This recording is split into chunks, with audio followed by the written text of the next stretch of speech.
Это на английский. Работает, не надо. Работает. Все. Все понятно, хорошо.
Ras, 1, 2, 3.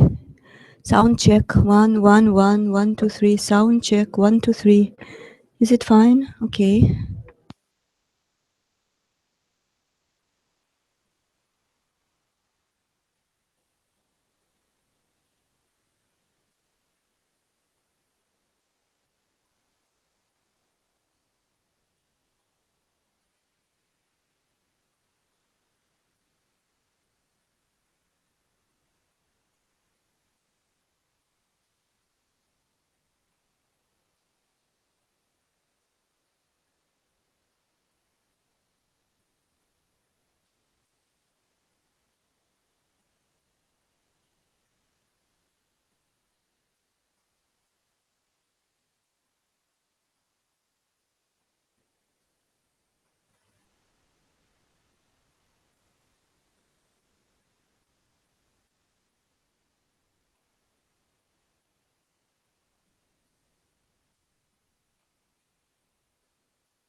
Сейчас идем запишем.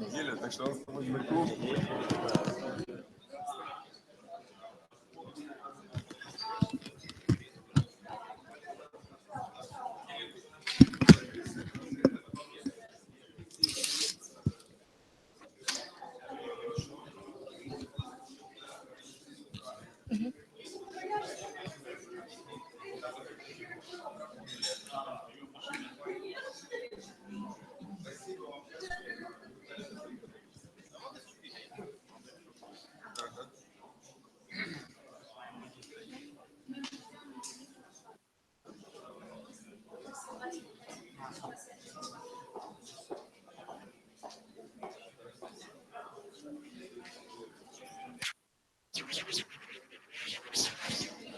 Бля.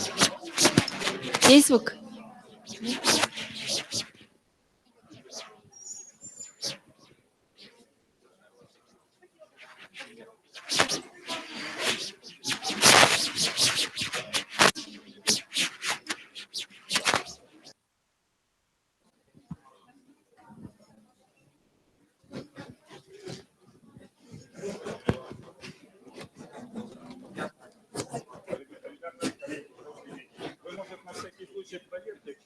Чтобы у вас не совпали все. Скажите, у кого какие частоты. Чтобы сейчас не начали идти так, когда вы будете интервью. Да, можете пацаны с нами, что мы хотите, ваша пара. Я вот нет, я имею в виду, слышишь, как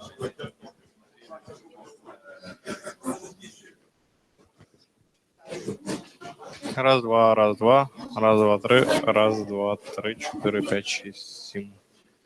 Раз, раз. Микро.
Нам никто ничего не давал.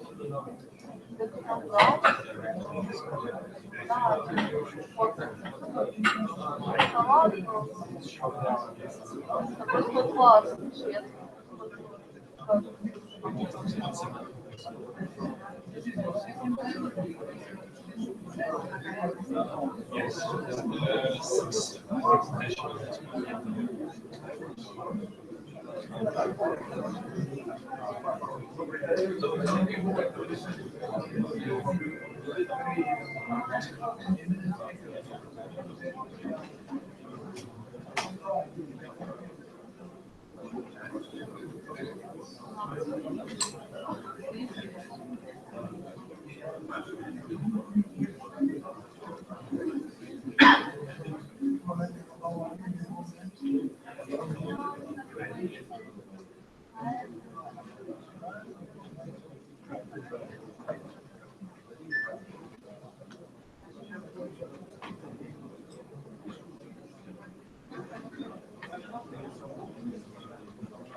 Здравствуйте, дорогие друзья! Я рада приветствовать вас в этом зале.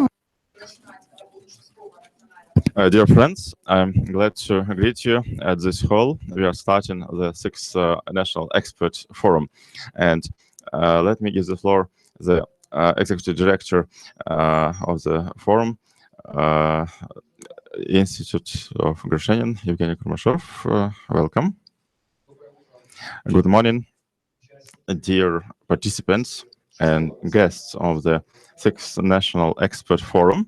We are very glad to see you here today, and we see the people who are coming not for the first time. And the National Expert Forum this time in October 2016. We are conducting it for the 6th time. We are very glad that this forum is now actually standing permanent, and we are meeting with you on a permanent basis. It's a good tradition. I would like to greet everyone on behalf of Gorshenin Institute, and we were working on organization of this event for 2 months. We were looking at the topics, at the possibility to invite speakers and make the agenda very up to date. And now there will be 3 discussion panels that will cover almost the whole day today. We would like the National Expert Forum to be an open forum, and many guests of this event would have a chance to register using the media, using the information partners website lb.ua, and we would like this forum to be an effective communication forum for expert politicians,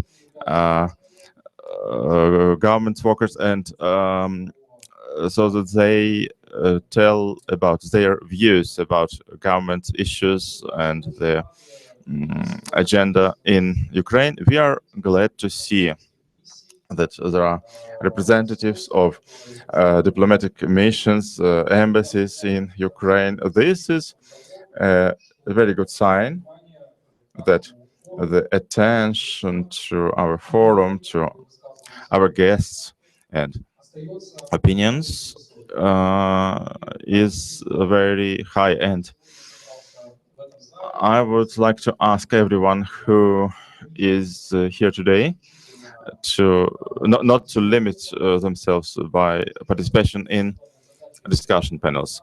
Indeed, communications is the top priority, and I hope everyone has their business cards, enough cards today, because we surely need to use this forum for communications, for networking, and surely we provided all conditions for that during our breaks. And it's a tradition that during the national forums, the president is asked us to greet the forum. We have a letter from him, from Petro Poroshenko. So this is what he has to say to the organizers, to the participants of the 6th National Expert Forum. Dear friends, greetings with the start of the National Experts Forum. This is a unique communication platform that includes experts, NGOs, politicians, government workers to discuss ideas and approaches to challenges that we have in front of us. The agenda of the forum has 3 key issues: decentralization as the main driver of the reforms, energy safety as an important element of economic sovereignty and independence, and Ukraine's relations with the Europe and the rest of the world as the condition of stability. And Ukraine needs new knowledge and experience. This is achievable only by communications and dialogue with the global world, and we need discussion forums like this to discuss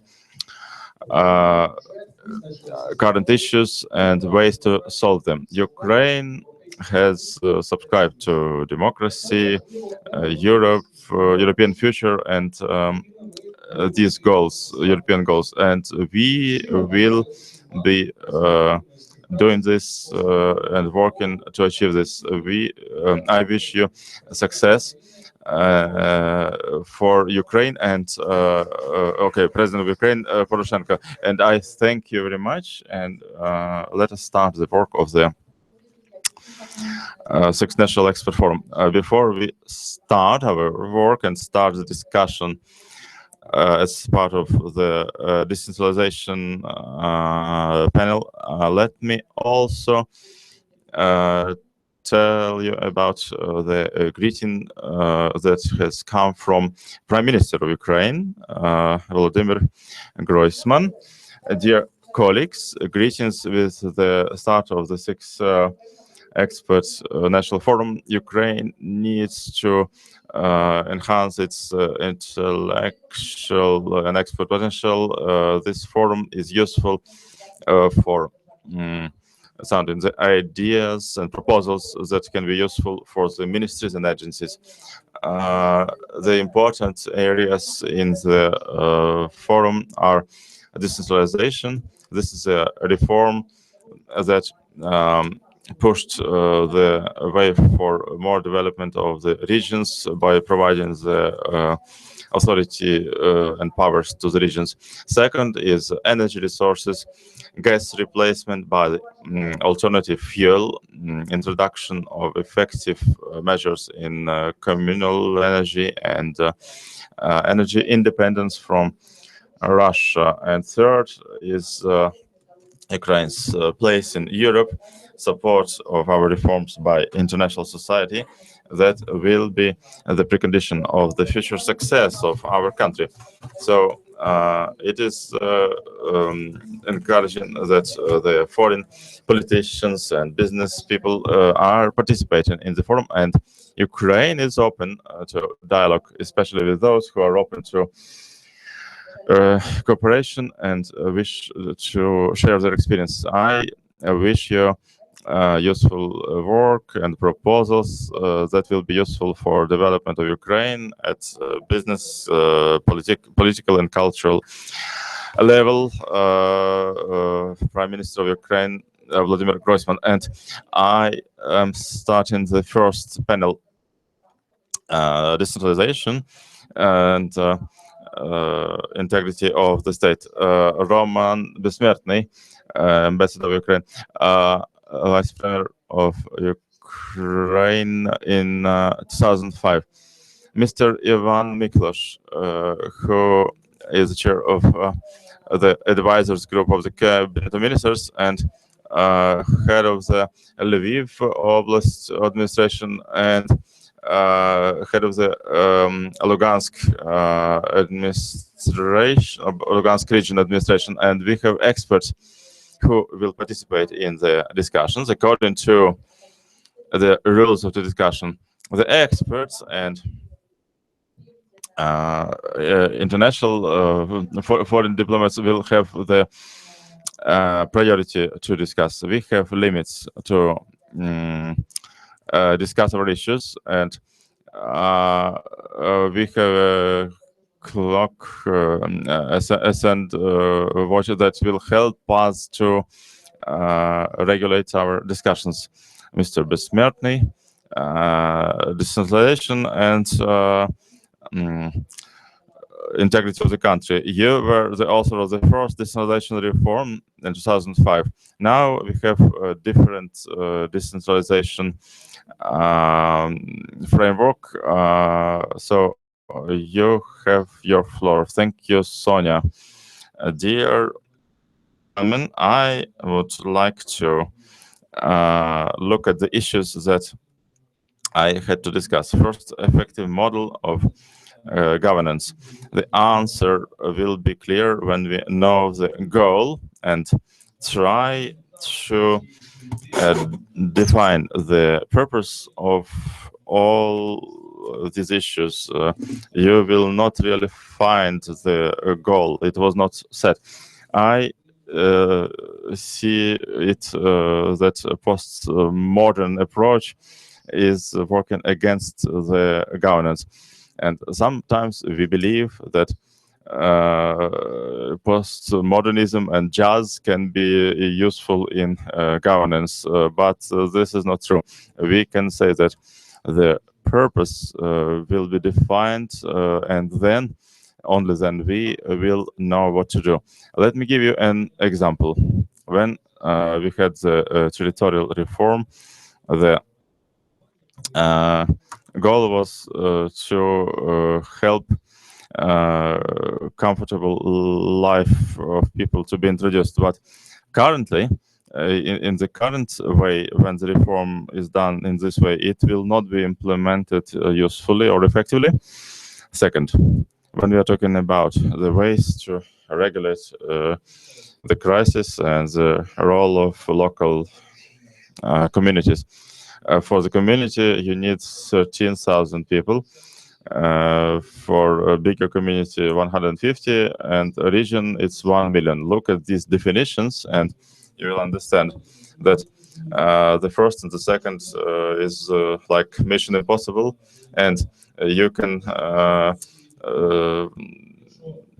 take the hair out of your head, but there is nothing, and we are actually afraid to speak about this. And when we understand that we change the name from Vinnychina to Podillia, it will be a catastrophe. Or if we change it from Lvivshchina to Galiciana, it's again a catastrophe. And what is Slobozhanщина? Is it Sumshchina, Poltavshchina, Luganshchina? So everything is clear here. Second, what is a region? Is it a region or is it a Soviet oblast? When I was asked about the evil done by the communists, first, they ruined the legal legislative model, even though it was an imperial one. Second, it was the territorial division that they broke. Due to this, the historical path of these territories were broken. And when these two parameters are broken and you have 70 or 80 years in this mode, you cannot do anything. Second, some wise person said that what about the Ministry of Health reform, which will be done by the Ministry of Regions, and the social policy also done by the Ministry of Regions? And you know why? Because first of all, you start from spatial organization. If you don't have the spatial organization, there will be no reform of health, there will be no reform of education, of social policies, there will be nothing. One example, when you look at the state of soil in European countries, it's 34% depletion, and in Ukraine it's 71% depletion. Do you have questions in this way? How do you create some balance, strike a balance between this space and people's comfort? Because you need the economy, you need recreation, but in this way you will never have this.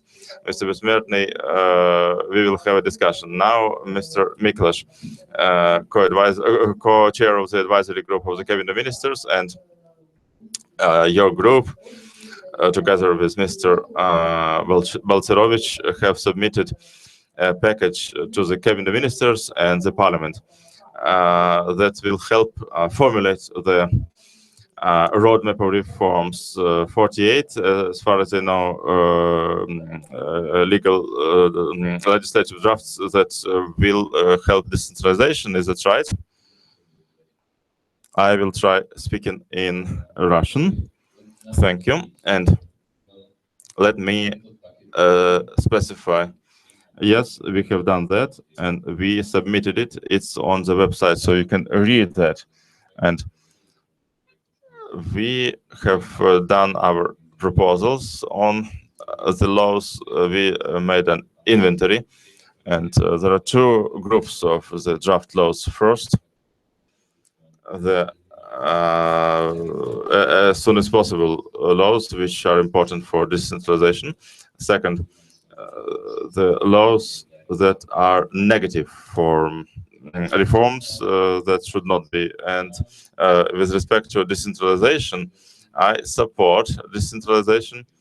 When I was vice premier of Slovakia, I was responsible for fiscal decentralization and strengthening of decentralization in my country. And before we speak about decentralization, I need to say that if the country is not developing, the regions will not develop either. And for the regions, it's also important that reforms are not only in decentralization, but also in other areas like structural reforms and everything else. What needs to be done is clear. Yesterday, I visited the conference of the reanimation package of reforms, and they proposed the issues to be implemented, including what is written in our documents and other documents. It's not a problem what to do. It's really a problem how to do that, and this is more a political than technical problem, because for that you need to have cooperation with the parliament, you need support of the draft laws, you need leadership, and you need communication about these reforms. Second, what is important, what happened last week, the moratorium for sales of land. This will have a negative impact on regions and their development, because actually this is one of the most developing drivers for development, and these are the resources that are not used effectively. And I'm speaking not only about the land, I'm speaking about the whole potential that is available. And as an example, when we are talking about reforms, what is important, when we have populism in Ukraine, reforms will never be done, and regions will never develop, and the country as a whole. When we are talking about decentralization, I read in the documents that we need more money, we need more competence. That's right. Rules are needed, but also responsibility is needed, not only competence, and rules are needed for that. We think one of the important problems is, as Mr. Besmertny said, when we are talking about how many, about 11 or 18,000 people for the local community or whatever, and this will not be done if it is voluntary. It's our negative experience. We also made it voluntary. We try to give economic stimulus so that the villages introduce a local self-governance, but they did not that. So we need leadership so that the central government says this is a rule and this is a must. You give the time frame, and so that this is done on a voluntary basis, but then it should be done on a mandatory basis. I agree with Besmertny that otherwise it will not work. Our experience in Slovakia, we have a number of small villages, and they cannot do anything. They have money, they have competence, but they cannot do anything because they are small. So this is one of the steps to be done. We'll continue. Yuri Garabuz, head of military and civil administration of Lugansk region, and when we read this interview, you were speaking about a deficit of interregional integration, and in July this year, you initiated a law to change the approach to decentralization. Could you speak about this? Good morning, everyone. Greetings from Lugansk region. And indeed, when I started my work in Lugansk region, during the first meeting, we discussed the decentralization, and there were different opinions, and there was actually there were people for and against very clearly, and not very many people were for these reforms. And clearly we can understand this, because unfortunately we still have a war, and there is shooting every night. So when we are speaking about the reforms in Lugansk and Donetsk regions, it is really complicated. But I have an idea that if we put people who are for reforms in one bus and who are against reform in another bus, and drive all along Ukraine and see pros and cons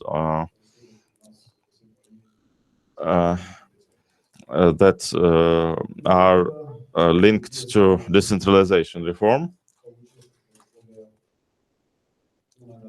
And surely when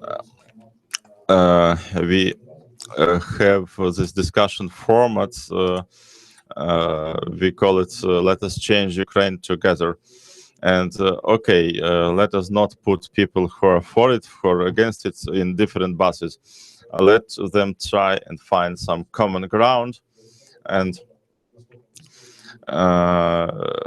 try to see with what speed this can be done. And I invited the mayors and heads of administrations and MPs and members of local councils, and for a long time, during 25 years, we unfortunately the MPs were not really visiting Ukrainian regions to the sufficient extent, and maybe this is one of the reasons why we have what we have today. We were saying that East and West should be united, but it was words. But now we try to visit Poltava, Vinnytsia, Khmelnytsk, Ternopil, Zakarpattia, Transcarpathia, and in the format when we were communicating in Lviv region, I saw that really we are doing it right. And first, we need to feel actually there is a lot of people who never visited the Western Ukraine. We live in one country, but this is the reality.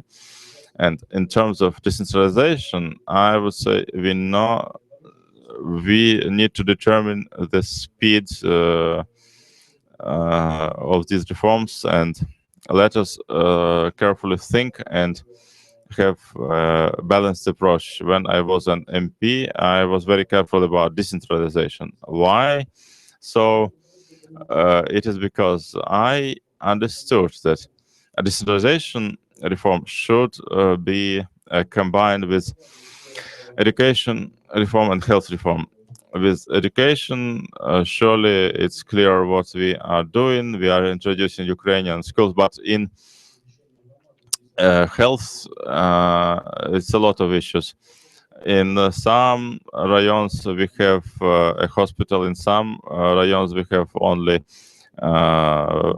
polyclinics, and surely there is a lot of there is a lack of staff. And with the team with which I was, we were trying to find people who are really eager to change the country.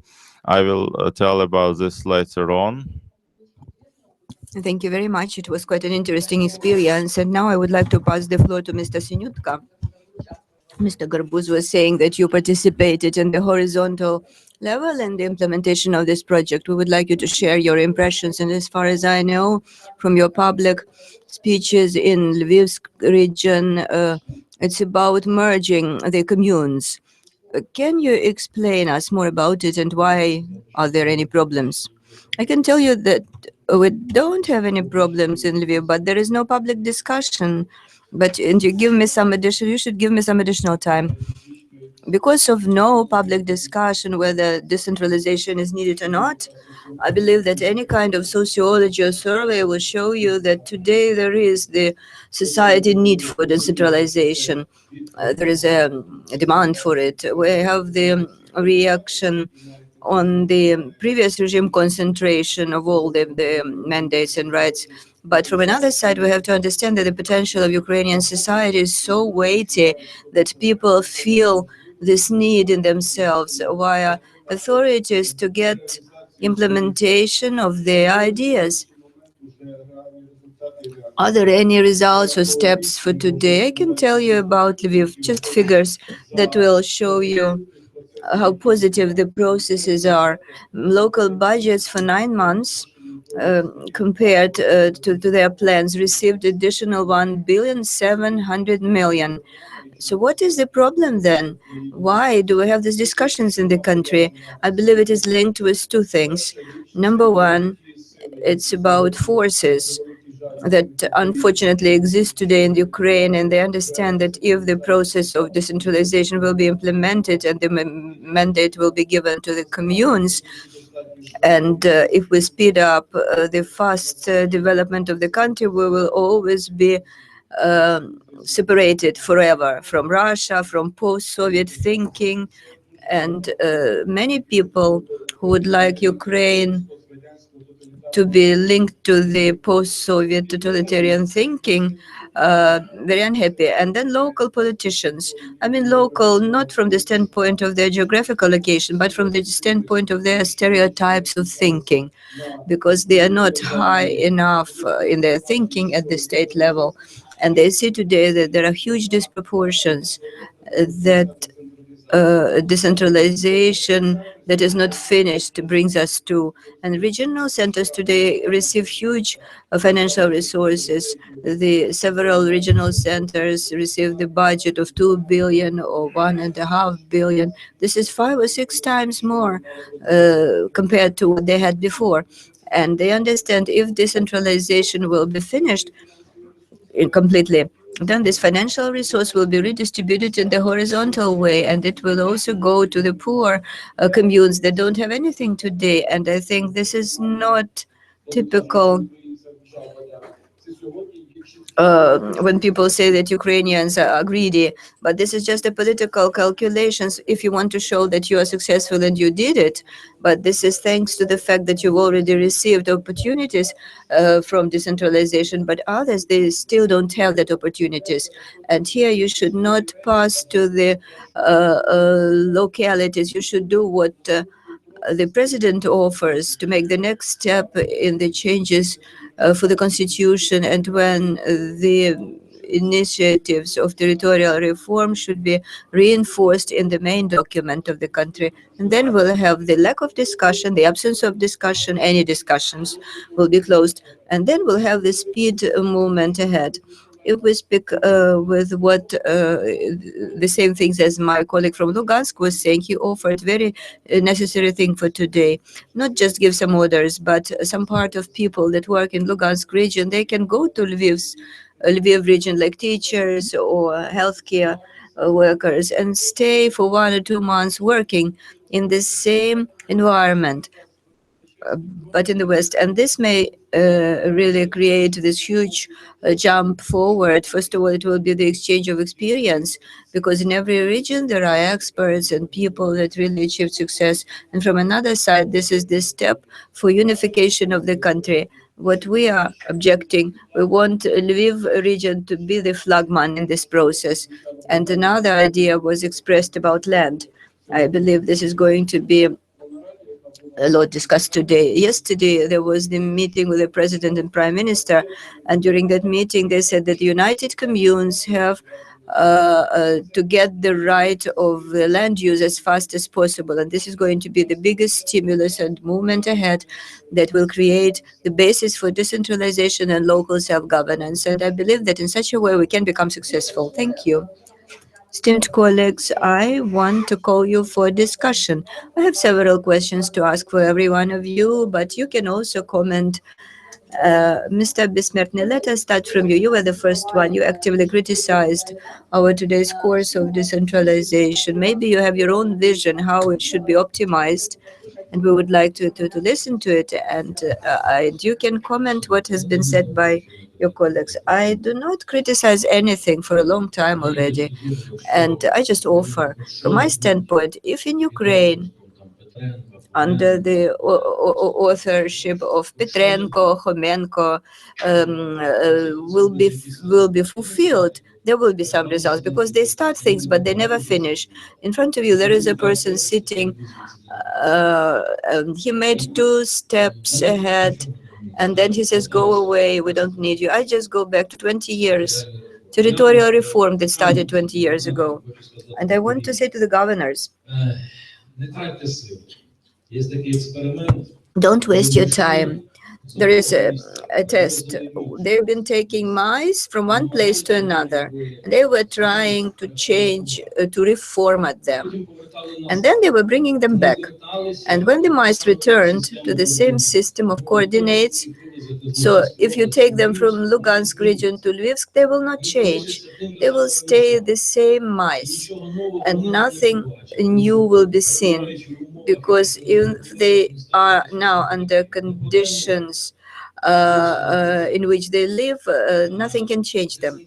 But I don't discuss it. Decentralization, it's not just the change of budgeting or territorial subdivision or mandates are changed. This should be following certain goal. What are we doing it for? What do we want to achieve? Maybe to make 1 step up or 2 steps up.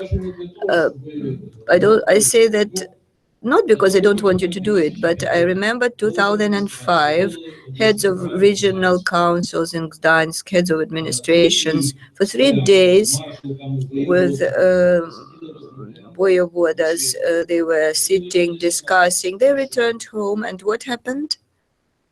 Nothing.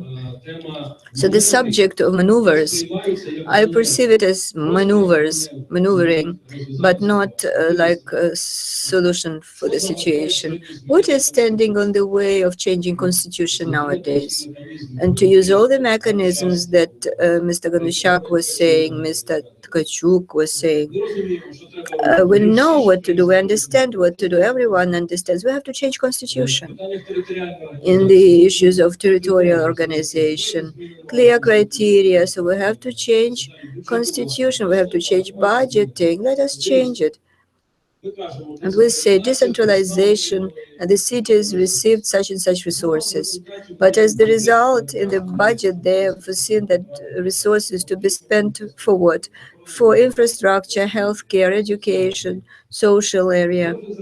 And I was so happy. I thought, finally, they will not touch cities. Maybe up to dozens of urbanization centers will be created, because here we only now we have only one, the city of Kiev. No, they decided to put that money on deposits. But to prevent them from doing that, you have to take them away, to pay, to invest into infrastructure, because infrastructure is not used correctly. If they have to train 400 children in school, they train only 45. So these are different things. Thank you very much, Mr. Besmertny. Governors have the replica. Roman Petrovich, my hand is looking for a microphone. I thought you started to compare people with mice. I guess this is very controversial idea. And then, because you say that you should not spend your efforts and go down to the bottom. It happened for 25 years, and maybe today we should spread our wings and move ahead. Anyways, today I feel there are opportunities to do it. Secondly, today I feel that there are specific things that are successful in Lviv. Every week they open new enterprise. Is it just without any reason, or just because corruption component was deleted? In Ukraine, that is in the state of war, we prove that there is certain security. So I have very high respect to you, but if we give up, and if we believe that we are not capable to do anything, I believe this is not the subject of our discussion. We are strong. We can do that. We stopped the biggest army in Europe for the first time. Galiciana for the last 100 years fight not in Galiciana, but 1,000 kilometers from Lviv, defending Ukrainian territory. And I think these are just positive emotions of yours. Mr. Harbuz. Anyways, I cannot be silent about it because it goes about people. Format changes. I never tried to do these tests on mice, but when Lugansk region is subdivided into two parts, and it's not far away, it's very close. This is just 8 kilometers from our region. Children go to school. Teachers who studied with me in the pedagogical university, they read completely different history, and they learn how to hate Ukraine.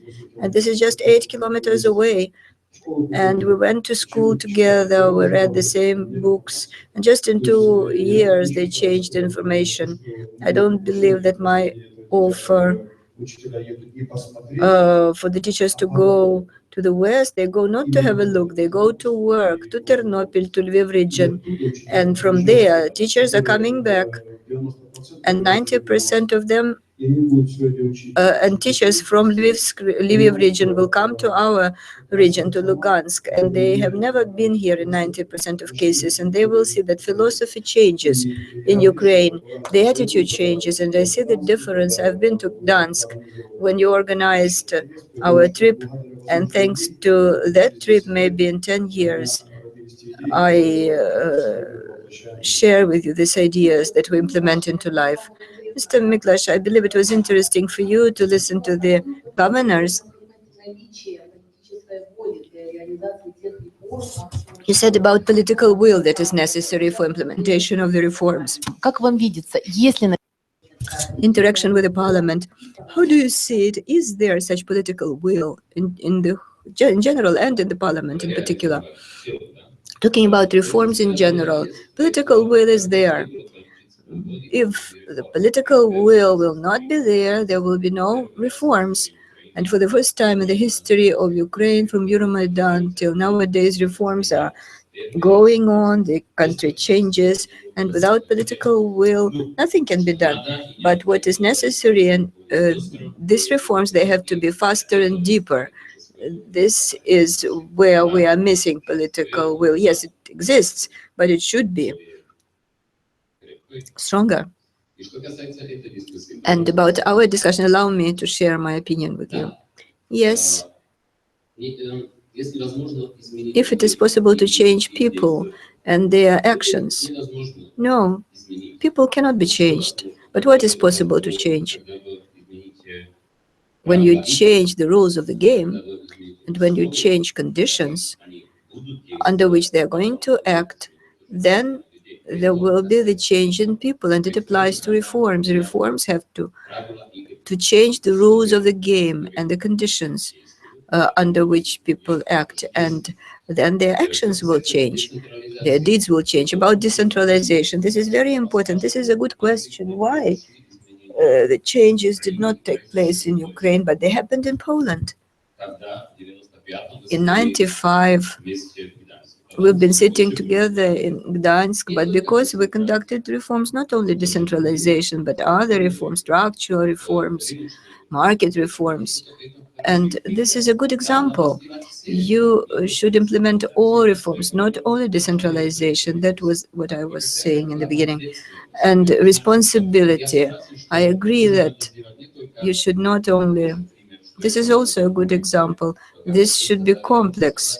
I agree with you. You should implement the reform of healthcare, of education, because this will then be the responsibility of the local self-governance. And responsibility, what do I want to say about it? It's not just about more money. It's a political responsibility for the money to be used effectively, for the additional services given by the self-governance. They should be responsible for that, and they should be fiscally responsible. Fiscal stabilization all over the country, this is a necessary priority.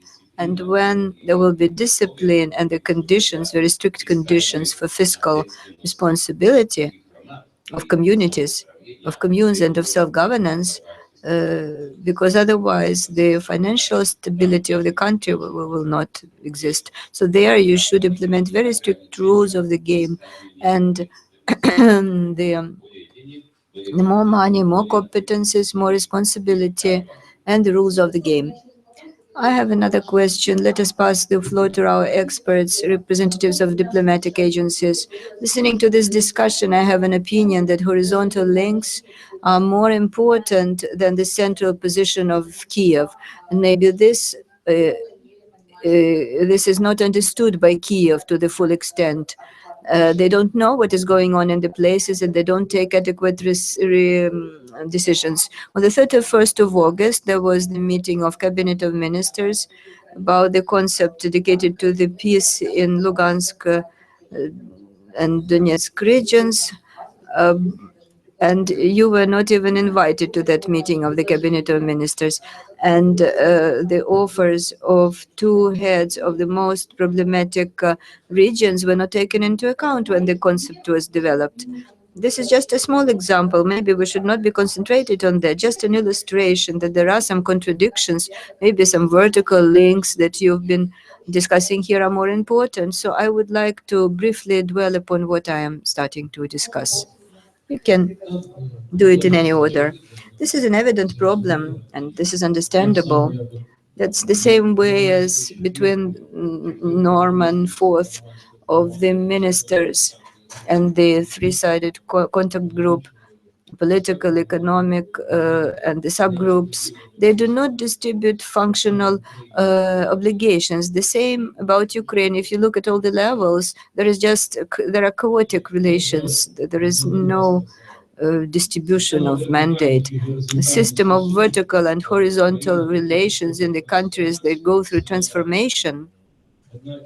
This is one of the most important tasks that have to be, this horizontal and vertical relations, they have to be built. And if you ask what is missing for Ukraine to implement reforms in the fast pace, it's about contemporary communication systems. Let us put such a task before ourselves. We have to create information centers that totally give you all necessary information. You can go there and you can get any information. 488 regional centers try to get all necessary information in such a center about medical services, social services, or healthcare, education, etc. You get to the situation when you see the problem. And when we work at the new draft law of the Constitution, IT is viewed there as one of the main rights of citizens. And this is an important subject from the standpoint of management, from the standpoint of managerial function, and from the standpoint of communication between managers and society. Mr. Miklas, please. I did not understand your question. I'd better wait, and then I will understand it. I would allow myself to turn discussion and to react on the political will. I think that today in Ukraine we can see very clear political will of two camps. Camp number one is the one that goes step by step on the road of reforms, and the second camp that is very clearly created and formed of populists. And they also have their political will because they understand that their only chance today is to stop us and to come to the unplanned elections and then to rob or not to rob, depending upon the situation. But there is another thing that, from my standpoint, has to be understood by society about the speed of reforms. It's not the issue of Kiev region to do it in a fast pace, but the issue is for the localities to receive these mandates and to use these opportunities. It's like finance and deposits. I believe the problem is that because of decentralization, people get to the additional financial resources, but they are not ready to use them. And this is not their guilt. This is their trouble, their problem. And you have to be patient about it because they have to rethink it, they have to be trained, and they have to get the practical experience. And then after that, this movement will be still speedy.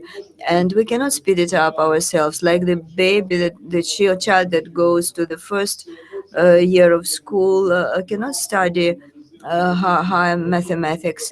And in the regions, we don't have ready-made managers that could use all resources that they receive. And this is the global problem for the state. Mr. Miklas, do you agree with this assumption?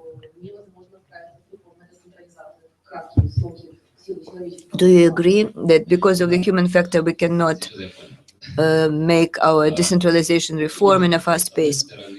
From one side, this is a process. You cannot expect that everything will change in the short period of time. From another side, what is important, that these conditions and the rules of the game, they have to be changed as fast as possible. And we know that it's not enough to have just new draft laws. Implementation of the laws are more important and more complicated. It takes time in all countries. And from one side, I agree that it requires time, and we should wait for the results in time. But from another side, to change the rules of the game should be as fast as possible. And it's about the populists and those who are standing for real reforms.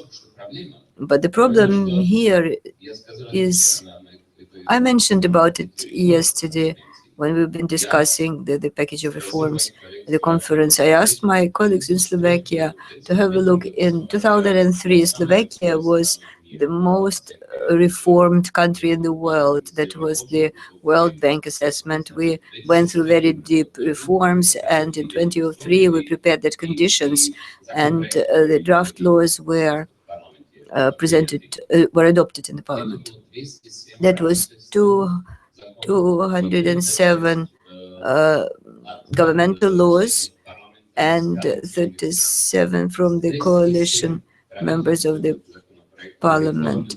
207 laws, out of 207, 206 laws were adopted. Only one law was not adopted.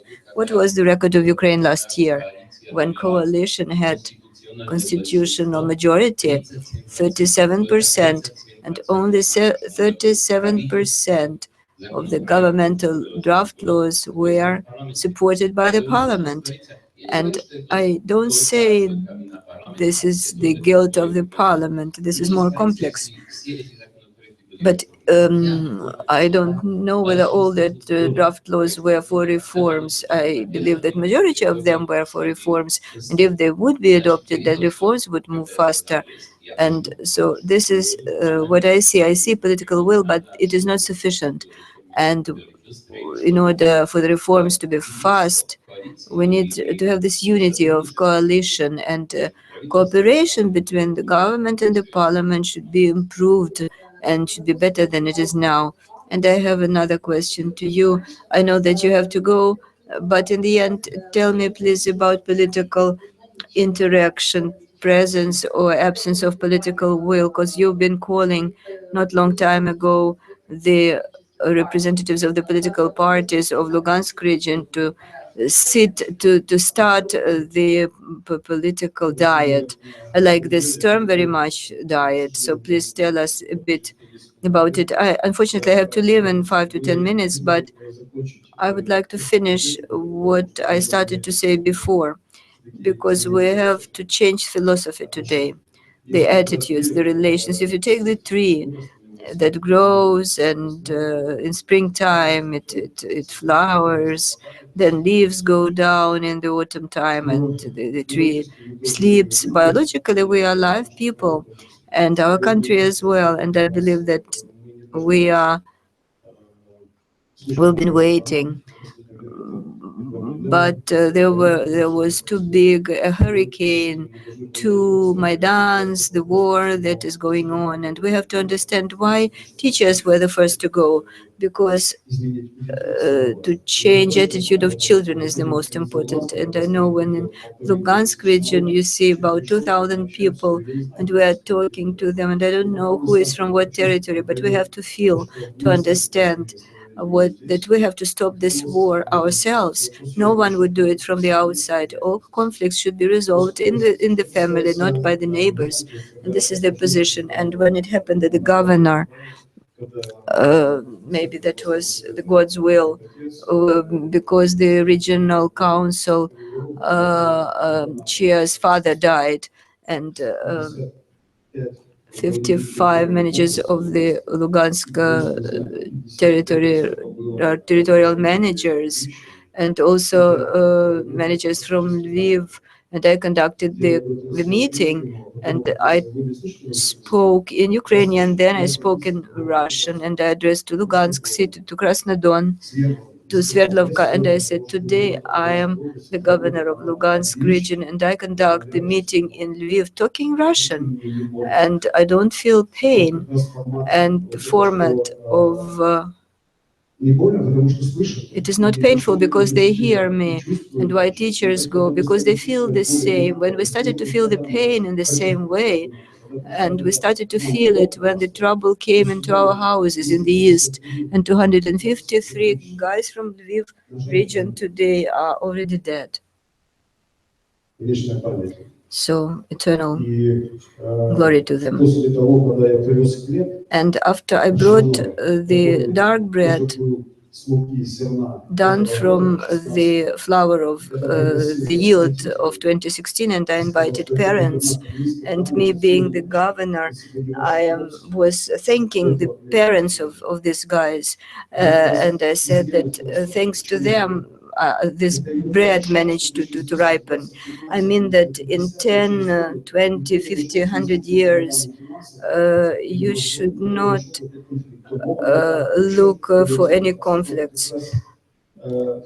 Communication between the East and the West, because we were telling different things, and when the party of regions had its political will, but today we have to change the model. We have to give opportunity to make a deep breath, and I believe that the moment of revolution is over, and we have to start our evolution. And here we have to find the right notes, the right tune that will break the wall. And on the 28th, we are conducting economic forum in Severodonetsk. This is a 3D format with associations and public-led forum and political diet. Yes, this is my saying. We had the conflict in Severodonetsk city, and it lasts for practically 1 year. They used 18 to 20% of their finance, but the city is not in order, and they have the conflict about it. And I said, while we're having war in Lugansk region, we should stay at political diet. Let us, because everything is painful, destroyed, and if you put your knife into this wound, this is a populism. And the people who have 300 houses that do not even have foundations left. And today again, 2 shoots were done on the passage point. So everything depends upon us. and I'm grateful to you. And this is so we go step by step, and we are creating associations of healthcare, of education, self management, culture, etc. So we will send every platform, because there are different parties that are the participants, that they have to understand that today let us make politics go down, but we have to overstep it. We feel the pain. 1,205 people were lost, 600 were found of civil victims using their DNA. And this is the battlefield. We feel it the same way. And after the bread in Lviv was passed to the parents of that killed boys, and I brought the soldiers that went on vacations. And when we should change Ukraine together, and there are 10 families when boys from Lviv region married to Lugansk girls, and they have 5 children born already. These are the changes that go through pain, through sufferings, and territory of Ukraine acquires today the new step of wisdom. And I want to thank you for giving me this opportunity to be present in such a serious and correct meeting, because the more we meet in such a format where we can speak and feel, then we'll feel in the same way the pain, the joy in the West, in the East, in the South, in the North. Thank you, and I have to go. Thank you. I think these were very important words, and let us start our discussion. We have our experts and representatives of the diplomatic corps, and now I would like to give the floor to the MP, and thank you for this term, political action. I like it very much because if we analyze the political programs of all political forces who have come to the parliament, I think almost all of them were talking about decentralization. If we ask our experts to analyze the draft laws in decentralization that are in the parliament, and then ask to analyze if those draft laws were supported by the political forces that seem to be for decentralization, we will see some discrepancy. And in this sense, we can answer Roman Smetny's question about why changes to the constitution cannot be made. Because actually some political forces see the changes that are not really what they are. And when we saw the judicial system changes, it's very clear when on the one hand the politicians are protecting these changes when they discuss it with Venetian Commission, but they don't vote for them in the parliament. That's the absence of the political will. And for the reform to be successful, we, the MPs, together with the experts and representatives of the civil society, we are trying to move ahead as part of the reforms that we are conducting, and we are trying to make these changes in the parliament, in particular the necessary draft laws. And using the example of one of them, I will show you how difficult it is. The current law does not have the procedure of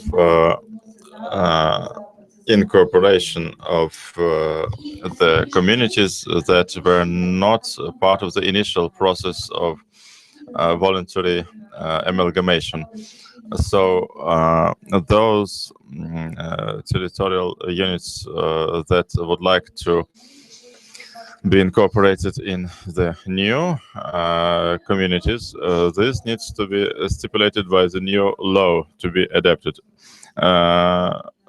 Surely it is good that finally we adopted the first reading of the necessary draft law, but for doing it in the first reading, we had to come through the discussions with the committee on the local self-governance. They were not even including it in the agenda.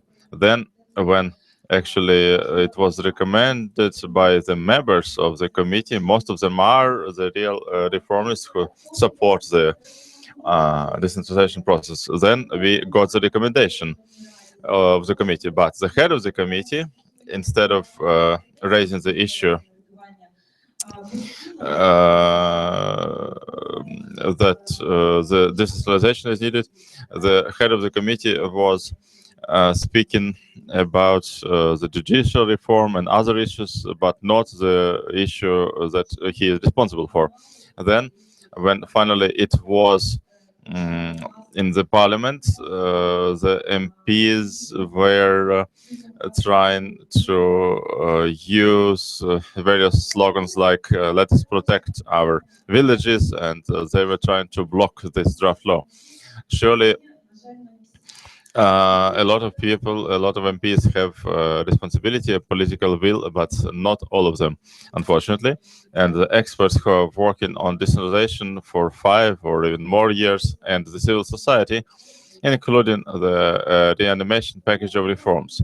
So I hope the positive changes that we see in the parliament, when on some decentralization laws the changes were approved, and in particular in the first reading, there was a strong reaction from the civil society to move ahead, and we will make the parliamentary committee responsible for that to move ahead fast.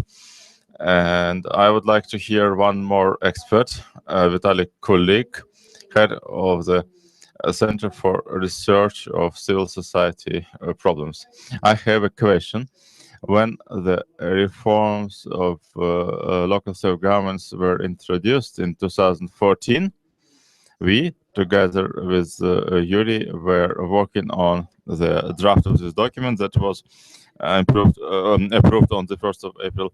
The philosophy, as Roman mentioned, should be the comfortable life of people and citizens. But if we do it like this, first of all, the members of local communities would need the instruments that would help them control the local government's bodies. But the law on the local referendum has not been adopted, and the law on conferences and other meetings of local citizens were not adopted, and the involvement of citizens in local policies like local initiatives and so on. This would have to be done in the statutes of cities and towns, but only 23% of these statutes have this procedure. And indeed, the way how it is formulated, it supports the interests of the city authorities, not of the community. So there is a lot of different movements in these decentralization reforms. And the question is, for whom is this reform? Is this the reform to help the local governance authorities, or is it the reform for the citizens? So it is clear that currently the territorial self-governance, it is the operational instruments that should be available. I am working for 25 years with the MPs and politicians. So let us give this to the government, and that government would determine the framework. If there are law and draft laws about the model for Ukraine, about the budgeting, the budget should be for 18,000 people, and surely, if in Berlin they are not interested that in some Baden-Württemberg some mayors are elected, no one is interested in Berlin. So the same, let us not think about some local villages and the budget. Let us not mix, not confuse these issues. What about giving this authority to the government? Short comment. You know, I have a feeling, Roman, that you have sort of the beliefs that you have in 2005. You know, I am not ready to answer yes or no right now. I believe there should be checks and balances of the legislative and executive authorities, and it's better not to overreach. And surely, even though we have less people in the coalition, it's 302, actually now less than 202 people. But in decentralization, it seems that at least a group of MPs have found a compromise with the government, and they have joined briefings and so on, and they're ready to move ahead. Mr. Miklas, political will is number one for all reforms. Without political will, without leadership, no reform is possible. And which is the political will about reforms? But actually, let us see how many people voted for against the moratorium for land sales. It was only 7 people. Where is the political will? Surely the populists will be saying many things about reforms. So they will always be doing like this. When I was doing fiscal decentralization, what we are discussing today, fiscal decentralization was also radical, but it was good for self-governance for the municipalities. Mayors were afraid of that because it was a new setting. We have annual gatherings of the mayors of the country. The country is small, and they can meet in one hall, and people from the government come to these meetings. So we agreed about the activities.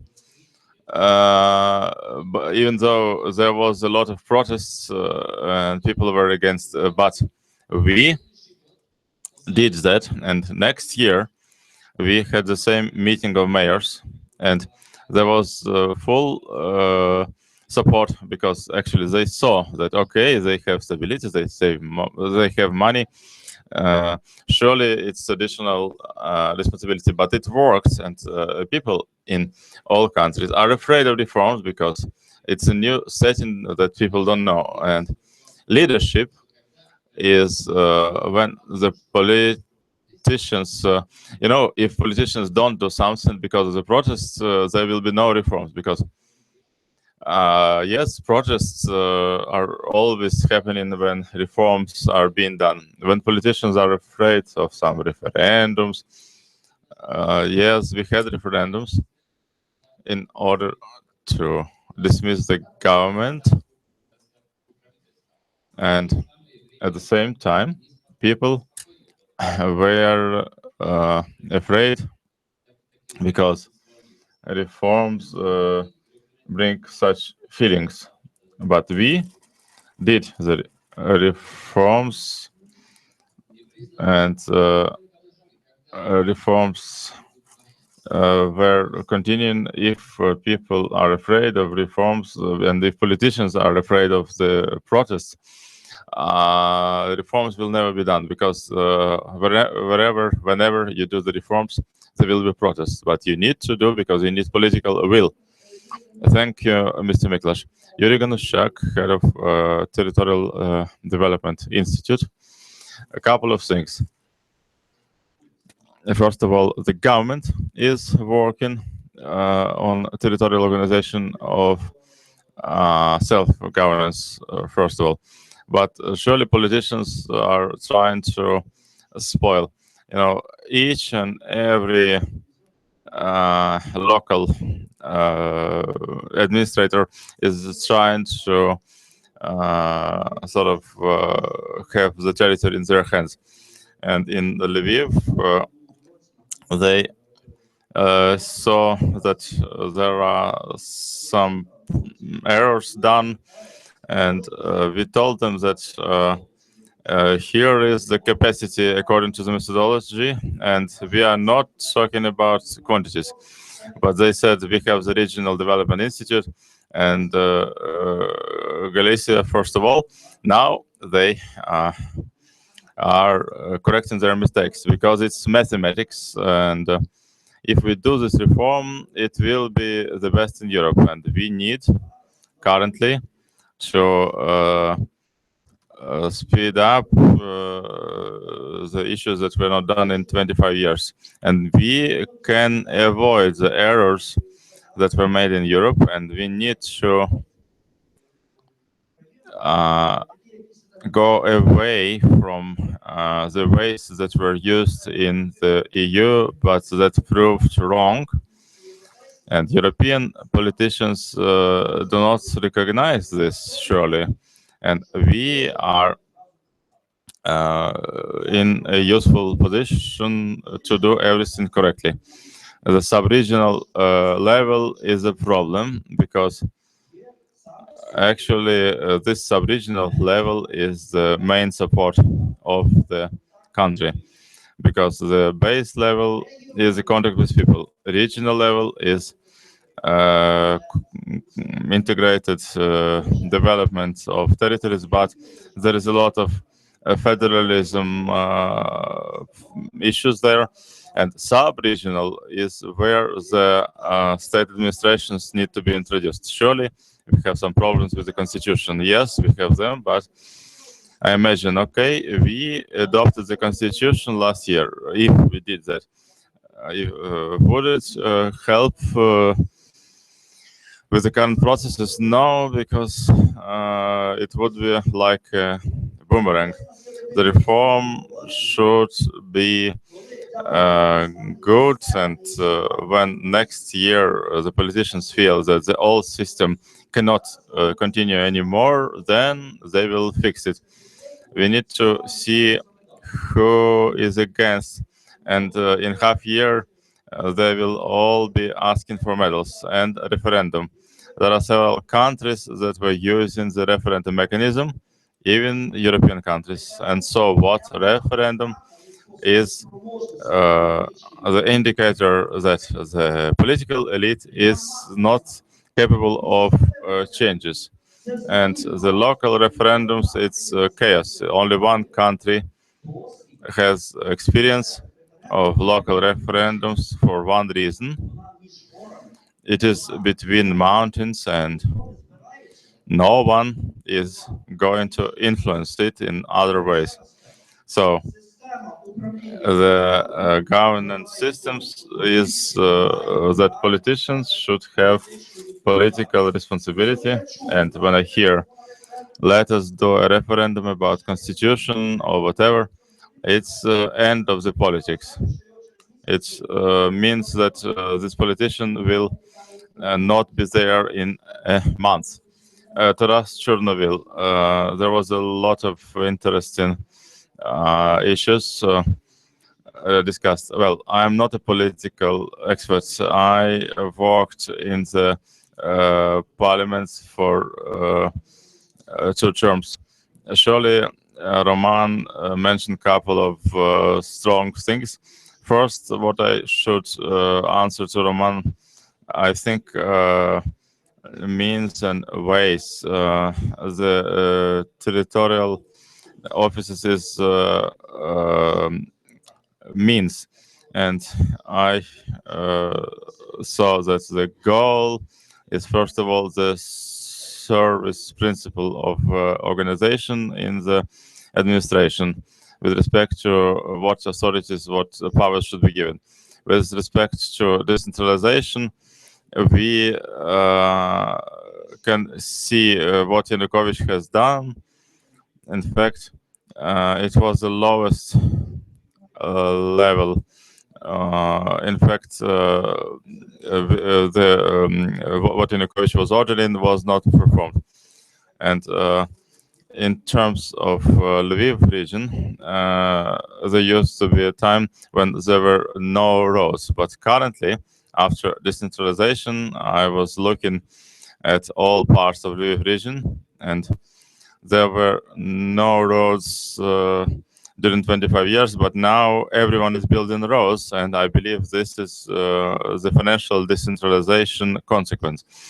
With respect to reforms, surely it should be finished, because if you don't finish the reform, you can have a rollback. In many cases, there was the markets of land introduced, but it was not finished, and we still live in a communist state. With respect to finalization, how many times can you still use populism? People say about risks, yes, maybe, but in some regions, let us see. Let us look at Kiev region. The Oblast Council is populist, even though they can elect the local council. In some cities, there are no auditors. They are electing their executive office. There are no prefects that is stipulated by the constitution. And surely the people should have their choice and their say. And citizens are not mature, unfortunately, and surely people should be more mature, and so that the members of councils are responsible for their populism, and then the prefects should be used, and people, if they make an error with politicians, they should not wait for 5 years to correct their errors. There should be a mechanism for early elections, because otherwise there will be populist city councils and local councils. So it's simple to correct this error. We do not need to have a discussion how to do this, and I agree with Miklos. We need to finish this communism, and the absence of the land market.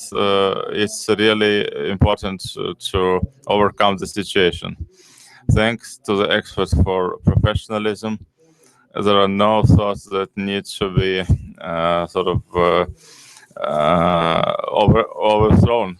I can only add, in Lviv region, we can say that it's difficult in our country to make a big leap. We only can do it step by step. And the example from Mr. Ganovchak about what we plan in Lvivshchina, in Lviv region, it was important to adopt some document, even if it's not the perfect document.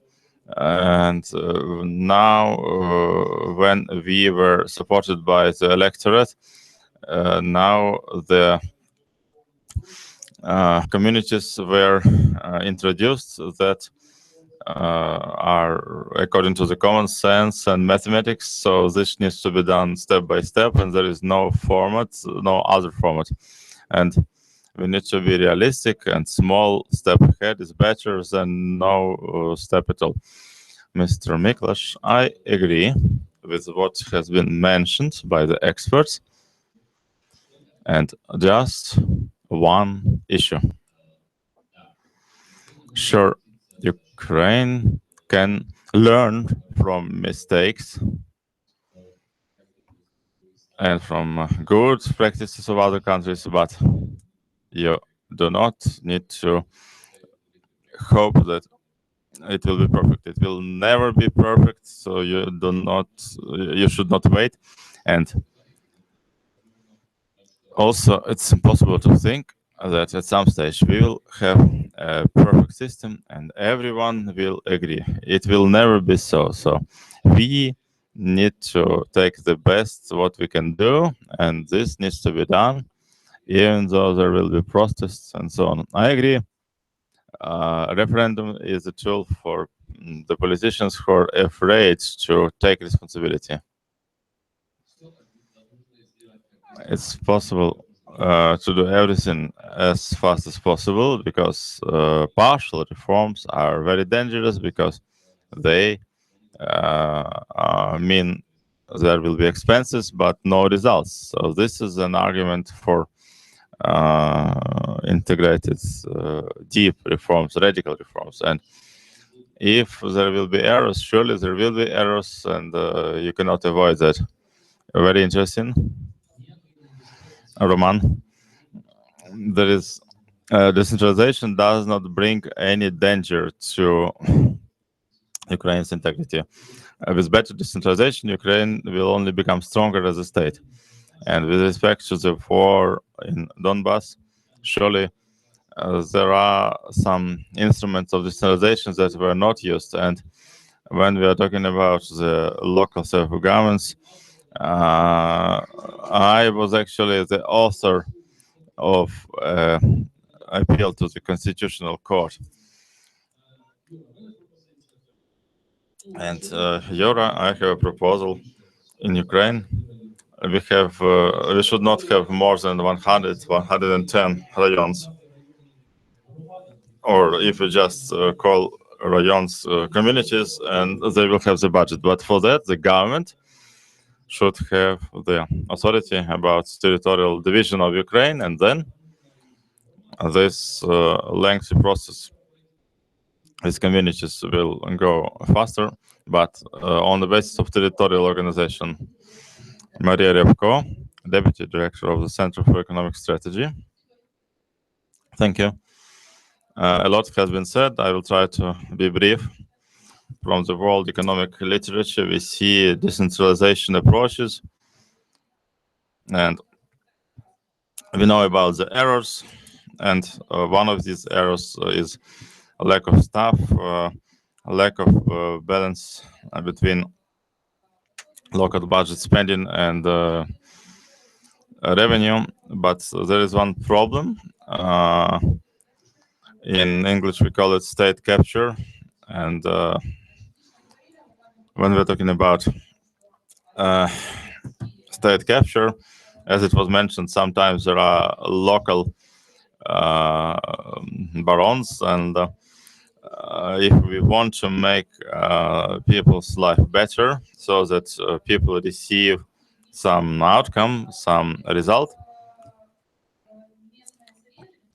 these local councils where half of people are developers or some local criminal leaders and so on, it is not very helpful. If the government wants some good reforms, they need to struggle against the state capture, and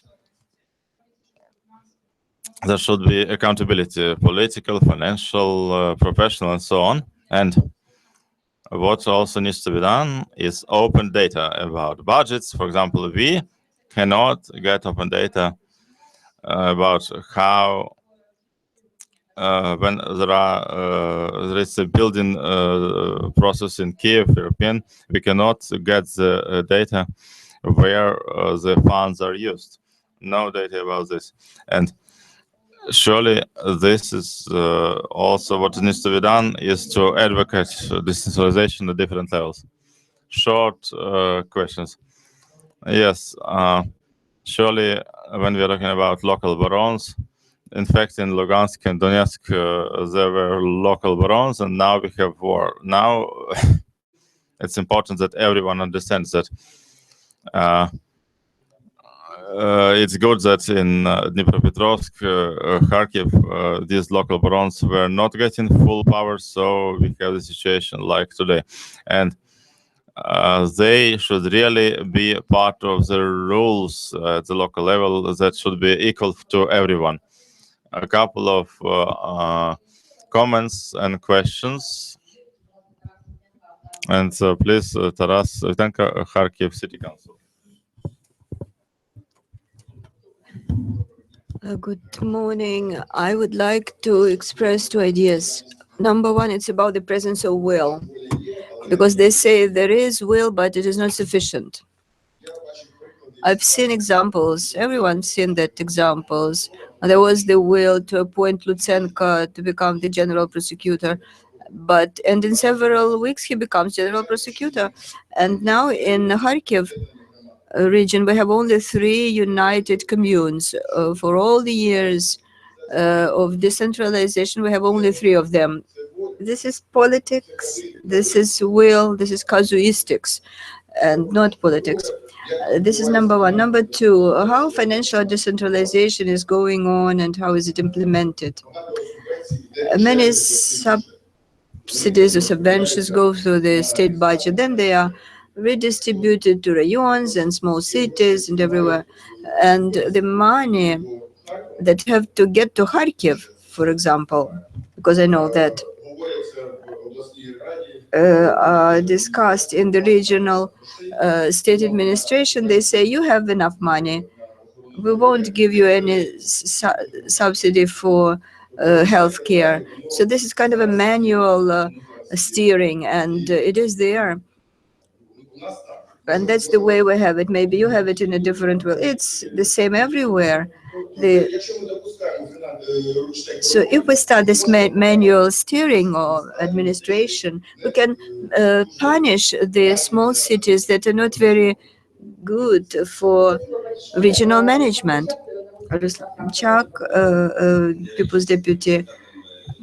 I am the majority deputy from the Vinnytsia region. I know this problem from inside. And so this is about rural regions without regional centers. I went to Ternopil region to exchange experience, and documents were presented for 9 united communes. And this is, when I studied this question, I saw that people were against. But this is linked with lack of competence, because this is also the issue of the future management for these united communes, because this is linked with elections, and it is hard to foresee the results of elections. But you have to train that managers to be more effective in the united communes. I have a question to Mr. Miklas.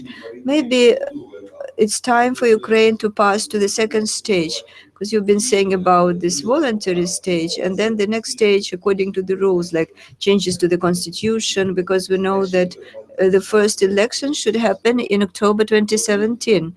So you maybe have to already adopt that. Maybe we have to find out controversial issues about occupied territories and to conduct political discussion. And what do you think? Did we come to such a stage or not? Now another question, and then our speakers. Mr. Zarubinsky, he is the People's Deputy of 4 decancies. This is about Mr. Miklas. Dear today, dear friends, we have in all your presentations such a word as populism and political will. But you know, I would offer to be very careful about the word populism, because it comes down from the top, and the local councils adopt decisions to blame populism, because 3 or 5 years before they were blaming their own populism, and now they are saying the same about their opponents. This is about tariffs, about the prices for gas, of the local production. Everyone remembers that. So the place where you sit should not determine your standpoint. If it is so, this is not the state policy. And populism can be different. It's when people are afraid and when they don't want latifundis that stock hundreds of thousands of hectares, and they are enlarging their bank of land using courts and administrative pressure, and they want to legitimize their rights. Is it populism? And when Ukrainians don't want Carpathian forests to be destroyed, and they want afterwards to get furniture from other countries. So with all my respect to you, Mr. Miklas, political will, is it a voluntarism? Is it voluntary when 10 to 12% of support of those who implement Ukrainian authorities give them opportunity to implement political will? This is voluntarism. And a very specific question to Roman. Institute of Prefects with their mandates. These are unique rights. Does that improve decentralization? Does it improve unity of the state? Thank you. Dear colleagues, we don't have time. We need some time for our speakers to answer these questions. Mr. Miklas, two last questions were to you, so let's start from you. But I wanted to say that this financial conditions of fiscal decentralization is very important for the rules to be there. Like we did in Slovakia, we distribute all the revenues from the income taxes of physical persons. We distribute it to self-governance and to regional authorities according to criteria, because in our law we have criteria: the size of the region, the number of inhabitants, number of children, pensioners. So objectively they know how much they will get, and nobody can stand on their way and tell them we give you less or we give you more. They know according to that criteria, but afterwards they are responsible how they use the money for the needs they have. They know how much they receive, and then they are responsible for the way they use that. About populism and political support. Це моя улюблена тема. I agree that there should be rules how it should be implemented, but last week, what was the date? It was the beginning of October, and till the end of the year, it's enough time to prepare that programs. But when Ukrainians are afraid that foreigners or investors will come, you can decide that this will be only for local people. If you are afraid that oligarchs will buy everything, you should determine some limit. And if you are afraid that it can be so cheap, you also can determine the minimal price, but you need to have the will.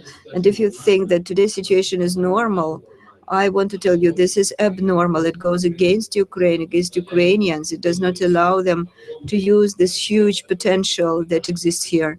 And it is anti-constitutional.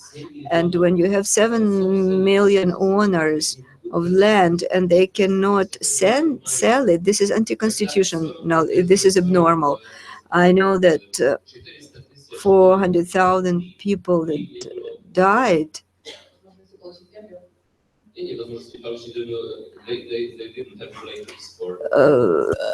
Отношение к этим, я поняла.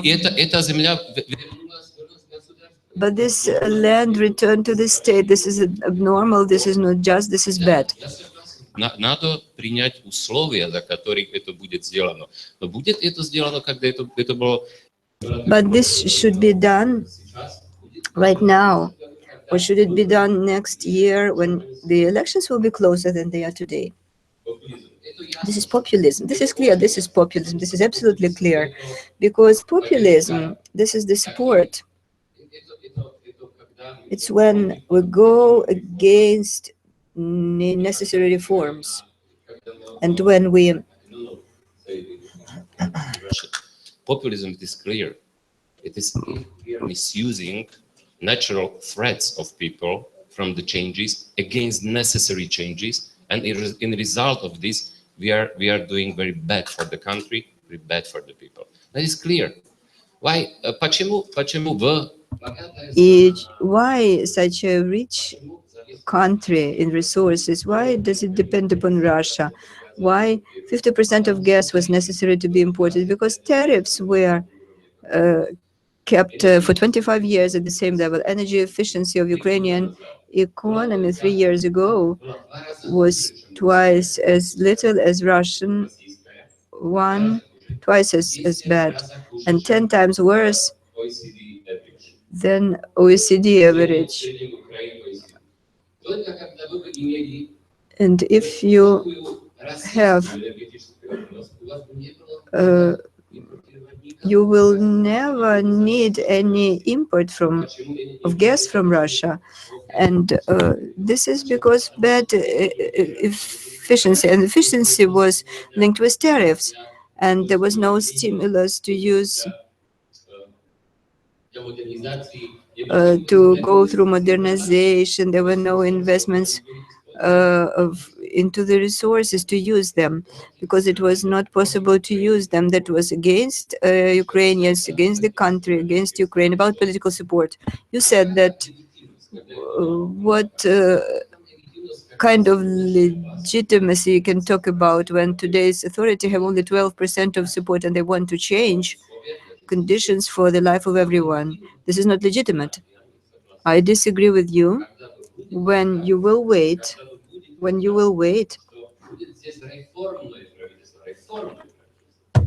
that the government of reforms will implement all reforms in the right way and will have support of majority of people, it will never happen. Reforms will never be implemented. When we introduced our reforms in Slovakia, because that reforms were conducted in Slovakia, we live much, much better.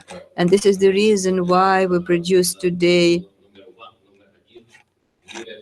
why we are #1 in the world in production of automobiles. And we have high salaries in Slovakia. When we implemented the reforms, we did it after elections, but people were very much unhappy, and we didn't have support.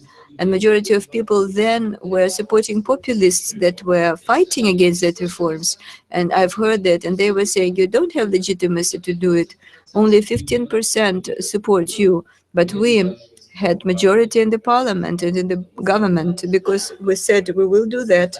We said to the people, and we did not cheat them. We said before elections that we want to conduct radical reforms that will be good for the country. And afterwards, when we did that reforms, our support went up. And that was, but in that time, maybe it was 12 or 15% support, but we did that.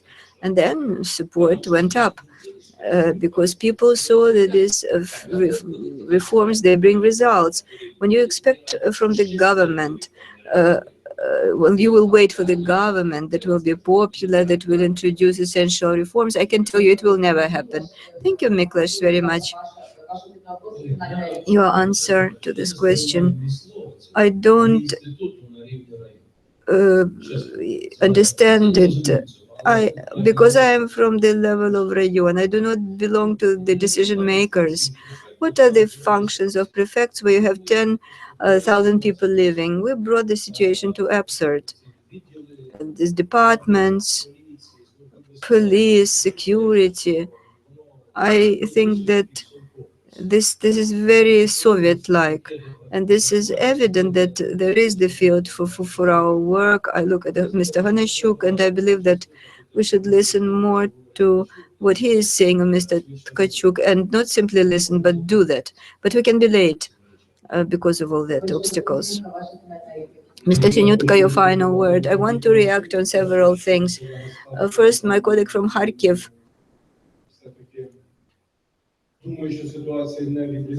thinks that situation in Lviv and in Kharkiv are not different, and the subventions are not redistributed through the city, through the regional budget, and we have stabilization and subsidies, and also state fund of regional development. I don't know about Kharkiv, but I think we have the same proportions. If in Lviv the development of this city is 1 billion, and state fund of state development for the region is smaller, of course, I will think about 2/3 of people because they are the same citizens as others. And these are things that show you that reform is not finished. Reform of decentralization is not finished. Secondly, I can compare it because I work as the head of the region, and this is foreseen in the draft of the constitution. Today, I have much more rights and possibilities as the head of the region compared to someone who is called prefect or something else. And thirdly, dear friends, we want to agree or we do not want to agree, but only the blind man would not see that today in the state, step by step, we're implementing reforms. And there are many experts that require to speed them up. This is positive and this is right and correct.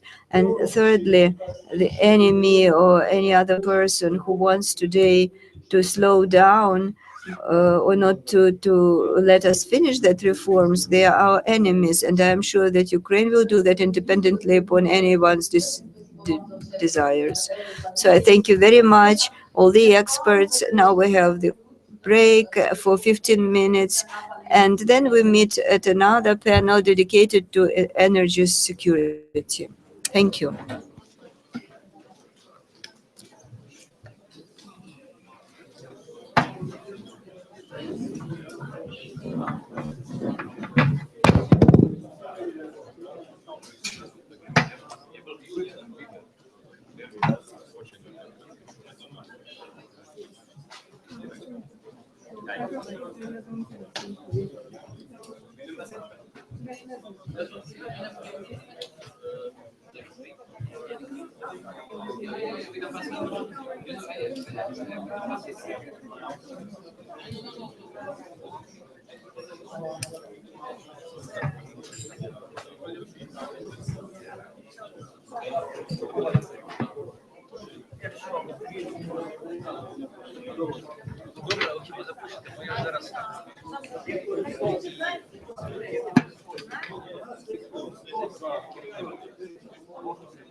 Є дуже часто. Це буває. Але я чим не вмію, тим не вмію. Потім місці один переходить, інший дає робити.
Я зашла в этом непонятно.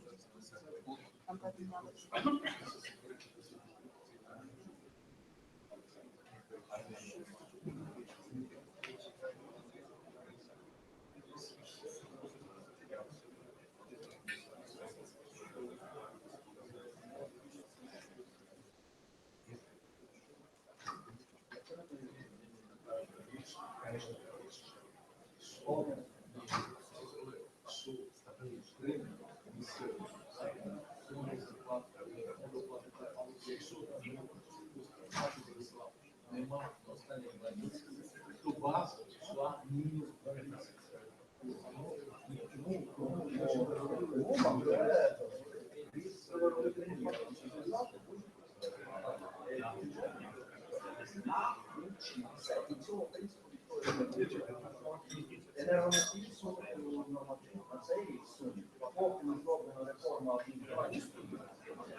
Не буду. Сейчас будете сидеть вместе. Будет право.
Можно говорить, там меня будет слышно.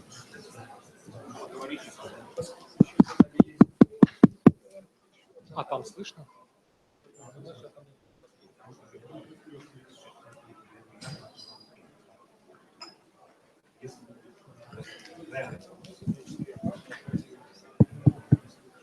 Леша, ко мне. Слушай,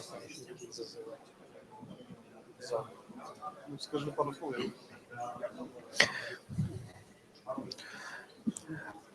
Уважаемые гости и участники форума, просим вас переходить в зал проведения мероприятия для начала второй панели. Минут 10 еще оставалось, по-моему. 6 таки.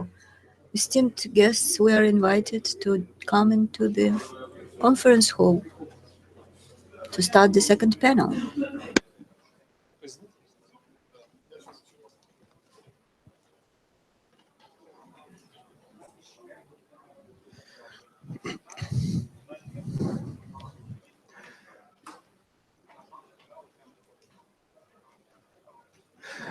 Уважаемые участники и гости форума, Esteemed participants of the forum, we invite you to the conference hall to conduct our second discussion panel.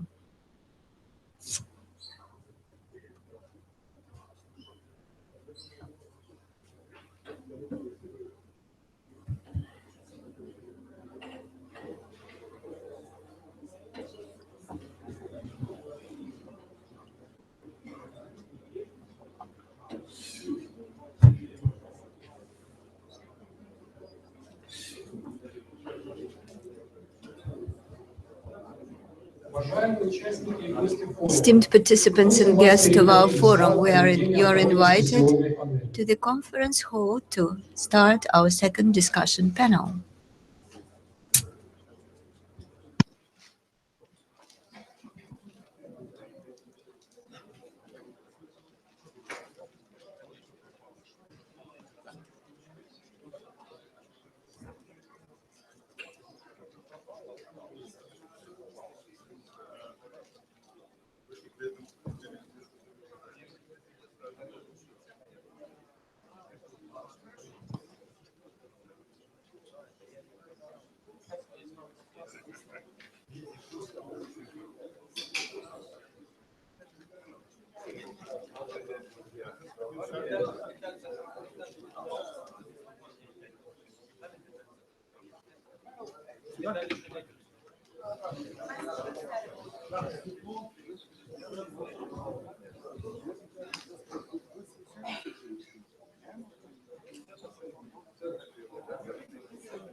Уважаемые гости и участники. Esteemed guests and participants of our forum, second discussion panel will start in 3 minutes.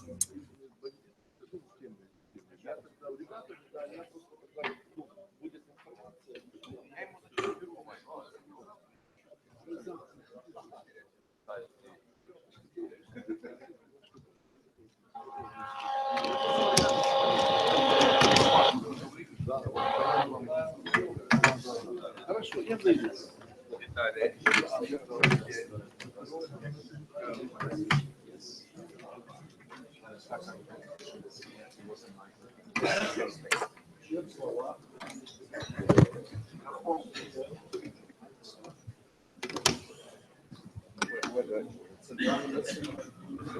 Дядя просыпай свет, да?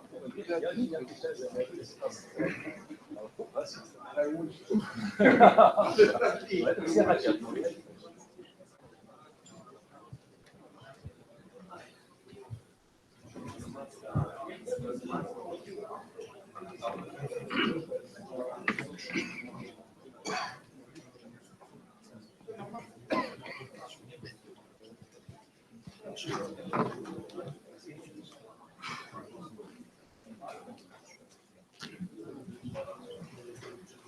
Ну, будем надеяться, что So let us hope that other participants are already here and other guests of our forum will join us within the nearest minutes, because we are acting under the situation of very strict time limits. We have to start our second discussion panel. And before I pass the floor to Alexander Harchenko, who is the moderator of our second discussion panel, and to our guests, to our speakers, I would like to underline and to thank our partner and general sponsor of today's event, the 6th National Expert Forum, the tech company that together with Grushenin Institute organized this event today. And second discussion panel in particular, I pass the floor to our guests and to our moderator. Good morning, I'm glad to greet good afternoon, sorry, I'm glad to greet everyone. And I hope we're going to have an interesting discussion. I would like to present our guests. Sergei Mikhailovich, advisor of the Minister of Energy and Fuel of Ukraine, Karl Hirman, advisor on energy under the Cabinet of Ministers. He is the advisor. Then Sergei Chekh, also the representative of the Ministry of Energy and Coal of Ukraine, and Olga Belkova, a main driver. She is a people's deputy, and she is the main driver of the laws that were adopted in the area of energy by our parliament. I believe that we are going to have quite an interesting panel now, because we'll try to discuss endless subject of Ukrainian safety and independency from the standpoint of energy. And I would like our guests to highlight here two aspects. One aspect is long-term aspect, where should we have to move, where Ukraine goes in 3, 5, 7, 10 years. And the second aspect, it's what do we view as energy dependency and energy security for this year?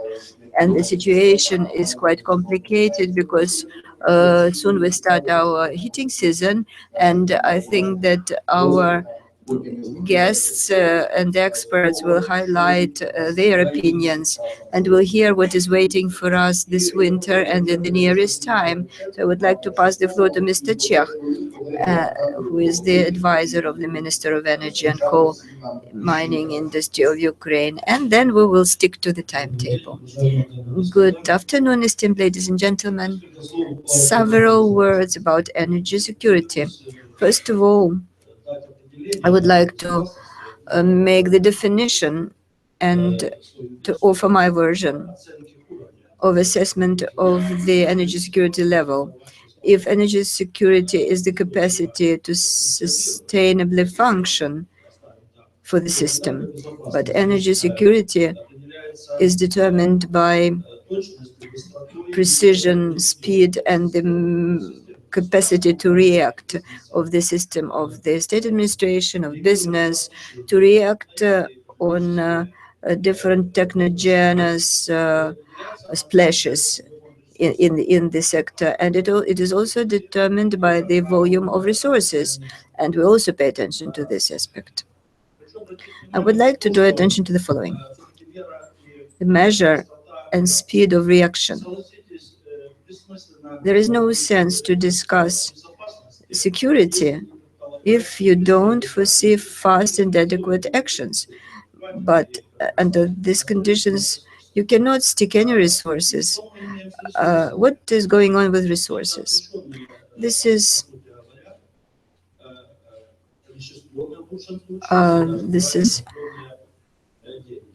about money that are invested into some material goods or that are invested into commodities. And the markets, they have more offer on the market than the needs of the country. The market has one wonderful quality. The market, it's easier to build forecasts.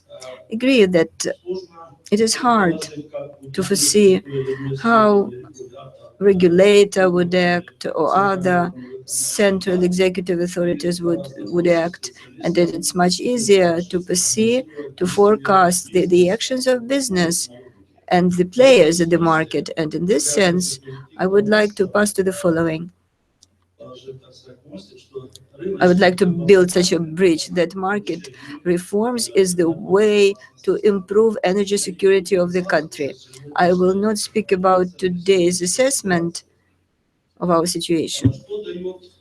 What reforms that are foreseen to be implemented according to the law 4493? We pay attention at once to the fact that this is quite a liberal and open, and this is not national, but this is an open market, open for Europe, according to the requirements of the second and third packages of agreements. And the market relations that are implemented by this law, with no doubt, will influence in the energy sector formation of the market of fuel, and this will stimulate creation of the local markets of the heating power and electric energy, as the market will be under the influence of other adjacent markets, including energy market.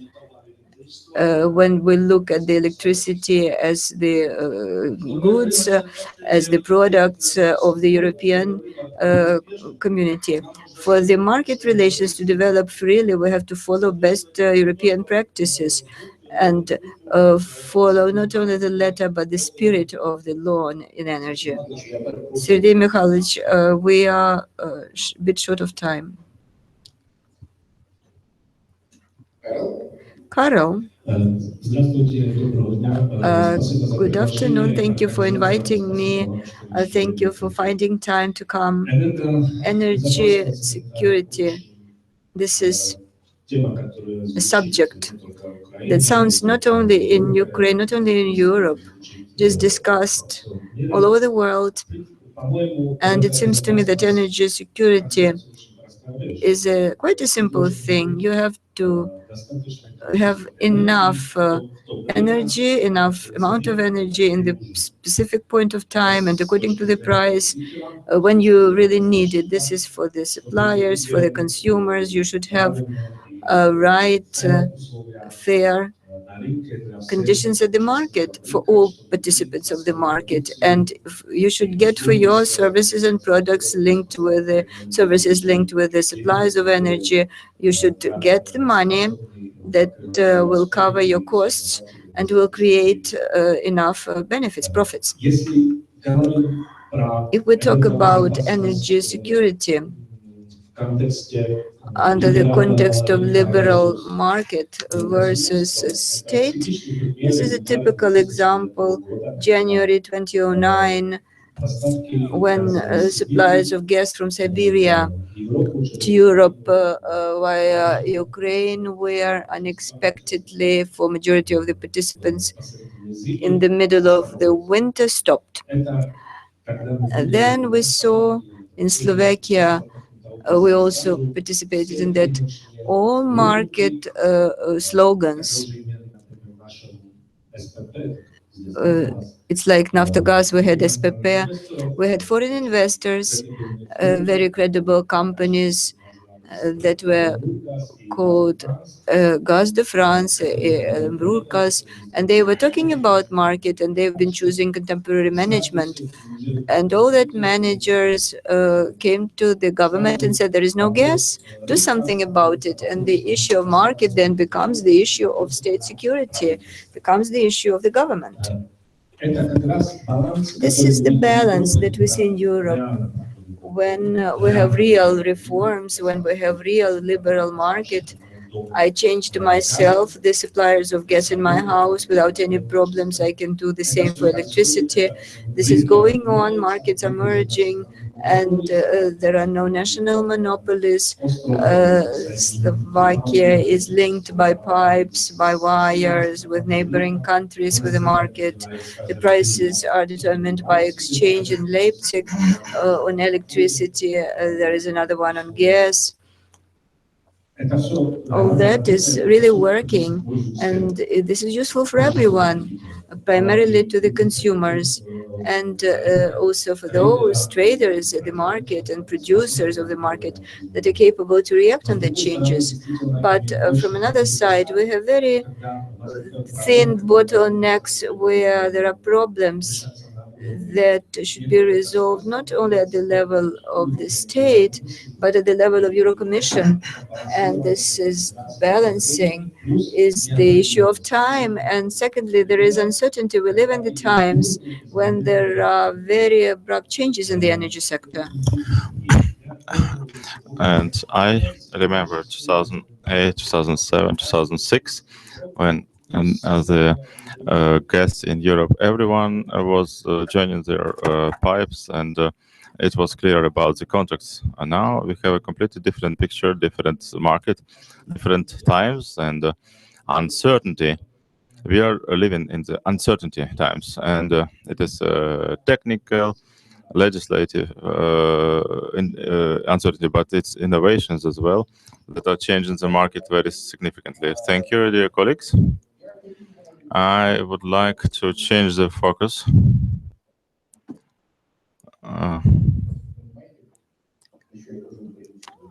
Do you understand what I'm saying in Ukrainian? Okay, I will say in Russian. I would like to clarify about the issue. You're a representative of the European Commission, and it would be interesting to focus on how does Europe see Ukraine's place in European energy security.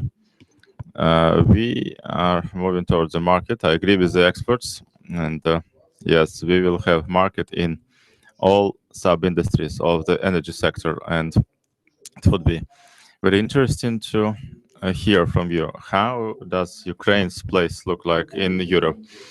Are we getting some place there?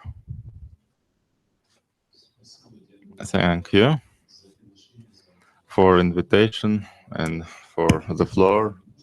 And is it possible to speak in English? Sure. I can do it Russian, but it's easier in English. Of the vocabulary in Russian is sort of different. Yes, thank you very much for inviting me. And I think we have a very interesting panel because we have different points of view and we have different roles that all have to complement each other to achieve true energy security. Major companies, legislation, ministry, international partners, international commercial partners as well. And energy security is a concept which has also gained a lot of attention in the European Union politically recently. And the consequence of this discussion is that the concept of the European Energy Union has been developed. And also that now we have a boss, we have Vice President Šefčovič of the European Commission, whose task is to further the construction, the building of the European Energy Union. And as it also witnessed by his frequent discussions here and also his public statements, that he and the European Union sees Ukraine as part of the Energy Union. And the Energy Union is really, the main task is to ensure for all members of the Energy Union based on market principles, with all the different aspects that this applies. And we have talked, and we will probably talk about legislation. It also is about expectations. Things are changing. It's about trust. It's about, to a certain degree, also solidarity. And it's about, let's say, taking care of your own future. So you take your own responsibility and you are willing and able to share this with your neighbors. And that makes you stronger because you're part of a bigger entity. And Ukraine is very much part of this debate. And I mean, at several levels, including with industry, including with the government. Also, we have a dialogue, of course, with the legislators. And the aim is to help in the transformation of Ukraine's energy sector to really become part of the Energy Union, to become secure in its energy supplies and energy markets, but also to lay the structure for receiving and executing solidarity with their neighbors. And that comes on rules, on contracts, on commercial relations, and on infrastructure, on financing, lots of different things. And I think the best test case that we have for the time being is really the gas sector, where, let's say 2-3 years ago, very little of this was in place. And now I just come from a gas forum where Minister Nasalik stated that for the first time, Ukraine hasn't bought any gas from Gazprom for quite a period of time. And that doesn't mean that this is something which has to be like this. But if it is based on market mechanisms, if it's based on a fair price, then let's say supplies from Gazprom are like supplies from anybody else. But until this is like this, of course, there are some specific considerations which are linked to energy security. So in only 2 years, energy security in the gas field of Ukraine has improved significantly, notably by linking up by the rules, by the procedures, by commercial relations, by financing, and by infrastructure, notably because of Slovakia, to the European market, which is big enough to absorb external shocks. For instance, last winter, we had a period when Gazprom was not delivering as much gas as it used to deliver and that were requested by the European companies. But the market was big enough to cope with this shock. And there were no supply disruptions and also no display disruptions to Ukraine. And this is a very good example that what can be achieved. And I think the front runner is the gas sector. And I'm very much looking forward to our discussions on the electricity sector, on the electricity law, because the aim is to increase in the same fashion also energy security for all of us together. Thank you. Я очень рад, что следующим... Thank you. I'm glad that Vitaly is the next speaker. DTEK is one of the, if you like, elephants of the Ukrainian energy, and we have Energoatom. But for example, DTEK is a private company, and they are selling some of the production to Europe in various ways. And I'm interested in Vitaly's view about what we discussed and how business feels the need to interact with Europe, work in energy market. Thank you, Alexander. And I will say that if you say elephant, it is like a compliment compared to what I have heard towards myself. So thank you for the compliment. Maybe something is changing in the country. I am representative of business, and I will try to be brief, and I will share the basic views how we see the ways to solve and the approaches towards the energy safety of Ukraine. We believe that energy safety of Ukraine should be in two areas: short-term perspective, and here the priority is the need to balance the energy system so that we have reliable and stable work. Currently, unfortunately, as the results of the last 2 years show, with each new year the system is becoming less balanced, and how to keep it balanced for the systemic operators and the regulator, even such as DTEK, it's becoming more difficult. And here the issue is about such components as coal exploration and gas. And with gas it's clear, but coal mining, it is not so clear, because the messages that we are getting in the horizons of 6-12 months that, okay, we need coal, we don't need coal, there is not enough coal, there is too much coal, and coal should be like a strategic resource, one of the cornerstones of the energy safety. And the next one is the planned and technically robust distribution between the heat generation, nuclear, hydro generation, and so on. And the third part of the short term is market pricing for the energy resources, because the previous models of emerging the market and non-market regulation, they show that they are not reliable. And when we have this geopolitical situation and crisis, this is impacting the whole system. So in order to have this all as one system, we need joint energy balance for the whole year. The energy system was working according to the system. People could agree or disagree, but this was a roadmap for 12 months, and each player understood their place, and taking into account the tolerance 5-10%. And in the recent 2 months during the last years, actually this is not performed, and this is short-term. Mid-term perspective, it's the reform of the market and changes in regulatory and legislative fields. It's no secret that we need clear and equal rules that will cover all participants of the energy system, irrespective of their size and form. And what I believe is the key element is the need to make the Ukrainian consumer part of the full-fledged part of the market, unless the Ukrainian consumer starts to determine what he or she buys and for how much. Any other proxy models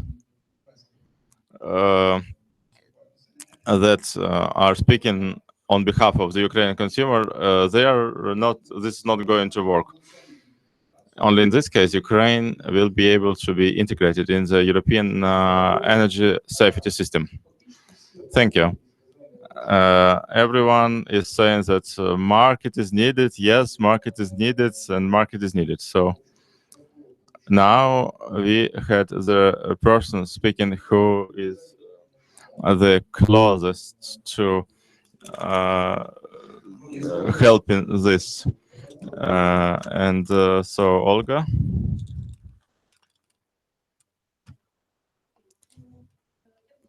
I would like to say that I agree with what the colleagues have mentioned, and it's difficult now because all clever things have been mentioned.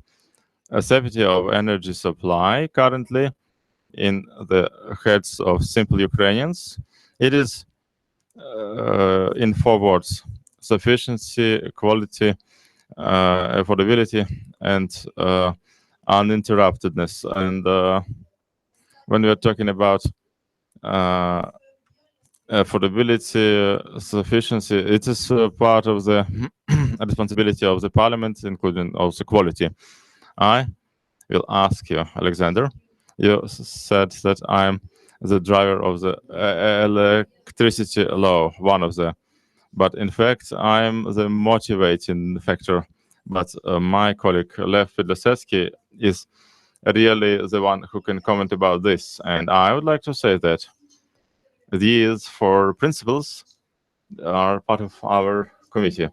We agree that the market should be free, competitive, and everyone, irrespective of the size.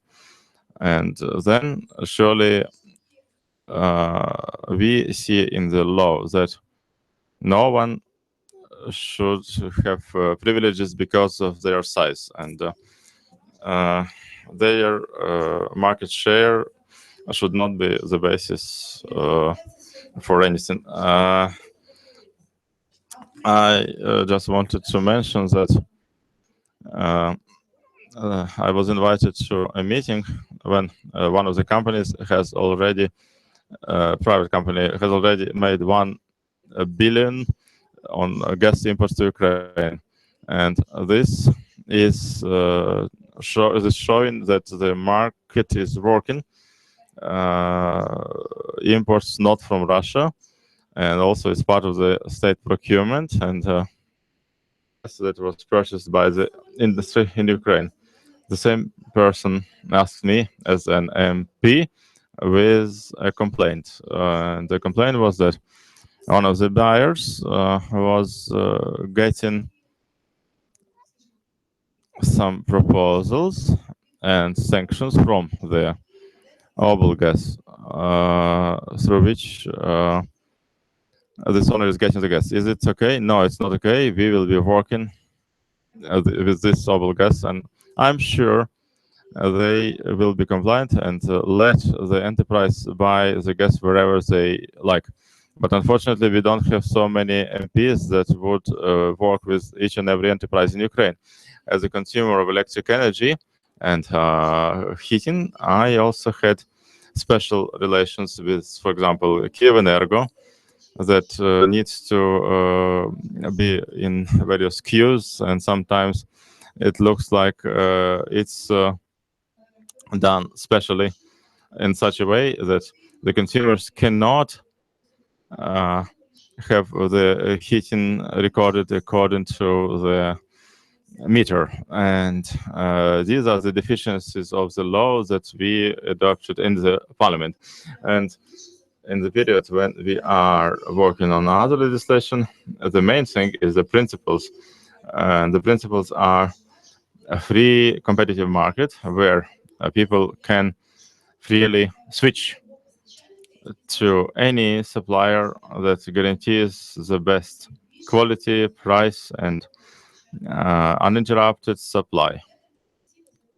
I'm traditionally working on gas issues, gas exploration in Ukraine, and I'm surprised that many politicians are glad that we don't buy from Russia, we don't pay money to Russia, but The question is, why don't we mention that we are not effective with our own gas exploration, and this is also part of our energy safety. And I will ask you just one moment. Ukraine has one more energy safety issue, which is help of Europe not only to reform our markets, but also help to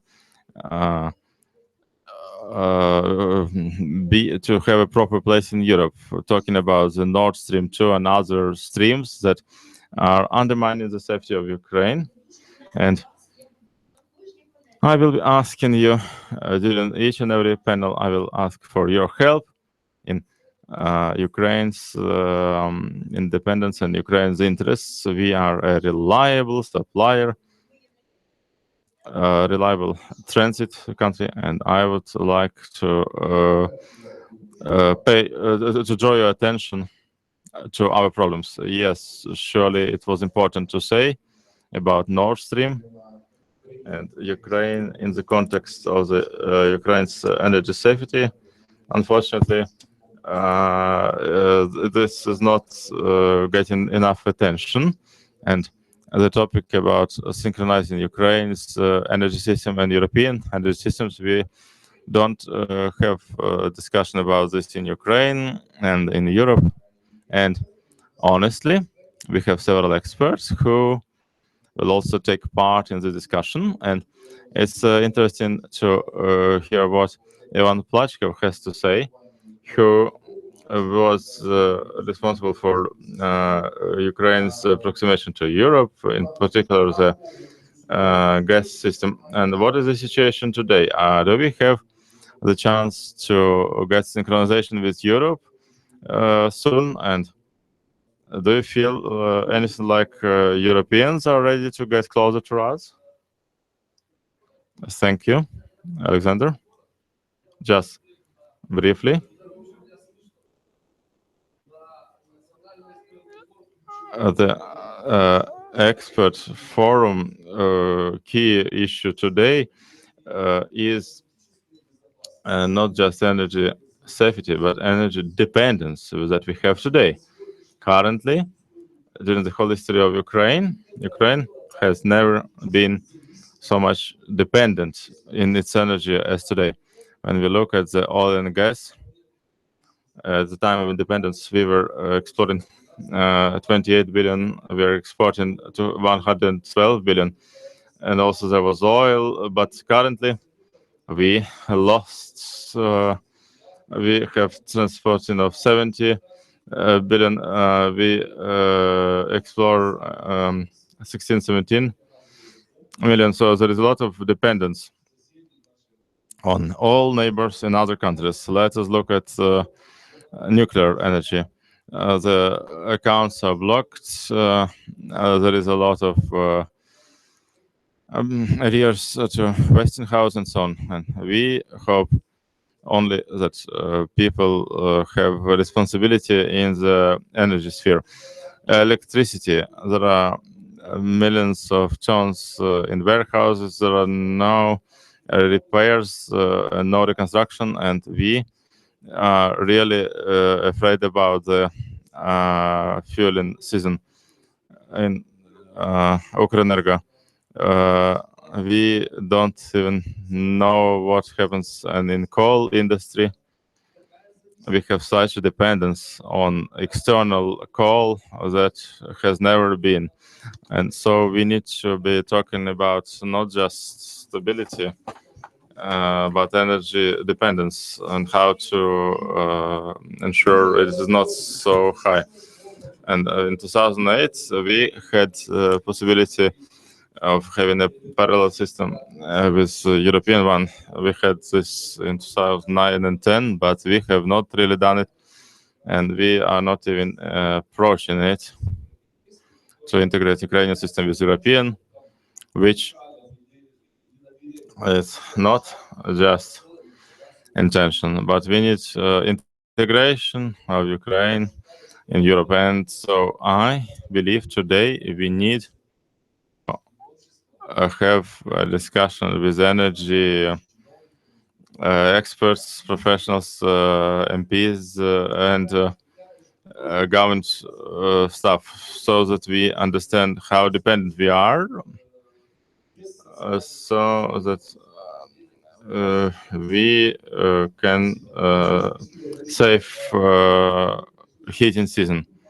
Sergey, could you also reply what is the official position of the ministry with respect to the situation that Ivan just mentioned?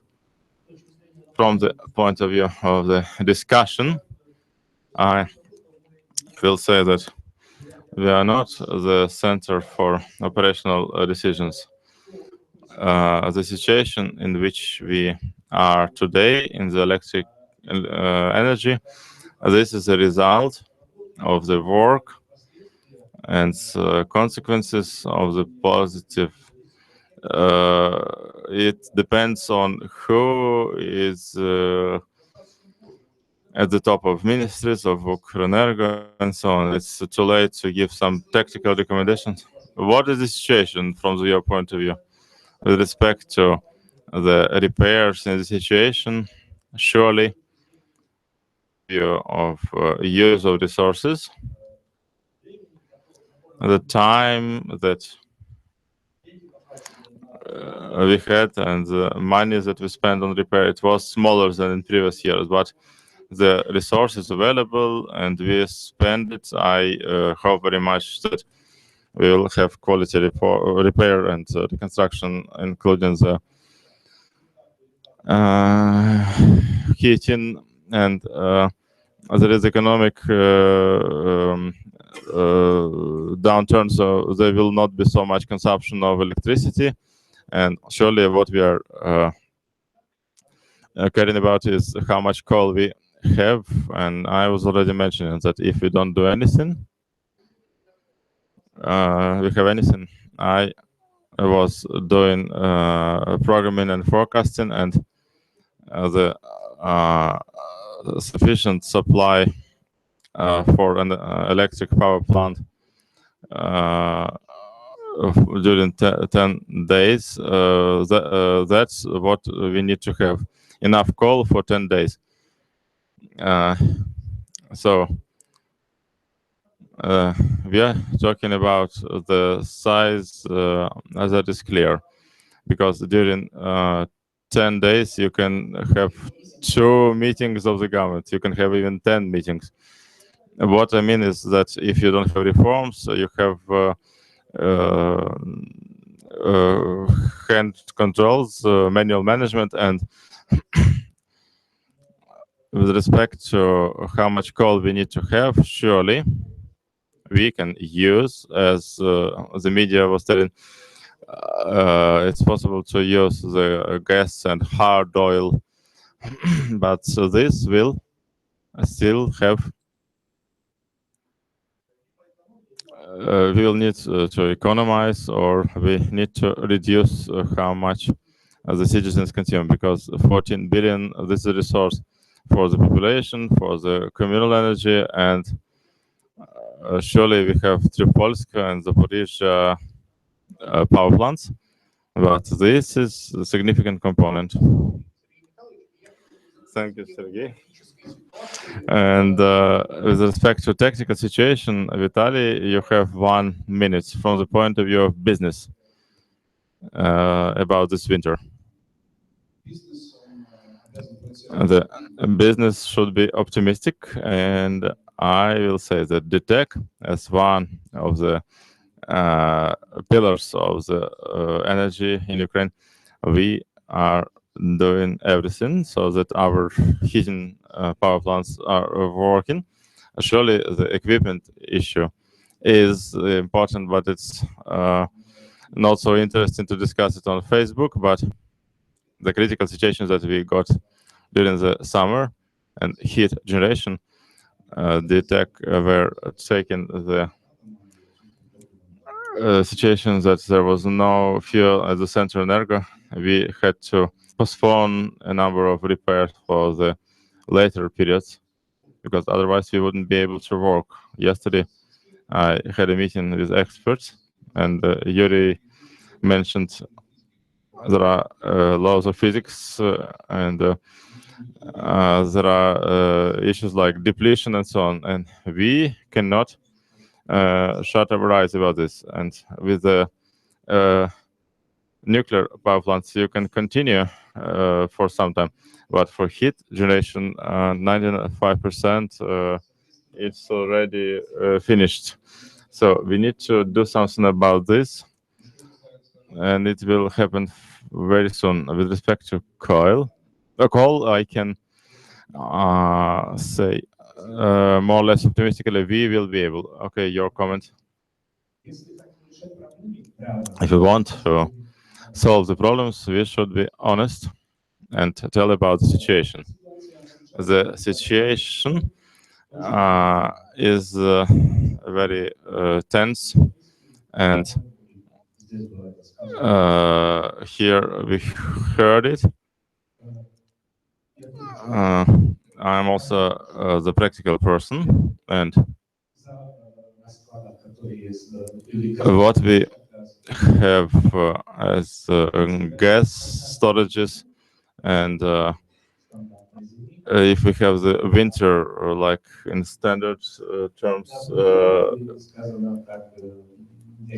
it may not be sufficient unless we have some limitations, because if we need to have comfort for which they pay, this comfort in Kiev, which also I have in the cabinet of ministers or in the apartment, this is not really the comfort of the Slovakian.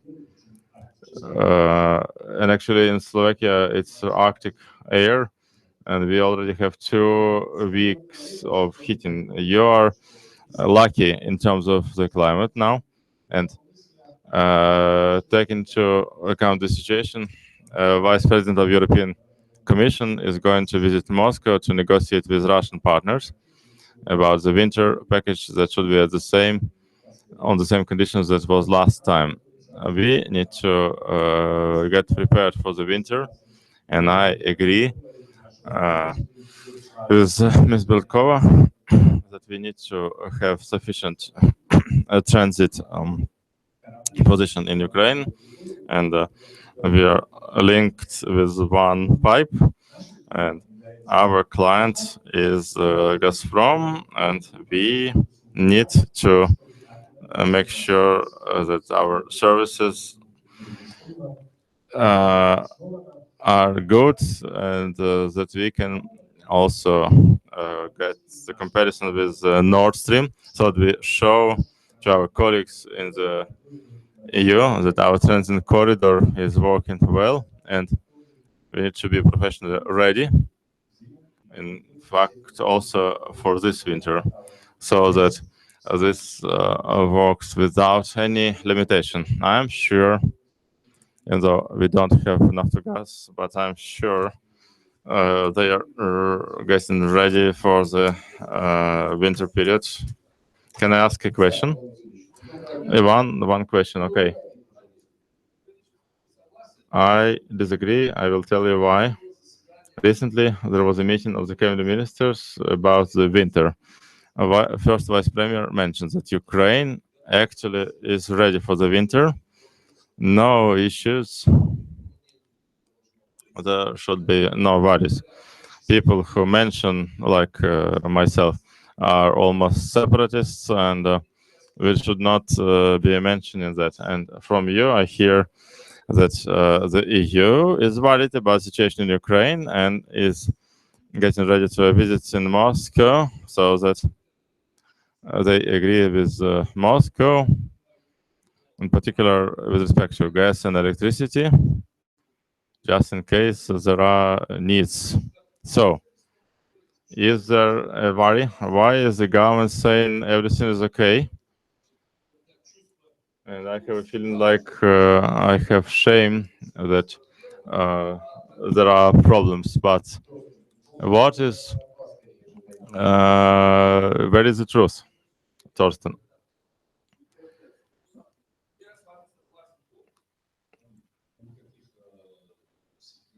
No secrets. It was in early September an official meeting with the government, with the president, with vice president, with the minister of energy, and so on. This issue was discussed with respect to gas supply in winter. And before that, the cabinet ministers made the decision that if we do not have 14.5, it's not enough. We need to have 17. Even before that, it was clear that before the summer, it was a proposal that we need a winter package and to agree it with Kiev and with Moscow. That was like in the last year and year before last, that we need contracts with Gazprom and via Naftogaz. This is a practice. It was done for 2 years. So Europe is agreeing. What about us? Naftogaz and Gazprom are agreeing with the help of European Union, because without this, during 2 years, they could not agree.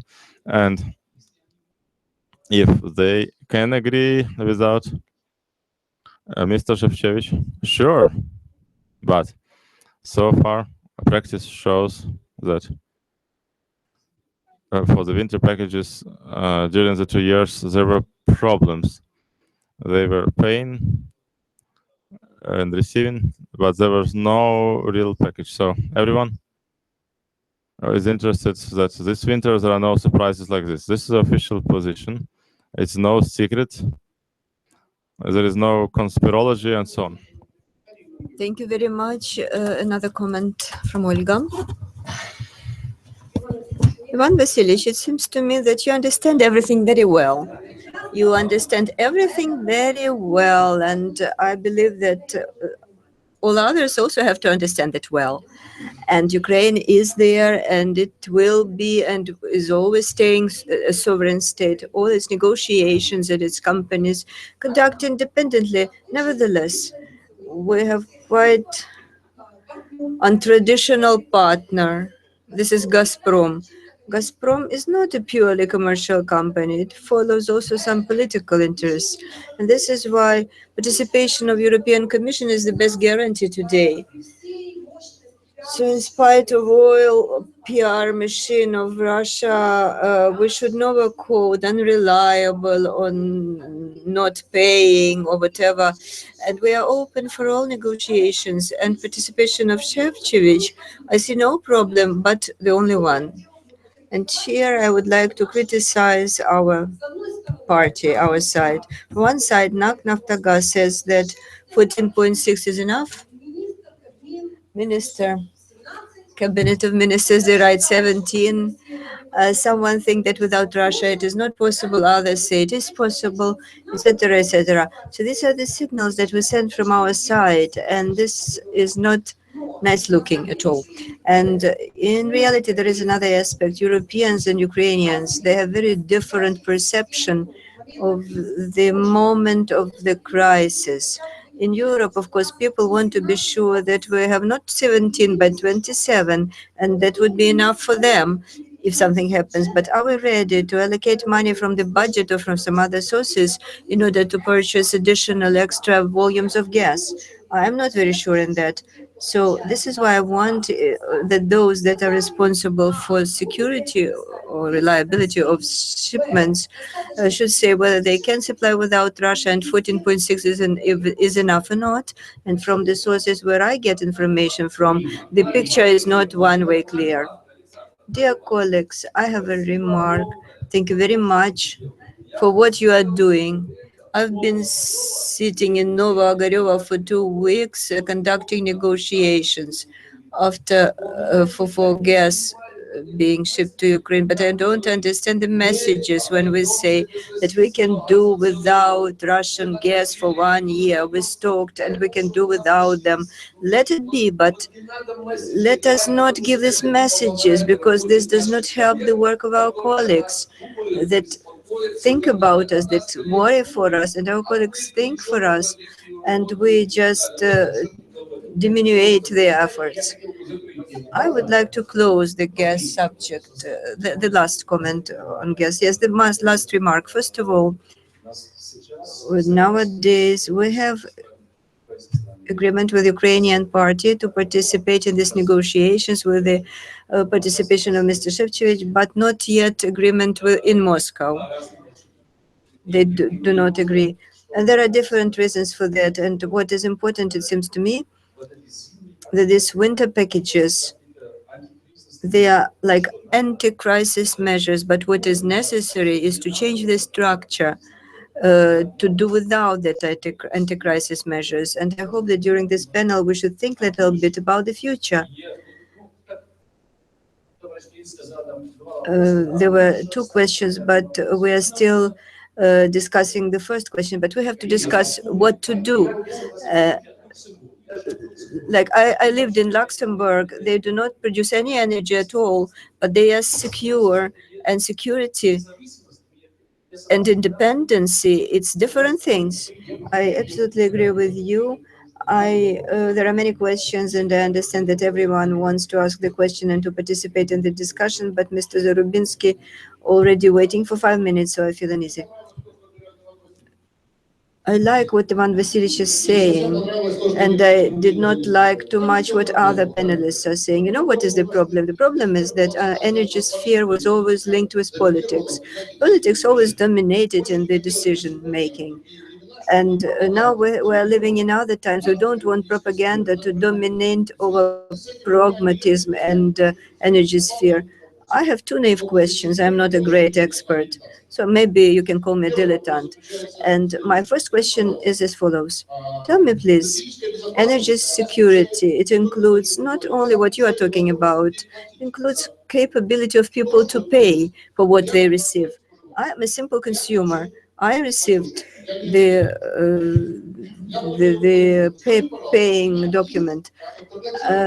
Do I have alternative to pay to someone else, not to those who are sending me these bills, but to others? Then it means we have no market. If there is no competition, there is no market. Tell me, please, when the absence of market is there, you cannot determine in the imperative or directive way. I don't talk about professionalism of those who determine that tariffs, but in what way, when there is no competition and also there is no market, they determine for me the market price when I get the bill only from one source. This is just cheating. This is manipulation. That's why we have that prices. They are very doubtful prices.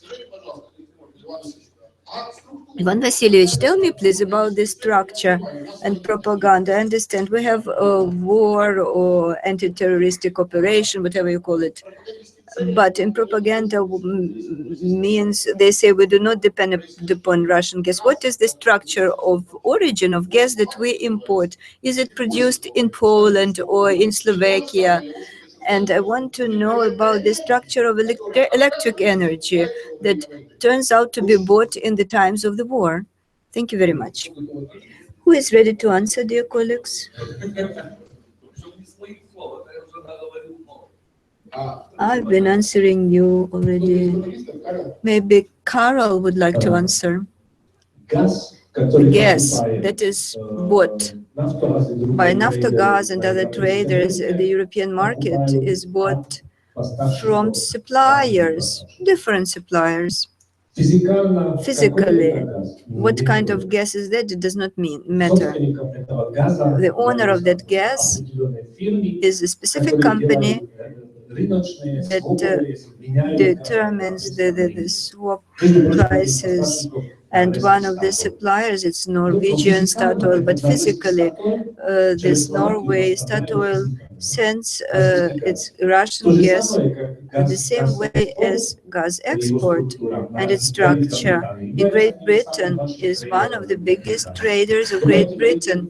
Do you think in Great Britain they export Russian gas physically? No. They replace it, they mix it in the European market. This is the essence of one liberal market. And don't ask if you buy bread, you don't ask where this wheat is from. You are not interested in that. Thank you very much, Carol. I love your question. It's about market price. We've been starting from that. Ukraine has to go into the direction of market. This is the most complicated question.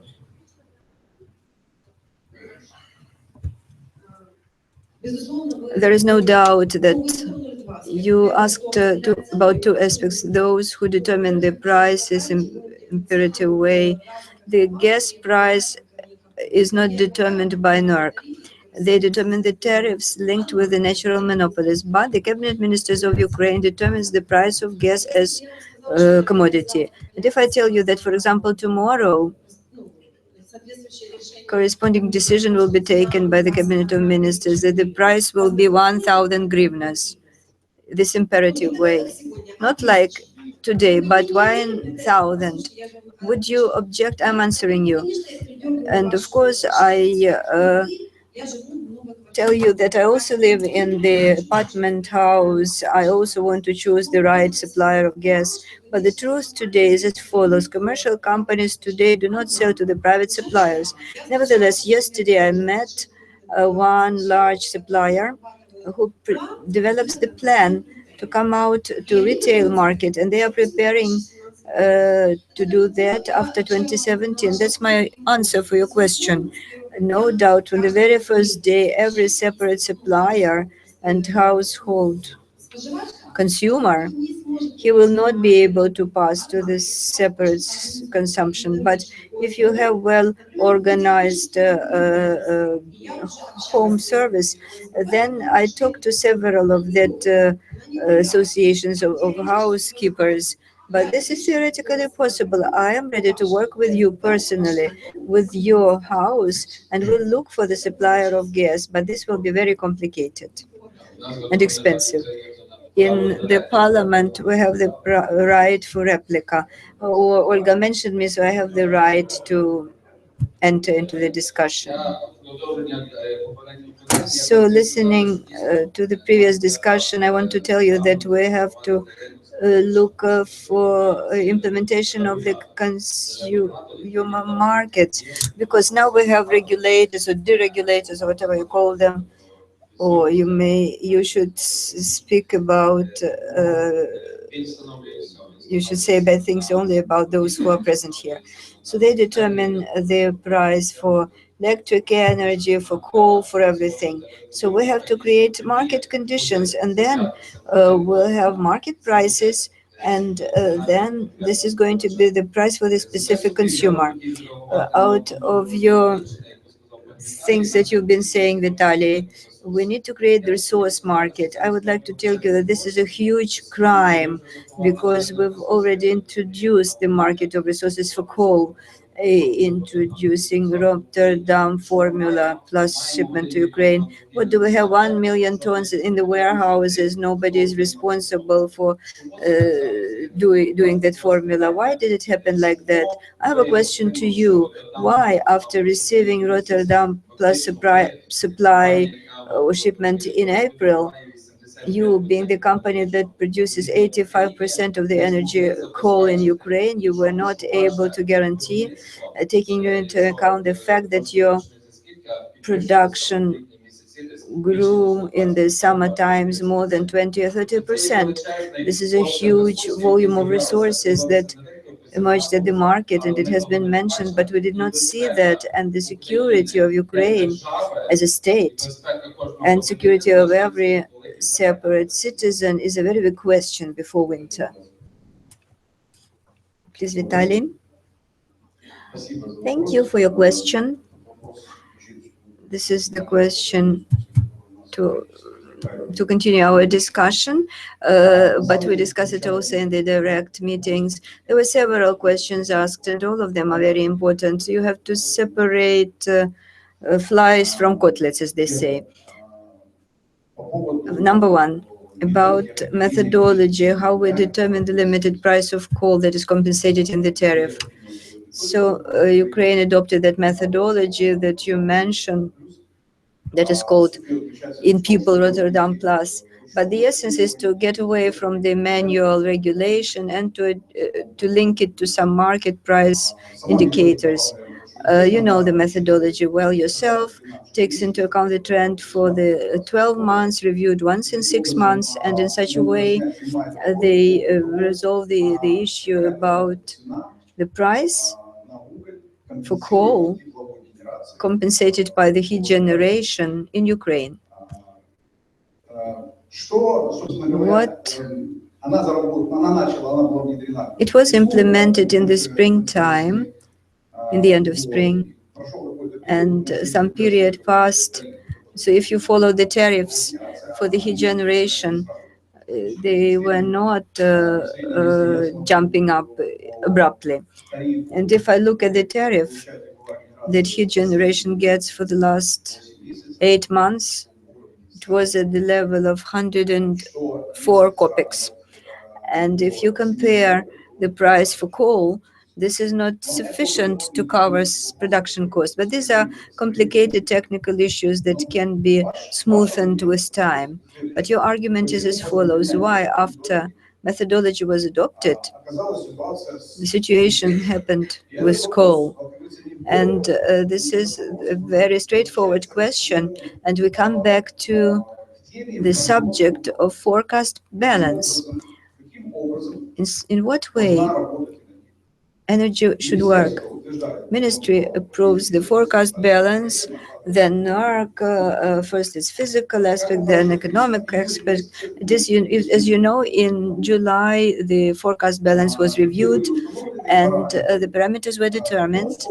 Who has to produce what amount of energy? Atom said nuclear energy. They said we're going to produce such an amount of energy, heat generation, such an amount of energy, etc., etc. Correspondingly, within the framework of this forecast balance,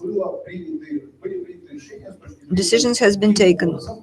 In what way do we have to supply coal in order to guarantee the necessary level at our power at our stations? And what happened in reality?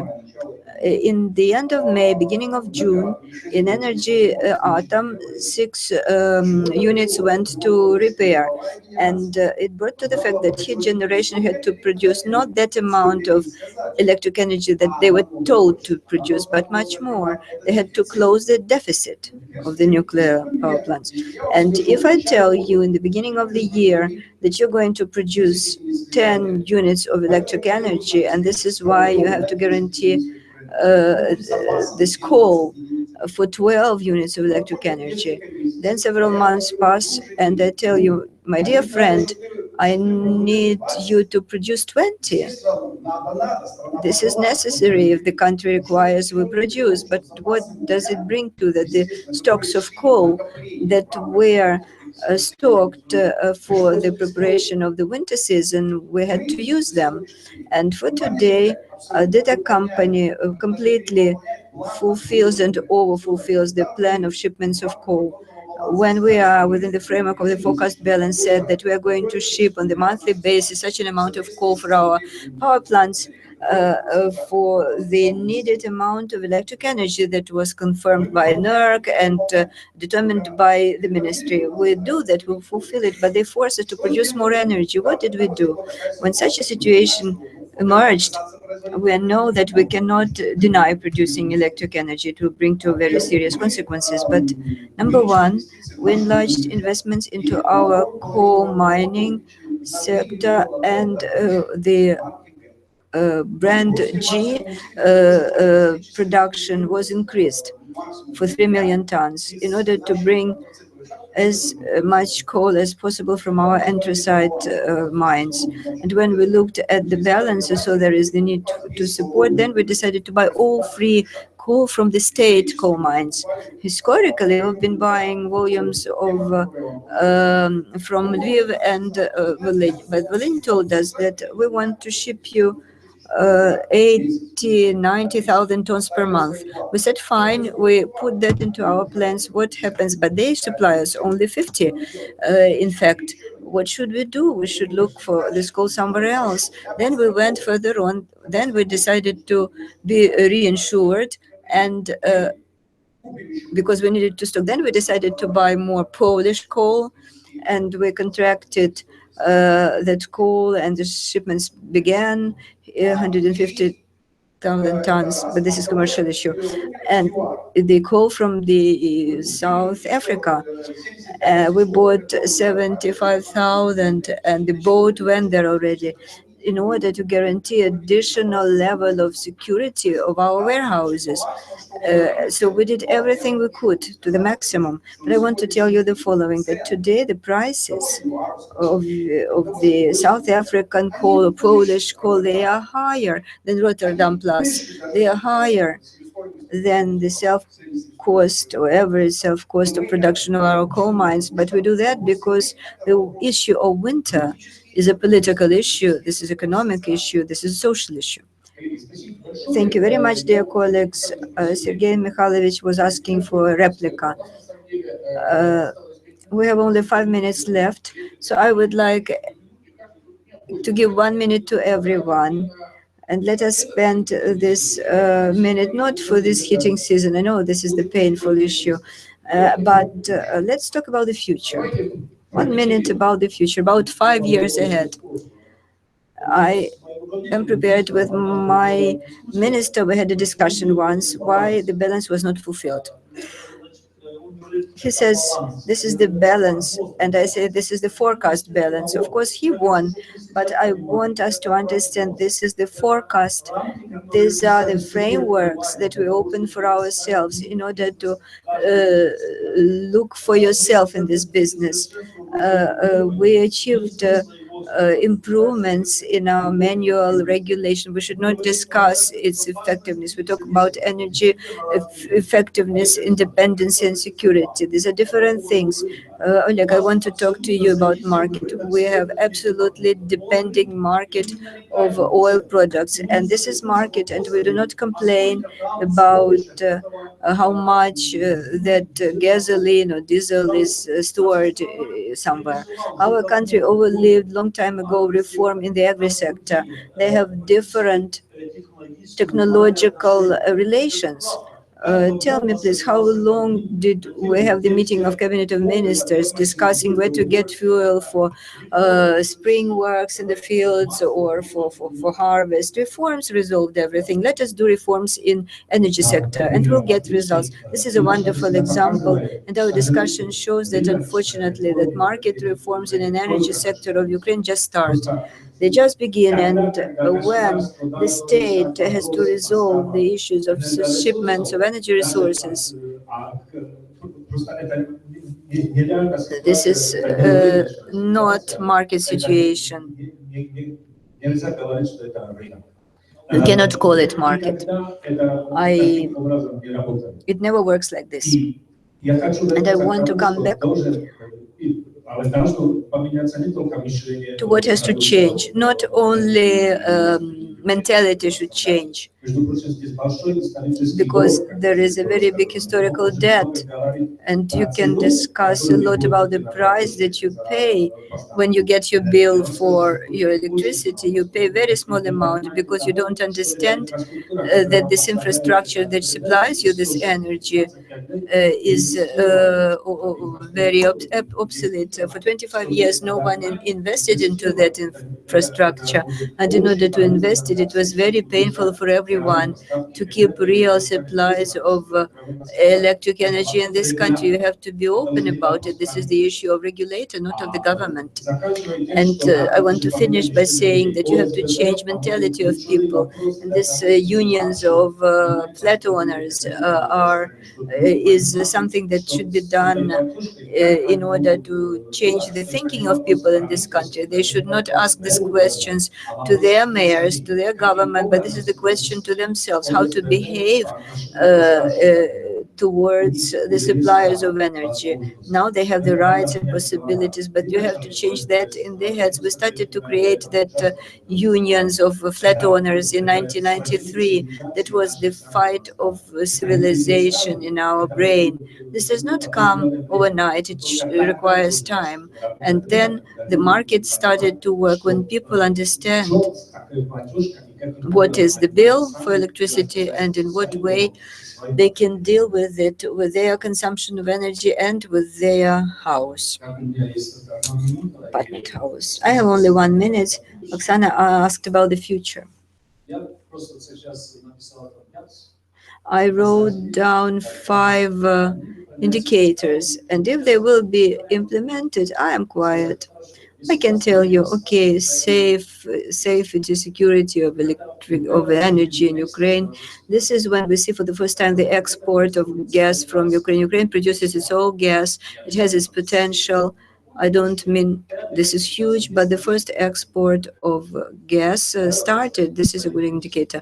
Second one is on electricity. When Ukraine starts importing from European countries electric energy in the necessary situations, this is also security. And for the time being, this does not exist. Number 3, when consumption of anthracite goes down, it's about coal, then it improves the energy security of Ukraine. Number 4, it's energy efficiency. Energy efficiency is at the level of Poland. Then I will be quiet. Everything will be fine. And number 5, it's renewable sources. When Ukraine fulfills its goals to get 11% of its energy from renewable sources, if all that 5 goals will be fulfilled, I will retire and everything will be great. Thank you very much.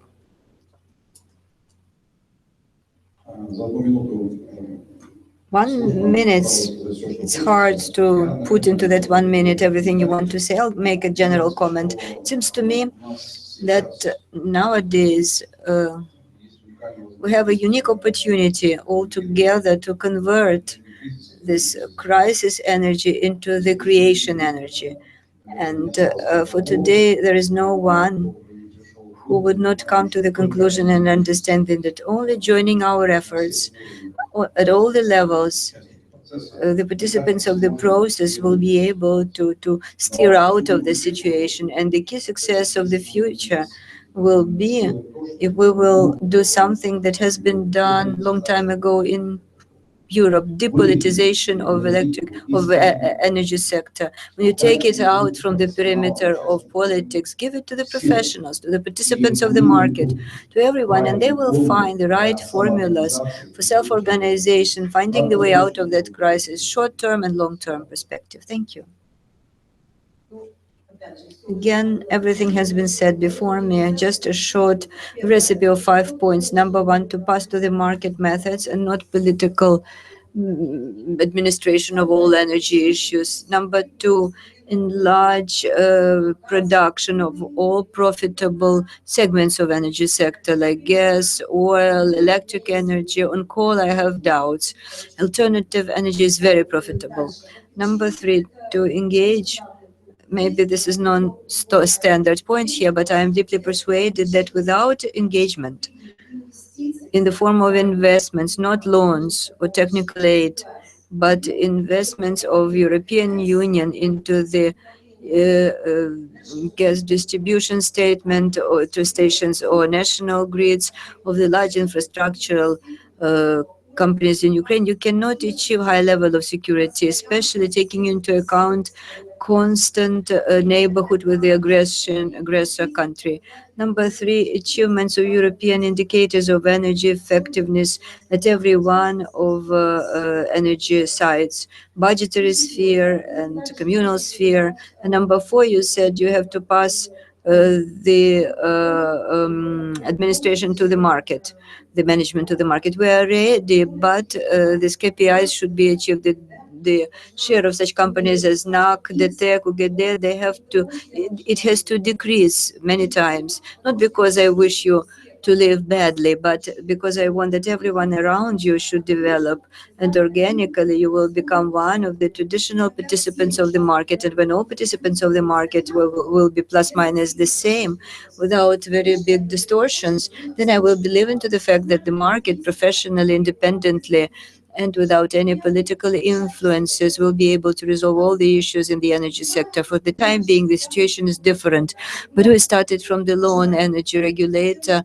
Now the president has to sign it, and I hope that the new commission on the regulation of energy market will show not politicization of their approaches in the determining of the tariffs. Thank you very much for all the participants. Dear colleagues, the time is over. I excuse myself to those who didn't have chance to talk. Using the chance, I would like to ask organizers for the future to foresee more time for the energy panel, because we are really missing time. And let us thank all panelists. Thank you very much. There is a chance to have an informal communication. Everyone is open for that. Thank you. Мы ходим на пенсию. Я предлагаю определить, куда. Не на наш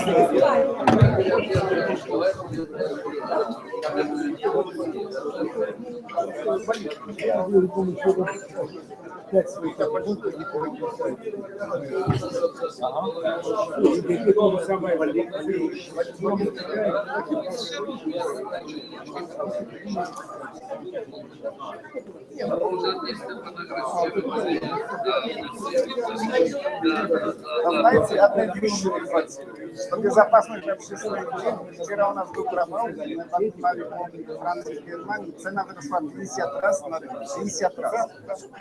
Но смотрите, это одна за вещи.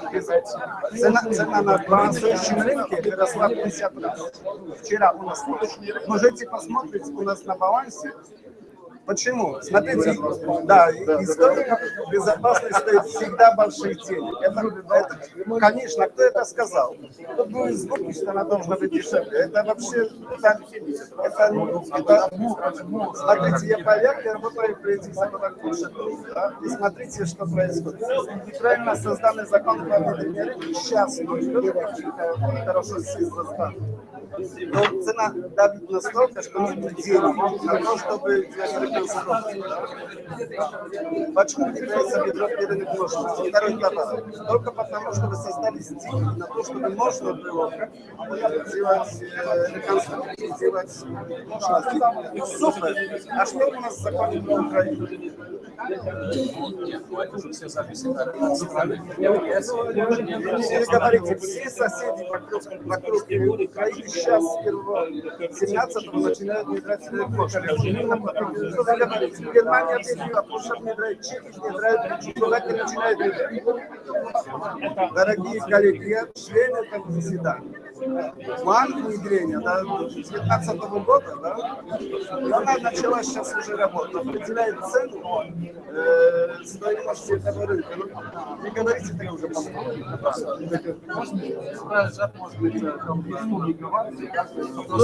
Знаете что? Одна вещь, которую давайте начнем. По одной причине этот закон будет поправляться еще месяц раз. Смотрите, в этом законе, что сейчас написано, да, где описаны внешние территории? Кто управляет? Каким способом? Этот закон, он не рабочий. А кто является главным свидетелем, кто отвечает за внедрение этого? Во всех рынках отвечался за системный оператор. Его был план, у него был создан бюджет, но это подождет. Сейчас я тоже здесь работаю, мы создаем бумагу. Я даже... Нет, я за 11 лет работаю в фармацевтической компании, за 12 лет работаю на Украине. Тоже именно занимаюсь. Больше на Украине я занимаюсь именно рынком, только рынком.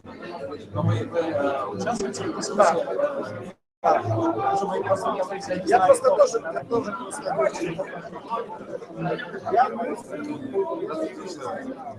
Вы смотрите на круглом столе спортсменов в скайпе?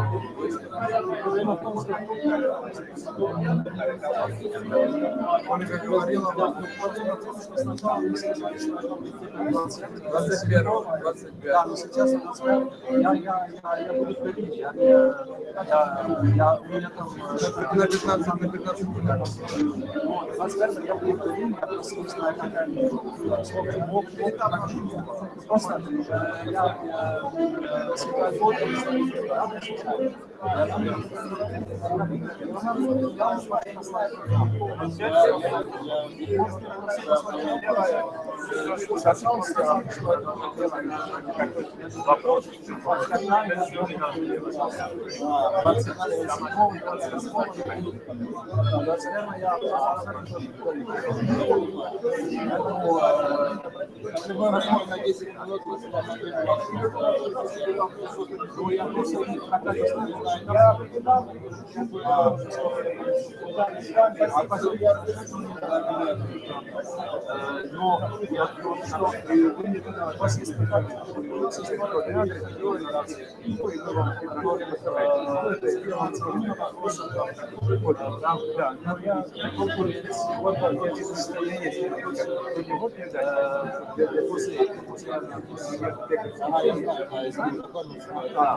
Я как бы когда они просто разговаривали, я им передавал.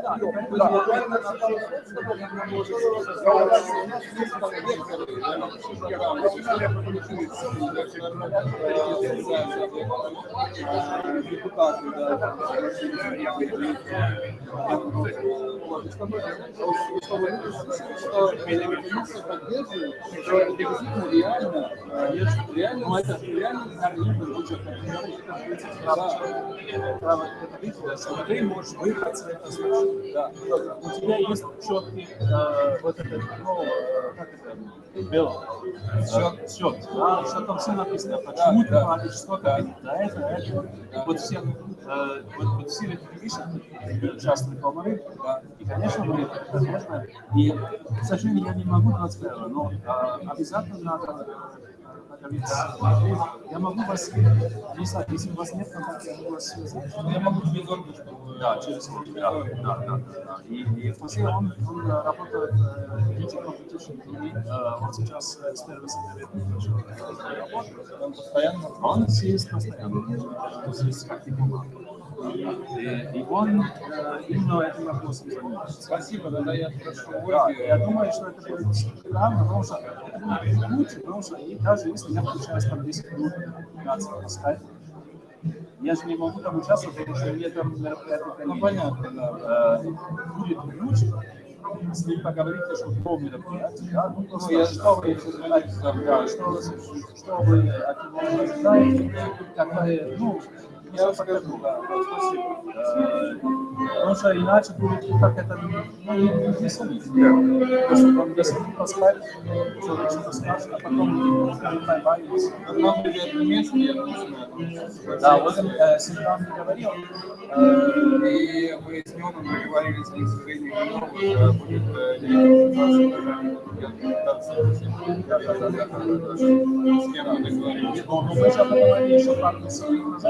очень интересно. Вот это, у нас есть исследование, мы сделали исследование, я туда сегодня переведем его на английский, оно будет печатно видеть. То есть, как мы готовим этот институт с точки зрения Украины, потому что мы проанализировали европейский опыт и хорошо, люди, да, через и я могу тоже, если вы еще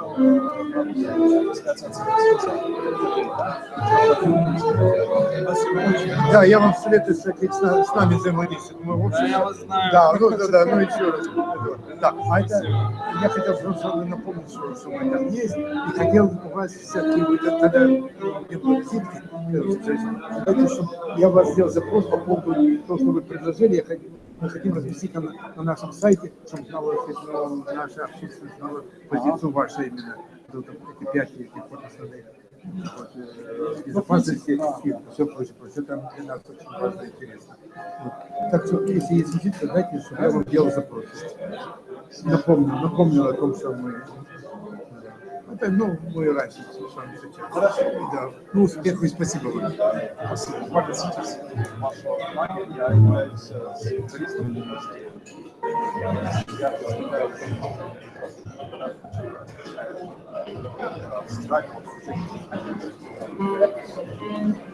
я бы хотел лучше понимать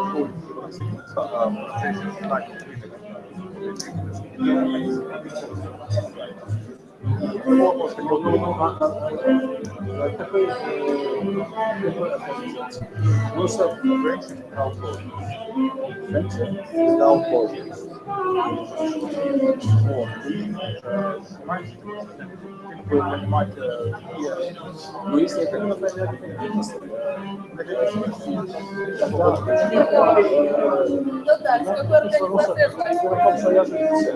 я бываю, сам способ связаться с и это занимается это парадокс.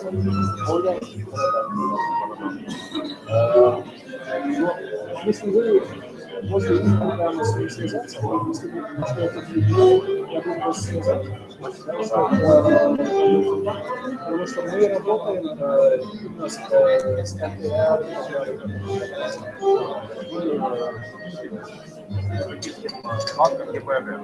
нет, это Европейская комиссия. Европейская комиссия это говорит по закону. Ну, например, сертификаты, участвуют в подготовке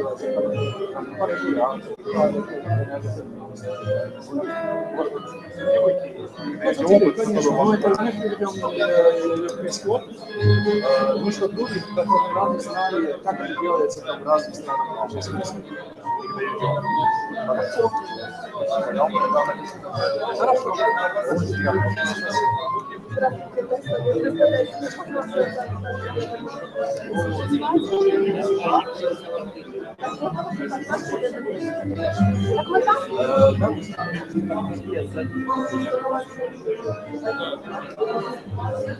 Можно буквально 2 минуты ваше интервью? Мы постараемся очень быстро вложиться. Телеканал СТС.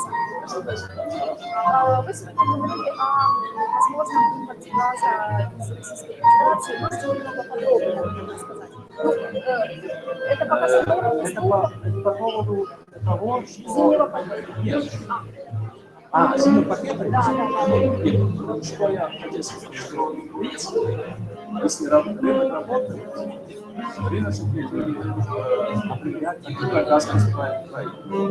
А он сейчас не работает, что отношения очень сложные. В том числе меньше газовых газпромов, и поэтому там есть предложение вице-президента отсутствовать, как было это последние 2 года, поставки газа с Газпрома на Украину.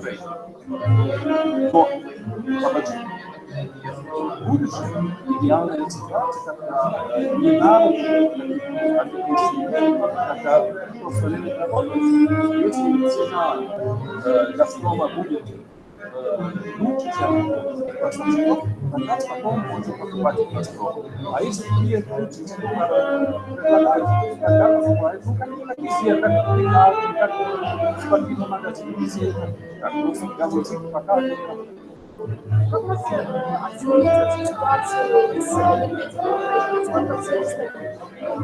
Да.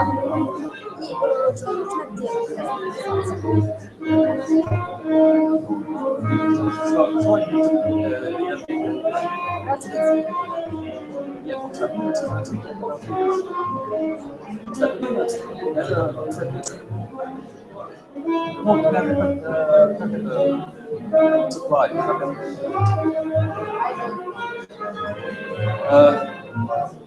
как будет supply? Energy supply. По поставкам. Поставки. Да, поставки энергетических ресурсов.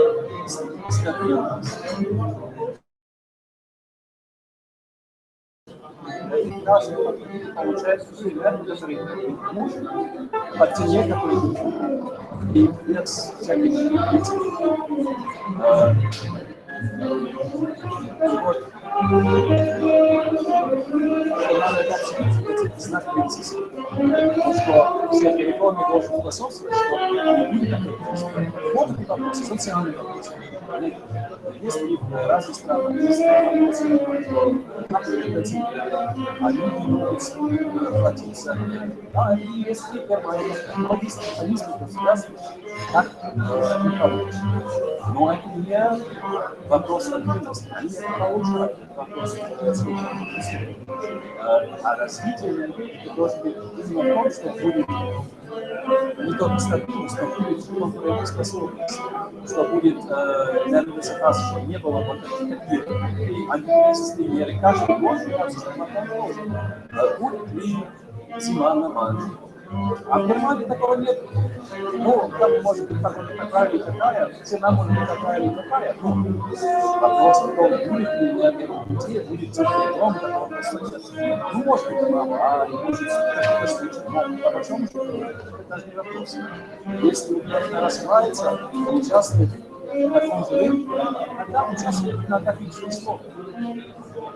И тогда вопрос совсем другой. Насколько ты как-то способен, насколько современные установки у тебя есть, да, чтобы цена была нормальная, чтобы ты больше продавал. Тогда это, конечно, по справедливости и так далее. Но это еще много работы. Пока что рано об этом еще говорить. Нет, никогда не рано, просто много работы. Очень важно сегодня увидеть, какие срочные вопросы. Спасибо большое. Спасибо. Если мне потом еще дается покушать, так точно так. А если я пройду покушать, хорошо, я буду мешать покушать,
Шановні учасники і гості форуму, прохання підготуватись до того, щоб уже займатися.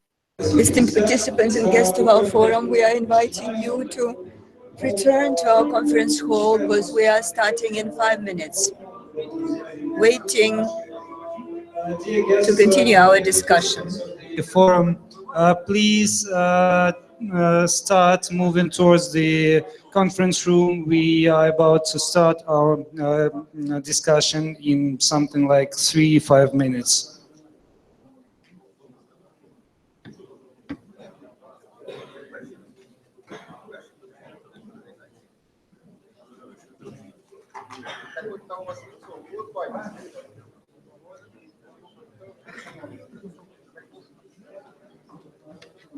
Прохання до учасників та We invite the participants and the guests of the forum to return to the conference room because we are starting in 5 minutes.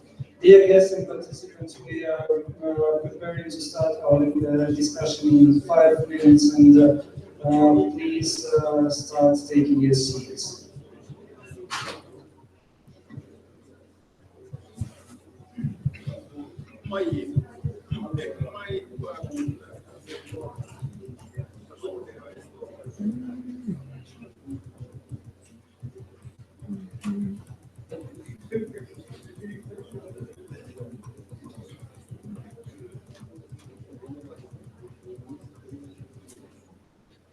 What is Julie Polly?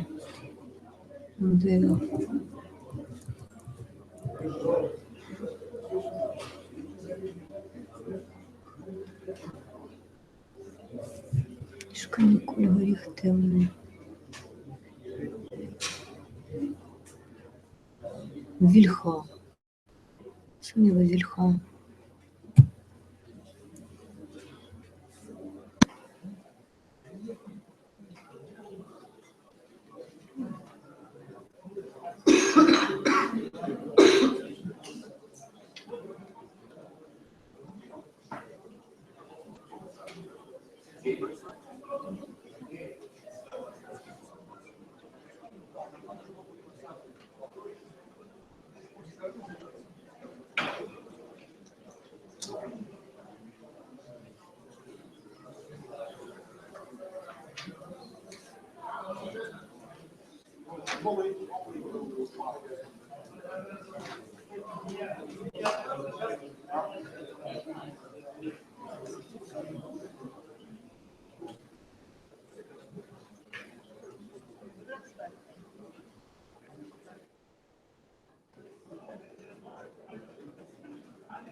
Почту можна тільки на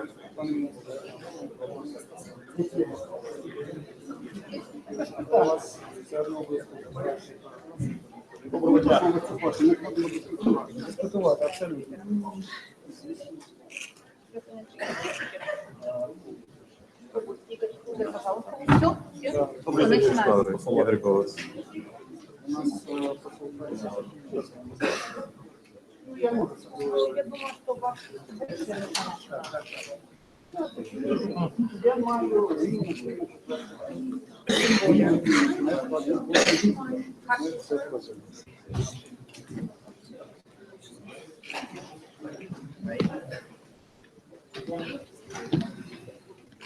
Шановні учасники, вітаю.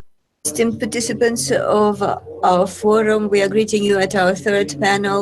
It is called The World, Ukraine in Europe and in the World. And we are discussing different subjects. We've been discussing reforms, decentralization, been discussing electric energy, energy in general. And we should talk about Ukraine and its place in Europe under the angle of international relations of Ukraine. Correspondingly, we have highly respected guests today. I want to present them. This is the Minister of Foreign Affairs, Mr. Klimkin of Ukraine, Minister of Latvia. I am sorry. I am the ambassador of Lithuania in Ukraine, Mr. Spoikins. Igor Kovut is with us today. He is well-known person as an expert who works a lot with the legislative initiatives that represent the civil society, but now he represents here the program of USAID, but it's again in his area of competence. And we have a guest from Brussels, Michael Emerson, the senior scientific worker working in the Center of European Political Studies, CEPS in Brussels. And we have some changes. Vice President of the European Parliament, Mr. Chernetsky, was not able to join us because he had to go to Strasbourg because of some urgent affairs. So he was sorry. He passes his excuses to the participants of our discussion. And also the ambassador of France was also declared. She will join us a little bit later. She has today quite a full program. So when Mr. Minister knew about it, he could imagine how busy she is, because now the times are really very busy. And correspondingly, we start our discussion. And maybe it would be right. Yeah, and another important issue that I wanted to warn everyone that, you know, we have time limits. Everyone gets 5 minutes for presentation. And in the first row, there are experts, also the representatives of the diplomatic corpses, and we give them opportunity to have priority to make replies, comments, and questions. And I would like also to start our discussion. And of course, first of all, that would be interesting to hear, Mr. Minister, concerning what can we say today about the place of Ukraine in Europe, in the world, its role of Ukraine as the factor, what kind of factor is that, what is it for, etc. Thank you. Thank you very much. First of all, I want to thank the Institute of Gersenin for invitation and for the materials that were prepared. They are very good, because international policy is quite often discussed at the level of the mentality of the card house. So the idea is to make such an international policy measurement. This is a super idea to discuss the place of Ukraine in the world and in Europe. I am thinking that having so many respected and experts with renommee, it would be a pity to listen to some lectures. So I will be limited by 3 or 4 ideas, and afterwards any questions, any ideas will be welcome. So we will work in the real time and discuss all that. I think it would be more interesting. But to begin with, just for the appetizer, for teaser, so the first point, we, of course, should not say that the world changes in front of us. It changes faster than we expect. Everyone knows that. But in this world, I'm talk about security, security of the separate states, security of every separate citizen and of businesses. This looks completely different than several years ago. Without talking about cyber security, about completely different feeling and perception of terroristic dangers and migration that is perceived as the danger to change the way of life, the way of living. So the feelings, they are changing. And now everyone, I don't talk about everyone, but many people in the world have such a feeling that security can and even must be turned into some kind of a product. Security and the lack of security. It's like the products that come to the exchange. And so it's not only during different negotiations, but also from the standpoint of creation of the multi-level influences, the impacts. And you can see it quite well what Russia is doing. They are raising the stakes in different directions now. When we have security as kind of a product, as commodity, then in the politics we have such a notion. If you allow me to apply it, it's quite disputable, but this is when it goes about commodities and goods, it can also, we can discuss their competitiveness. And from the standpoint of the role of Ukraine, to what extent are we, with our resources, with our place in the world, to what extent are we competitive? And now I have the second idea that I want to share with you. There are 2 main indicators that are showing our role and our possibilities. Number 1, we are surprised ourselves. This is our capacity and our sustainability. And it's not of the state, but of the society as such.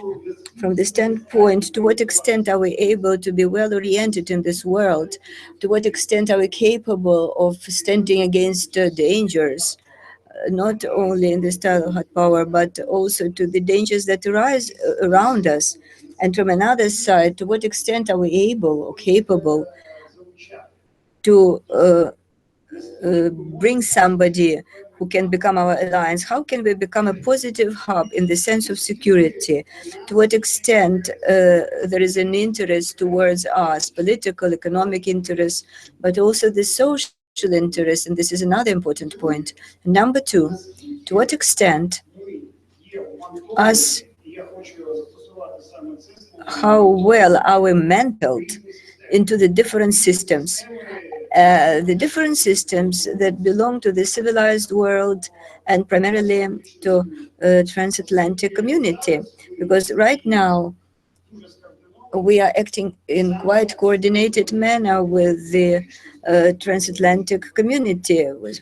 From the standpoint of the international policy, we've been dreaming about it. We've been talking about accession to NATO, to European Union. That's the way that we are taking now, and we are becoming the part of the civilized society in the large sense.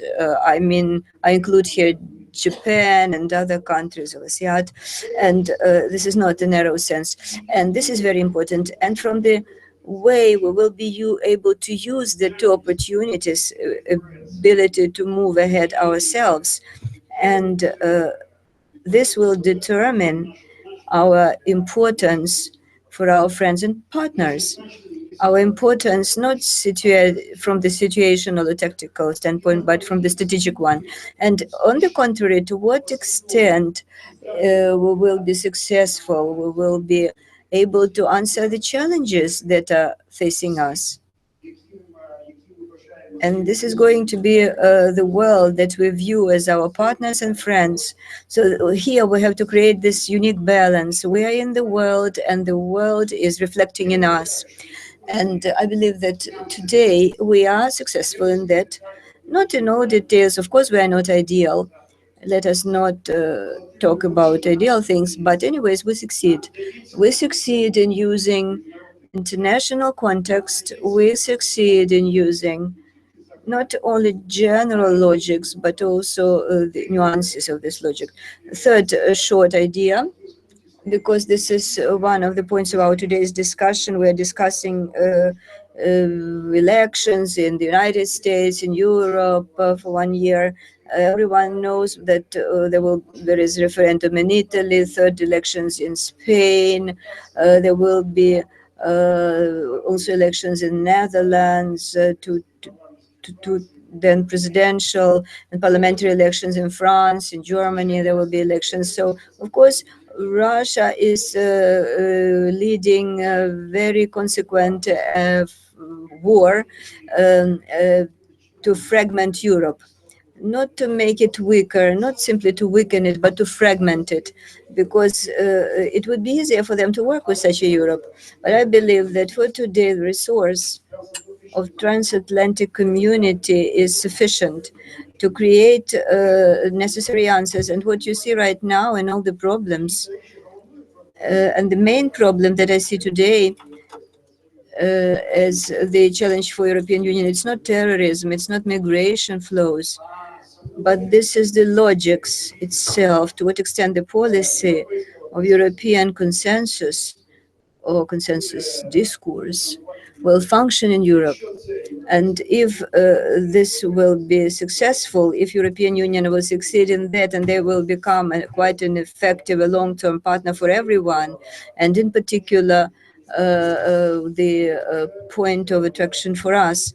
And I believe that this is my personal opinion, that Ukraine is mentally, historically, economically, because geography in the contemporary world is differently, but we are the part of Europe, we are the part of this mentality.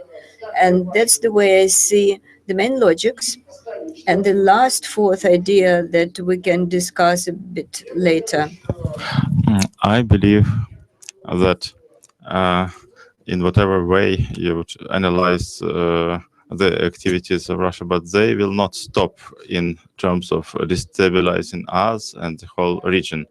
As Ukraine's success as a European and democratic state means fundamental delegitimization of what happens in Russia. It will be delegitimized in mental, in historical sense, if you like.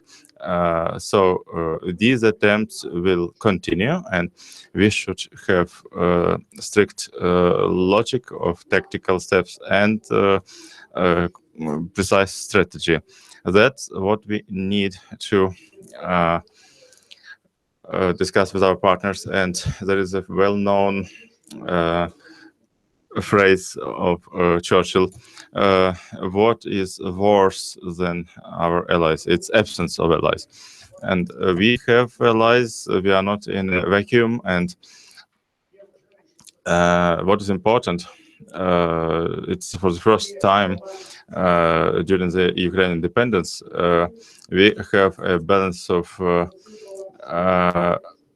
values and interests, not someone's ideas. And that's where we have the room to go ahead. And now I'm ready for the discussion. Actually, this is the good moment to give the floor to the esteemed ambassador. And you were saying about the need for decentralization, and that Ukraine, to some extent, is a factor of delegitimization of the Soviet heritage, and Latvia was one of the first countries that participated, if you like, contributed to this delegitimization. So what is the role of Ukraine in this sense? Thank you again for invitation. I will speak in English. There is very little to add what the minister said. We are living in much more turbulent times in comparison what the Baltic states faced with regard to Ukraine. I think one key difference which was there, 10 years ago, Russia didn't object membership of the Baltic states in the European Union. They were against our membership into NATO. But when it comes to Ukraine, Georgia, and Moldova, it's quite obviously that Russia views the Eastern Partnership and the association agreement signed with these three countries as a direct threat. So in a way, this is the first argument why it will be much more difficult for Ukraine to move on. The second is Ukraine, unlike the Baltic states, is facing aggression in the East. And this takes a lot of resources. We didn't have such type of a situation with regard to the Baltics. And it's also obvious, I think the third factor is that Ukraine has much more difficult historical heritage than we had. We had our own statehood for 20 years, so which helped us a lot. And we moved decisively towards the European Union at the beginning of the 90s. Ukraine is at the beginning of the path. So my first conclusion would be that the path towards Europe, in case of Ukraine, will be much more difficult, and it will take much more time. The second, I think Ukraine, regardless of all these difficulties, has accomplished a lot. I think if we look at the situation in 2014 and in the situation in 2016, at first it has been possible to stabilize the front line in the East with big casualties, but this is very, very important. We see some economic recovery. We see some financial support coming from the IMF and the European Union. So we can see that Ukraine is a country which has been able to recover. If you look at those plans which were mastered in the East, I think this is a huge, huge success in these circumstances what we are facing. The minister is absolutely correct saying that clearly Ukraine has friends and allies. But what should be taken into account in these circumstances? So the European Union is extremely diverse institution. You have still 28 countries with different historical understandings, with different historical heritage, and with different sympathy towards Ukraine. And plus we are facing a lot of additional troubles and difficulties within the Union itself, caused by the Brexit, caused by financial difficulties. As a result, what we see in Europe, there are different opinions and views on Ukraine. And what should be taken into account, from my point of view, it's necessary to work for us all actively, Ukraine, its allies and friends, with more skeptical partners within the European Union. This is very, very important.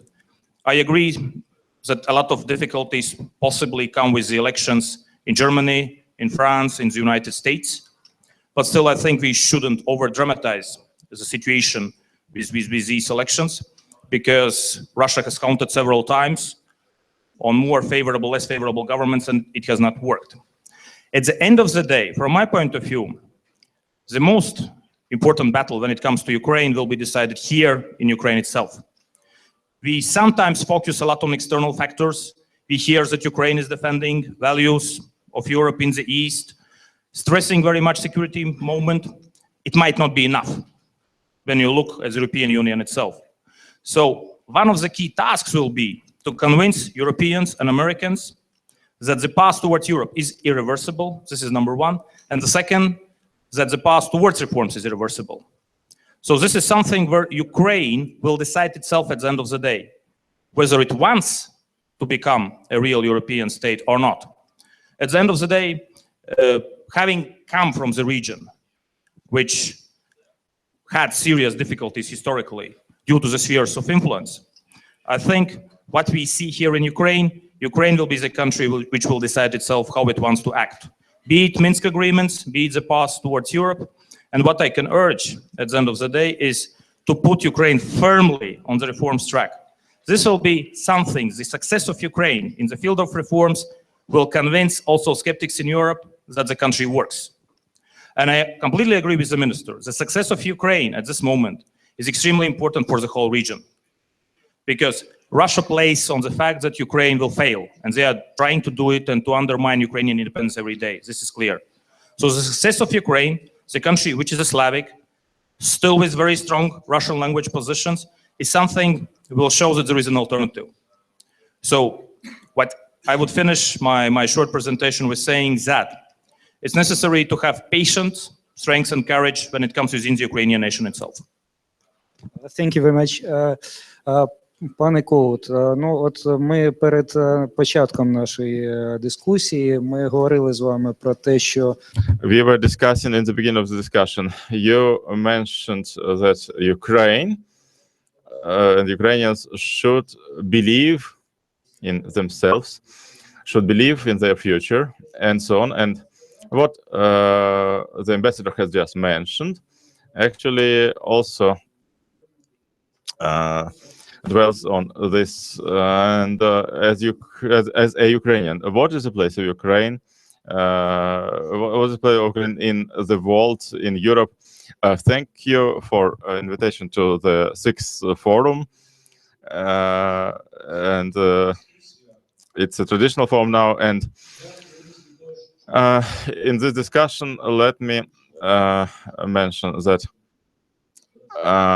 such forums like this are extremely important, because I listened to the esteemed minister and can agree that what is good that we can propose to the world, to the EU. We need to understand it, not only security, there are also other benefits, because when we have closed and open discussions, and we need to discuss what we can propose to the EU, in particular in the context of Brexit and the migration crisis, in the context of the financial challenges. I believe that whatever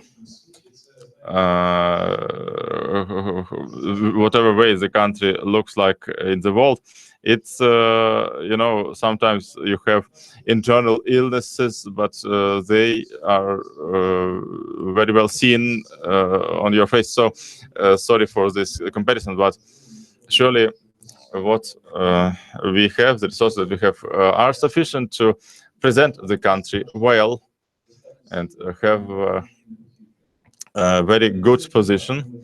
It is belief of citizens in their country, trust to the authorities. And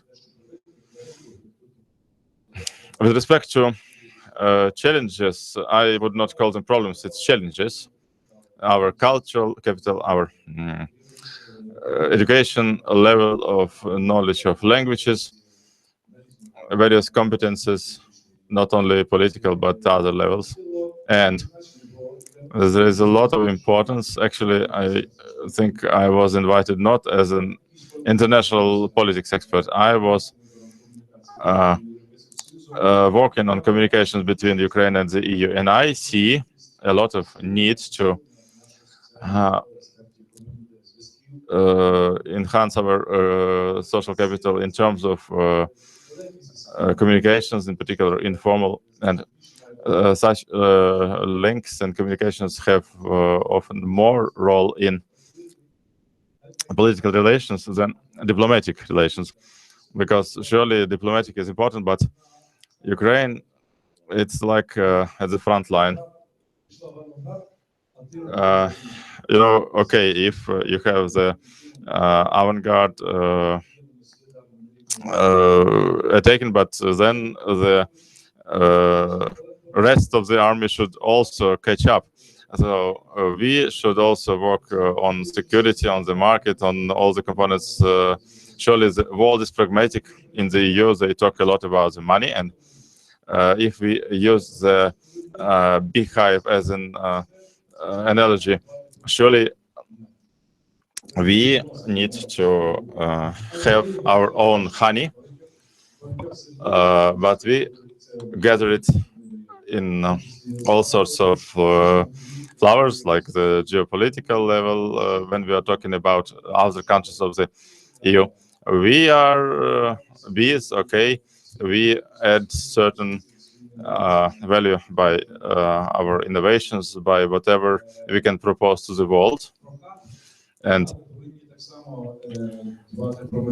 we need to care about the future, because we are a sort of a hub, or are we a wall that is between the European civilization and the East, or we are the gate between the two. So it is also important for the choice for the future of our country. And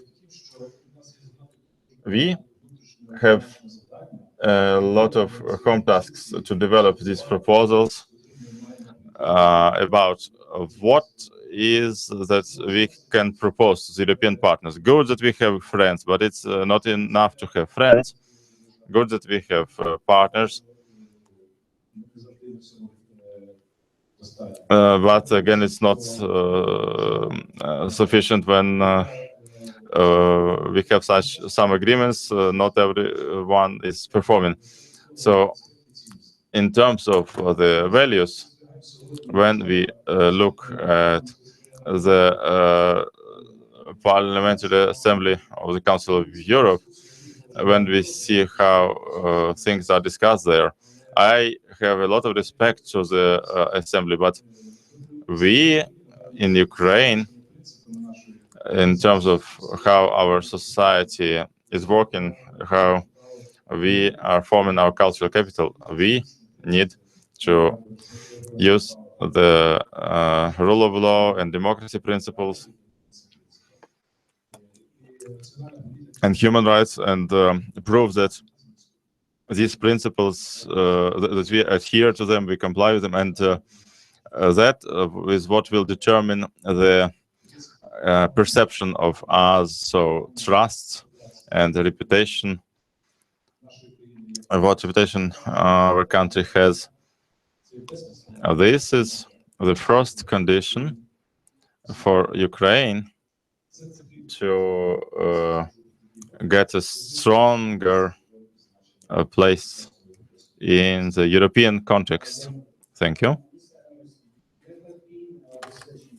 For many, many years, you know Ukraine, you know the region, obviously, and you have much insight on what is happening. You have been observing also how it has been evolving, because we are not standing on one place, we are moving ahead, and obviously you can see that from outside. And you have been also working on seeing how Ukraine would be able to cooperate, to integrate, and things like that.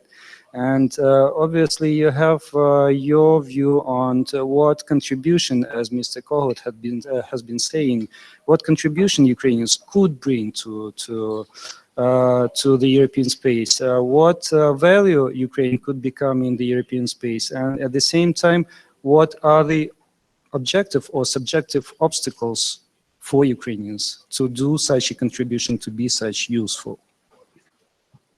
Thank you very much, Dimitru.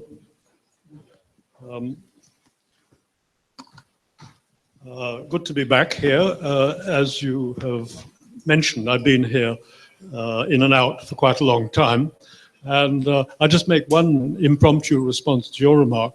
I was here in Orange Revolution time, and I've been here Maidan time, and I saw the formation of the post-Orange Revolution government of Yushchenko and Timoshenko, and I see the present government of Poroshenko and Mr. Klimkin. Just very simply, there has been a huge change. If you like the rhetoric, political rhetoric may be up to a point the same, but I observe the really very important generational change that has taken place in the leadership group in civil society as well as government and in the Rada over this decade, and in a very positive sense. My contribution will be entirely about the EU-Ukraine Association Agreement, and in particular about its communications aspects. So I'm glad to follow on from you. And in particular, I'd like to pass along to the Foreign Minister and the Ambassador this, and this also to you and to the chaise vide from France, which will be, I hope, filled fairly soon. When I was attending the Maidan business a couple of years ago, just after Yanukovych had gone, so there were a lot of European flags out there in the Maidan, and this 2,000-page legal text had been signed. And of course, almost nobody understood really what the content was. So we said, and now I'm talking about Veronika Movchan in the front row and myself, we said, hey, we should do something about this. We are independent think tanks. We should explain what's in this 2,000-page text.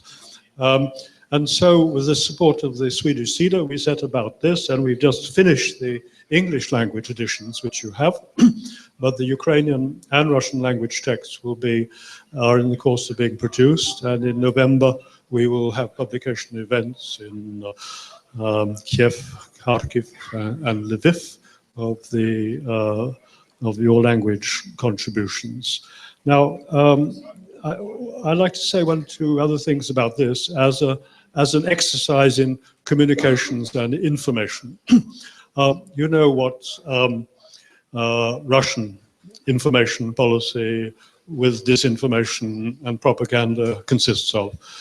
Okay, this has to be replied to, but not in the same manner.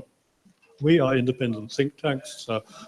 We obey academic standards, but this is also a reply, not just for Ukrainians, but one of the reasons why also we produce a Russian language edition, which some of you may consider superfluous, but we think it is very important. We in Brussels, official Brussels, as well as think tank Brussels, think it's extremely important that Russia and all of the Russian-speaking people in the post-Soviet states and in the diasporas are able to read what is happening in this association agreement process and deep free trade arrangement by comparison, for example, with the Eurasian Customs Union, which is, frankly speaking, a mess operationally.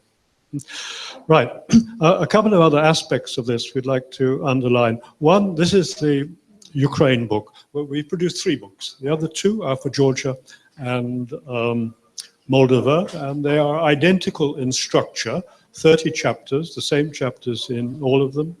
And this could be of considerable interest, the Georgian one in particular, for the Ukrainians, because this provides an opportunity to inspect and understand what the Georgians have done. In some respects, the Georgians have been ahead of the game.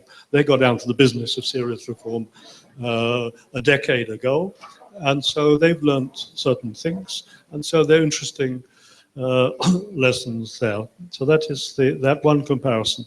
The other comparison is, so there's a book which is really written for professional people in government, business, and academia. We've also produced a brochure which follows exactly the same structure of 30 chapters, but following the discipline which we applied to ourselves of writing only 1 page for each chapter and making it in principle understandable for anybody who has no background knowledge. And so we're aiming at a serious high school student and members of the general public. So this is an experiment on our part. We haven't really done this kind of business before, but here this is a deliberate attempt to try and disseminate very widely down to the level of the house schools the content of this agreement. Now, I guess I'm almost at the end of my 5 minutes now. Is that right? Yeah, yes. it is. Yeah, It is well, almost just over, one yes. final lead into the substance. This is a massive process. There's a lot of substance in this agreement. It doesn't include everything in the reform agenda, but it covers a considerable fraction of it. It has leverage on a considerable part of the reform agenda. It is a process which is, I mean, the message, my overview message is that we see now in the first year of implementation of this agreement, this is a 5 to 10 year process, okay? Right, the first year, the process is seriously engaged. Not everything is perfect, not everything has been done, there are pluses and minuses, but there's a very, very deep process that is engaged, which is important. We could discuss now, if you like, in response to any questions, getting a little bit more specific.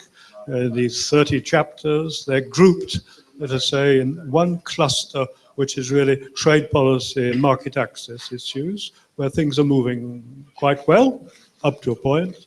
There's another cluster which concerns the domestic reform businesses, both at the high political level and important sectors of policy, energy, financial markets.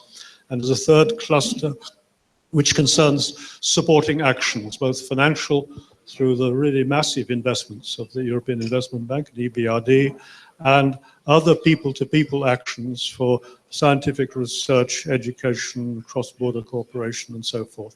So there's a lot of substance in all of these chapters, which I am unable to go further into for the moment. Thank you. Okay, thank you, Michael. Пане міністре, я помітив, що у вас... Dear Minister, I understand you have some reactions and wanted to comment something of what Mr. Emerson mentioned, and I have a question. Actually, today we heard about irreversible choice, irreversible reforms, and the future that Ukrainians would like to have. So, to what extent can we, to your opinion, be talking about irreversibility of our way ahead rather than going backwards? I will not just play with arguments, but look, Michael was saying about Russian propaganda. What is Russia trying to show towards us? They are trying to position itself as a certain pillar of stability on account of democracy and everything. Okay, stability, but they try to show us that we are a failed state. The whole world, not only Europe, is looking at Russia as a failed democracy and understand very well what is going on. And what is going on at the moment is not just the process of disintegration of the empire from the point of view of history and so on, but it's also disintegration from the point of view of orientation of the society. If you see what happens in Russian society at the moment, in Berlin, there was a Nemtsov forum just a couple of days ago, and I recommend everyone to look at this forum and what Ukraine represents at the moment. It's two very different mentalities. It's in terms of people, it's never possible to make a different arrangement, even if the current government changes. They don't understand this, and it's very important to us fundamentally that this society, we have not arrived at the point that we wanted, but we have this irreversibility of leaving the Soviet Ukraine space. And there were discussions with Michael about the association agreement, and sometimes we are saying 5 years, 10 years, 15 years, but let us not play this game anymore. As I'm saying, when we have a discussion about Minsk, I'm a follower of such discussions with respect to essence. But I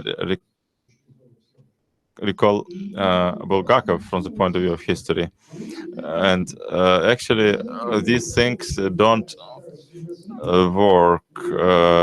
Let us look at the logic of the EU.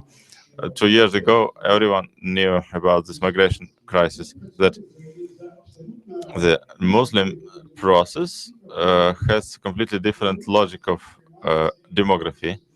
But for everyone, it looks like unexpected. Now we have all these problems with insecurity, with Russian hybrid war. Let us become quiet and forget about this logic and these terms and work towards Europe. And European project, as we see it, becomes a real pillar of security. And I agree completely that the EU is not an ideal place. A lot of countries, a lot of mentalities and cynicists that they can be quiet. And it's like this person who is waiting for the enemy to become dead, but it will never happen. And when people start to understand that this mentality that worked 5-10 years ago, it's not working anymore, that will be important. And surely it's important to promote the logic of association and see not the logic of 1990s. It's not working anymore. Fukuyama said that end of history, 1990s, but indeed it didn't work this way. Everything is going on. Thank you. Your experience, your country has an experience of irreversible path to get rid of the Soviet past and things like that. Obviously, you have much experience to share. Obviously, you have much support for Ukraine. And obviously, we want to hear what you think about the experience to be shared. But also, we would like to know what would be the bad experiences that we would learn and what we would avoid in our path towards the bright future we are dreaming about. The European Union played, and NATO both, these are just two parts of the same coin in a way. For us, the European Union was also very much security type organization. You know, we lost independence in 1940, and we understood that we can safeguard our independence only through integration with likely-minded countries. So this tragic experience that we had very much pushed us to take a decision very swiftly. In 1995, all parliamentary factions signed a declaration in support for the European integration path. We adopted the foreign policy strategy. And what is more important, based on these decisions, we started to move towards Europe. As a result, I would say, as I mentioned in my initial remarks, the path of Ukraine will be much more difficult in a way. But having said that, if we look again, what is different between Ukraine and the Baltics is we had considerable support coming from the Nordic states. This is also true. Finland, Sweden, Denmark, and plus Norway. If you look at the current situation, the Baltic states can provide support to Ukraine, but there should be someone more important. I think, from my point of view, the relationship with Poland is crucially important in these circumstances. Another thing, what we had as well, is that we were viewed differently by the European Union and Ukraine. Due to our statehood, many EU member states didn't recognize our incorporation into the Soviet Union. So the view towards us was different. But we also, like Ukrainians today, were fighting a lot of skeptical voices. More you go to the West, more skeptical voices you had. So it's extremely difficult to transplant the experience of one country to a different country. But my suggestion to Ukraine would be to be patient.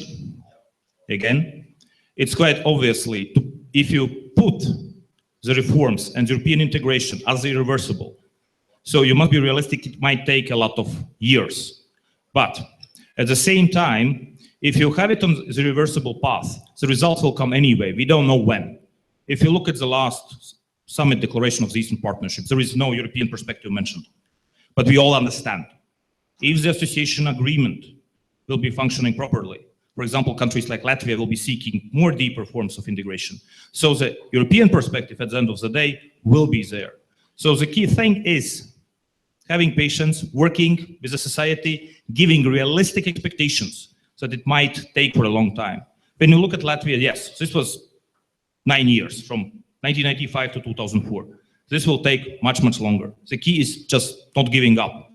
And it's quite obvious that at this moment, when you make this path irreversible, there is no time of discussing that. If this integration format will not work, we will move somewhere else. So if the choice has been made for the sake of Europe, you just must move on, regardless of how many years it takes. Yes, thank you. Пане Ігоре, от, ну, ми, звісно, говоримо дуже багато про... We are discussing a lot European integration. We are discussing a lot our European dreams, and we are kind of infected by such a virus, such a beautiful dream, the future that we promise ourselves, or we have been promised that future. But in fact, we can see the following. The West quite often offers us some values, but does not appreciate that values itself. And it happens in such a region as ours. I mean Ukraine, I mean all our neighbors. They are the carriers of that values. But another issue is to implement that values. But to what extent do you assess the perspective, not only of Ukraine, but of all our region, of the zone, that maybe can give some new chance for European continent, for it to acquire new stability, for European continent to become the zone of well-being again? Thank you. I've been discussing values already. Maybe I exaggerated a bit with that, but it looks quite often the way. But the question is not about values. Yes, I just want to close this page, I would say. The question is about the dream. No, the dreamers. But the dream, you should have a dream. Without the dream, as Shimon Peres, just recently we said farewell to him, but in spite of his age, he said that there is nothing to discuss if you don't have a dream. From another side, you should not create idols for yourself. In none of the aspects, integration or whatever, everything I was trying to say before, that we are projecting our place in the world when we can clearly put all our efforts of our experts, of our citizens, when we will create here our political will, when we'll have our society ready for that. Of course, our resources are very much concentrated on the issues of Russian aggression, war, and security, but we have a unique issue when society feels certain consolidation, and there is such a word, very beautiful word, inspiration, and society really requires via the dream about having that vision of the future and having inspiration to improve ourselves, cultural capital, issues of education. This is what is critically important for us, not for 5 years, but long-term perspective education, including foreign languages. If you talk about our region or sub-region, I would say, Right now, my colleagues, Civil Society of Georgia, they are going ahead of us. They are much more represented in the international organizations that are heading international projects because they are more open to the world and they know better the languages, though I am persuaded that in Ukraine, from the standpoint of proportions, we have huge number of people that are gifted with the open vision and also knowledge of languages. But simply we are staying to be the society that lives in its own shell. I deal for 10 years with the project of political studies, and we always try to ask people to look a little bit ahead, to understand what is the, for example, political temperature in Poland, what we should be interested in some political landscapes outside of our borders, or our shell, and open Ukraine to open horizons. This is the huge task in the aspect of the cultural capital, and having ideas and possibilities to communicate, having the vision, then the new quality of the social capital will be formed. Because with Russian propaganda, we don't have financial resources to fight against it, just diplomatic or political ways, and these resources of horizontal links between people. I don't know, it's hard for us. There are countries there where they do not understand us too well. We cannot reach them at all. Simply, we are like Siberia for them. And this is a huge challenge.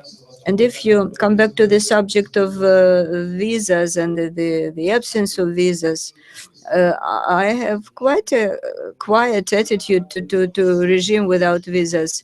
I translated to the situation of a domestic economic situation. It's kind of a symbol.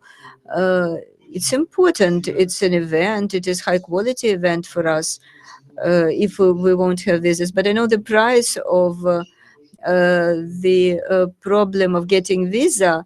If person wants to go to see Louvre in Paris, but not to get some job there. And of course, the biggest issue is the issue of poverty for our society. This correlates. The society, it is capable. The lack of visas is a very important issue for us in order to develop our cultural relations, to have human contacts. But if there is also potential for the development of businesses, it is very important. But it is also very important for the people to be able to satisfy their cultural needs without overcoming some absurd barriers. Michael. And so obviously you have your feelings about Brexit, you have your feelings about, as a European, about what is happening in Europe. And do you have a feeling of whether Europeans themselves, they have a demand for the unity, they have a demand for the united Europe? Do they really appreciate the things, and what is, because, well, we think that we really understand that there is a need for the united Europe, but simple people, sometimes they have a different opinion, obviously. And what do you think about the opinion of the about the sentiment as for the united Europe? And obviously we have been mentioning also the need to work with the skeptics. So what should be done to counter the skepticism in Europe? Okay, a simple question. I happen to be a British citizen. I have a British passport, although I consider myself to be European as well. In the first session today, there was quite some debate about populism versus, let us say, serious democracy. So we in Europe are undergoing an episode of testing whether populism shall prevail or shall be discarded after a difficult period. Now, the British case, as a British citizen, I'm deeply unhappy because this particular referendum looks like having produced an irreversible result, an irreversible damage to both the United Kingdom and the rest of the European Union. I believe this is going to become, unfortunately, sufficiently clear that the rest of Europe will draw the lesson, say, no thank you. Of course, we will observe other tests along the lines, and welcoming the arrival of the French ambassador, we look forward to observing the French presidential election fairly soon, where there is a populist challenge, which I guess is going to be rejected, but I don't know. We'll see. I wanted to say one other thing, because we were talking about irreversibility, but dreams as well. Let us say we've got dreams up there. That's a little bit lower down. You have realistic political ambitions, and further down here we have the nuts and bolts, mechanics of getting a civilized society. Now, you were referring to the Georgian case, and I'd just like to bring in one particular element of this, which concerns the customs services, which are an important part of the trade business. Georgia, a few years ago, decided they did not want to have any longer inefficient and very corrupt customs services, and they cleaned it up radically. And now, if you talk to a Georgian about this comes to the irreversibility question, links into all of this reform processes. The Georgians say, actually, we know what it was like in the past, and we know like it functions at the moment. It's efficient, electronic, and not corrupt. And we like it better that way. And so this is now deeply entrenched, I would say, in the Georgian mindset. Well, dear Ukrainian friends, if customs services are important for Georgia, they are 5 times more important for Ukraine, with your common frontiers with Poland, Hungary, and Slovakia. And the dream, now I come to the dream. You need, we all understand in Ukraine, to create entire new industrial structures, industries that can fit into the European supply chain. This is what Slovakia did, as we heard from the Slovakians present this morning. And this is the route to follow. And so it's quite obvious that if you're going to succeed in this, you've got to have radical reform of the customs services, which still is not yet complete here. Please excuse me being rather blunt on that, but well, that's the way it is. Yes, obviously. Thank you. Я маю нагоду представити вам пані. I have a chance to present Mrs. Ambassador of France, Isabelle Dumont. Here, and obviously we have skipped a little bit your speeches before, so the floor is yours. We have been talking about Ukraine, its place in Europe, its place in the world, and obviously you have your words to say about what you feel about our subjects. Merci, merci beaucoup. First of all, sorry to be late, but I did all I could. I think it's very important when talking about Ukraine and Europe. There are a lot of criticisms in this society about things not going fast enough, and a lot of people, including diplomats, being frustrated. But I think it's extremely important to keep in mind what has been achieved. If you think of a country that has been aggressed, whose a part of the territory has been annexed illegally. I'm thinking of Crimea, who is still suffering the conflict in the east, and at the same time, all the reforms being done. So I think, first of all, we have to keep that in mind. And when speaking about Europe, and as it was said, indeed, Europe being now also in a difficult situation with as you said, populisms and difficulties in our own countries. I think basically my first message is that there needs from our side to be some or even a lot of humility in front of Ukraine. This country is just doing a tremendous job. And I'm not saying that only, you know, for the sake of being nice to people, to Ukrainians, for being nice to Minister Klimkin, but because I do think so, and this is the French analysis on the situation that Ukraine is doing a tremendous job.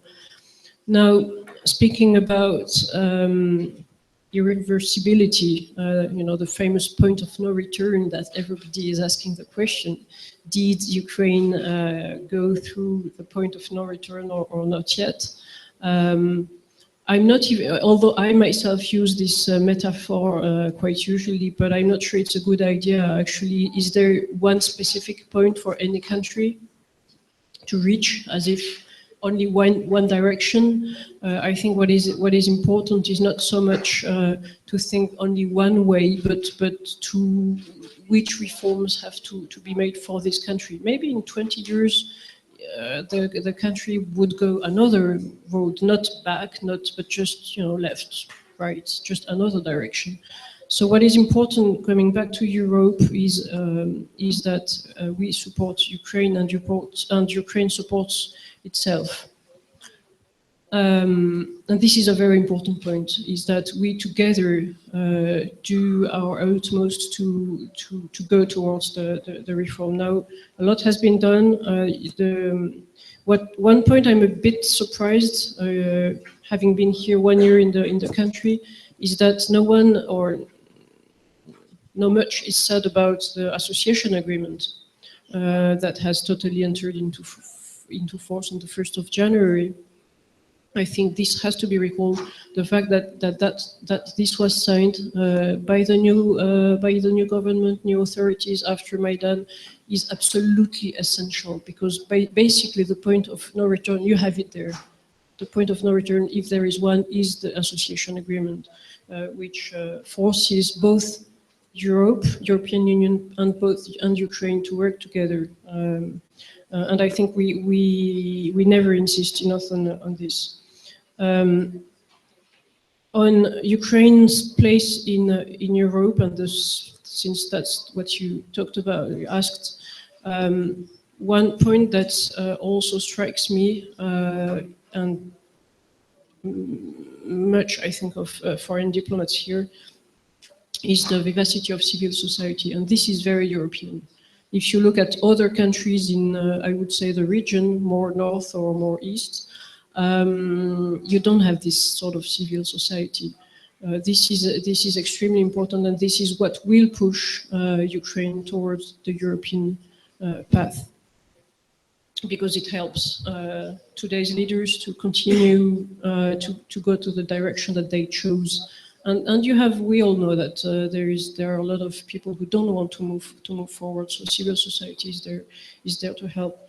Now, maybe just to finish a word on France and Ukraine, just to repeat that France is totally with Ukraine, supporting its efforts both for reforms and ready to do more. This morning again, I had an interesting meeting on that.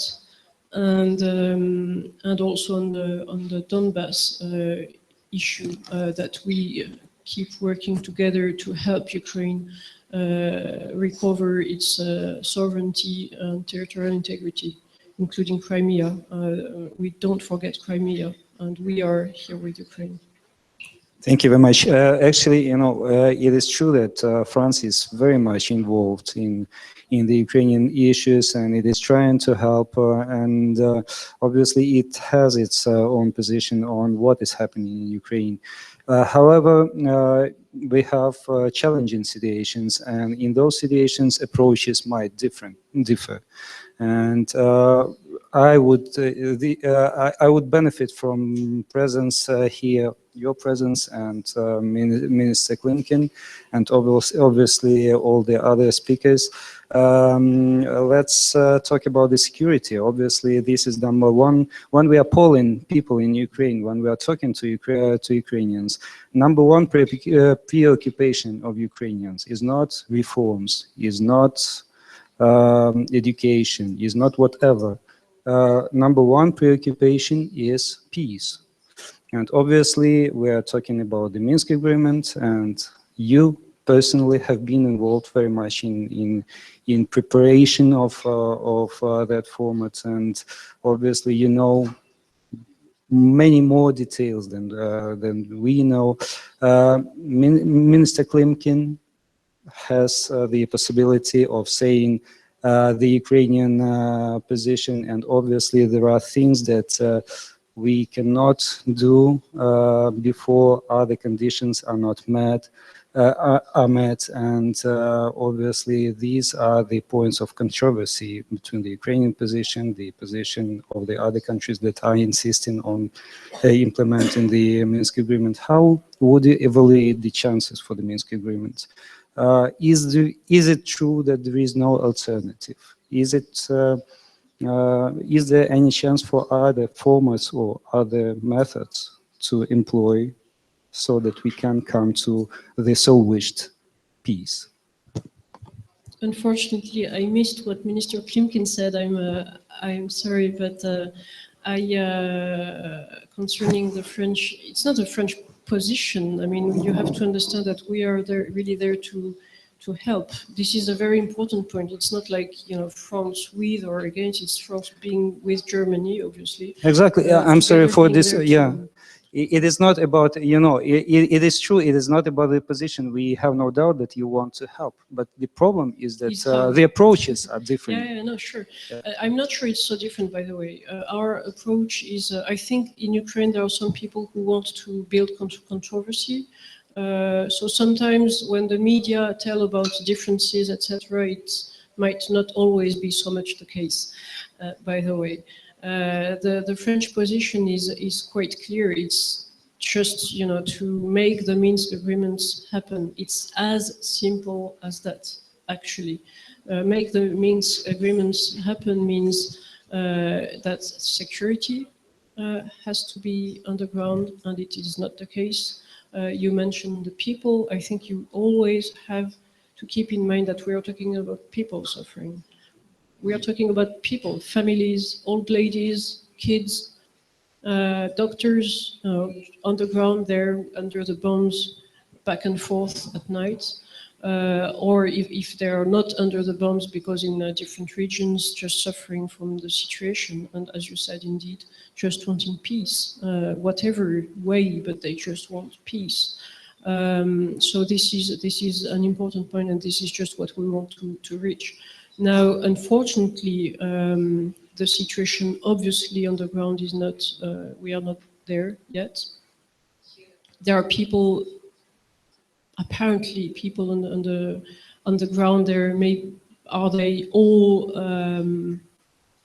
controlled or uncontrolled people who seem not to want to go further on this peace process. But there are talks going on, and Ukrainian authorities obviously are active in this process. There were the discussions to define pilot zones for disengagement. That was a big achievement, at least to get to an agreement. But unfortunately, I mean, I would have been very happy to say today that that we have a success in that, but it's not totally the case. We have a partial success, which shows that it is possible. So, you know, if you, I want to see the glass half full. Thank you, and be seeing the glass half full means that I see that the process has partly worked, which shows that it is possible. But basically, what we want is very clear: is so that Ukraine can get back to its borders at the end of the day. That's as clear as that. Ukraine has to get back to its borders, original borders. But the problem is, you can see. I mean, when you were asking, is there another plan? Is there another possibility? I personally, both personally and both as a French representative, I don't see another possibility than Minsk. Not because Minsk is just extraordinarily good, but just because Minsk is actually something quite basic. I mean, we did Minsk indeed 1 year and a half ago. It's quite basic. Ceasefire, our weapons out, soldiers out, verification, it's all that has to be done. That's the reason why I don't see a plan B. It's because the plan A seems so obvious. But if there is, the thing is, we hear a lot of criticisms against Minsk, but those people who criticize never bring any other better idea. But if there is any other idea, please. And I'm openly, Yes. just supporting peace. Thank you. Пане міністре, Thank you. Let us really look what is going on and why this war is going on, because this is a real war now in Donbass. For us, this is the war for our territory, for the territory of Ukraine, and for our people, for Ukrainian citizens. What Russia is fighting for? Do they fight for the territory or citizens of Ukraine? I would risk to say that they are not fighting for that.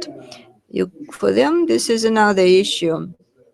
Of course, we can discuss it, and we will never, and I hope that no one and never, besides the cynics in the civilized world, will never approve this temporary occupation of Crimea. But for us and for Russia, this is completely different reason. For Russia, this is the war for their global status, for their impacts, influences, to be able to influence the world without giving the world the opportunity to influence Russia in such a way. Because of complicated negotiations that became possible with the support of our friends and partners, we have some basic logics here. And this logics is the only one. You can read it one or another way, but this logics is simple. You stop shooting, you take away under the international control all heavy weapons. OECD is starting to control the territory of Donbass and the adjacent territory to along Ukrainian-Russian borders that is not under our control for the time being. And then gradually you move to the opportunity pressing out Russia, because now Donbass is practically occupied. They have regular arms there and regular soldiers and troops. And from the standpoint of policy, they are managed by Moscow. And it's like Russian protectorate, because Ukrainian hryvnia is pressed out by the Russian rubles, and payments are done in some gray or black schemes, going through some financial structures in Abkhazia or Ossetia or wherever. And this is what really exists. This is the conscious attempt of Russia to turn Donbass into some absolutely gray zone, and in such a way to create the problem, eternal problem for us, being democratic European Ukraine, but also for Europe and for the world, because if it will stay like that under their control, it can explode just in 5 seconds. So we have the text that is absolutely clear from the standpoint of how to work, but we don't have just fundamental vision, but there is the lack of desire from the Russian side to do that, because it will mean fundamentally different way for them. Look, we cannot imagine an ideal situation that Russia, like the day after tomorrow, they will take away their regular troops and they can send them to Libya, to Syria.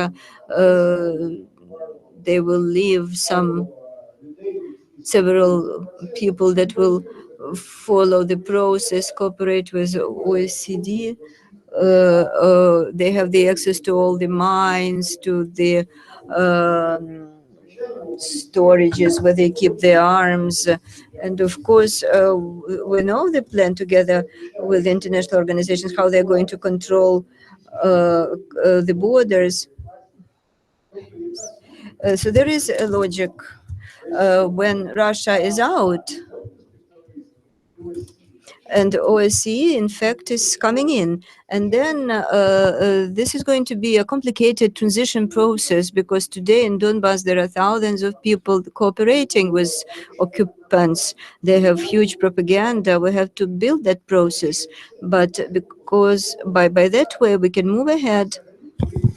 And in general, move towards some logic in such a way that the international community gets the control there. And then all this logic that Ukrainian junta, as they are saying, that they are threatening Donbass, this will not work. And that's is not working this way, in particular from the Russian side. But we understand that ideal situation with Russia is impossible. It's impossible here, it's impossible in Aleppo and Syria, impossible in Karabakh. And is it possible at all? It is a separate issue that we could discuss, but we don't have enough time. So logic of Minsk is quite clear. Russia is trying to put it upside down, and when we are talking with our partners, we have a lot of criticism in media in particular, like let us find some compromise with Russia. But what is the compromise about Minsk? Minsk is either performed or not. We cannot understand it in such a way that someone is doing this and someone is not. We cannot continue if Russian regular army is there, and if we are thinking about future steps like adopting a law on elections. But Russia really does not want people who left Donbass. Russia doesn't want them to vote, but it's residents of Donbass. So they cannot, they do not give the role for Ukrainian political parties and so on. Then it is not real elections. So we cannot make sure the elections are fair. So the election should be under OSCE control. That's the choice. But in terms of compromise, yes, at some detailed level, it's possible. But at the level of the essence, no, because we have completely different goals.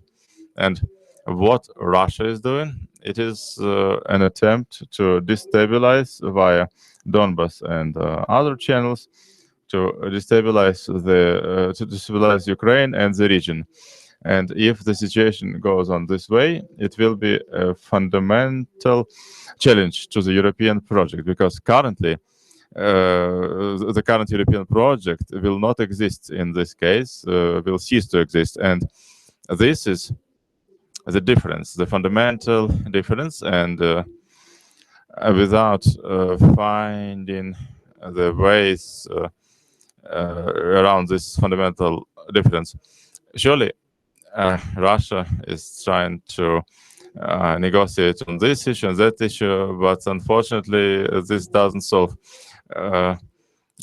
That's why it's difficult to have productive meeting or imagine productive meetings at this stage. Let me actually, we have a very limited time, so we have to cut our discussion short. I would like to give our speakers an opportunity to comment if they have, but in fact, just we have the time only just for 1 minute. 1-2 minutes for our experts to address, to comment what the minister has just said. I'm sure you have your comments that you would like to do, Mr. Yakhno. Mrs. Yakhno, okay. Thank you very much for the 6th forum and this level of discussion. Just briefly, I would like to mention 3 issues. First of all, the understanding, the actions, and in Ukraine, in many cases, there is no understanding why decisions are made in different ways at the world level. For example, when we are talking about Minsk, we would like to ask from the Ukrainian side, to ask the European partners, is there the understanding of challenges and risks? What about the political part of Minsk? What is the importance of this or that point? And surely we are not talking about the separatist projects per se, because in the world there can be separatism in territories that have some political, economic, or cultural peculiarities, and that's why they can be separate. But in the case the territory is occupied, and now it is only the military threat to Ukraine, and that's how they try to make sure Ukraine is surrendering.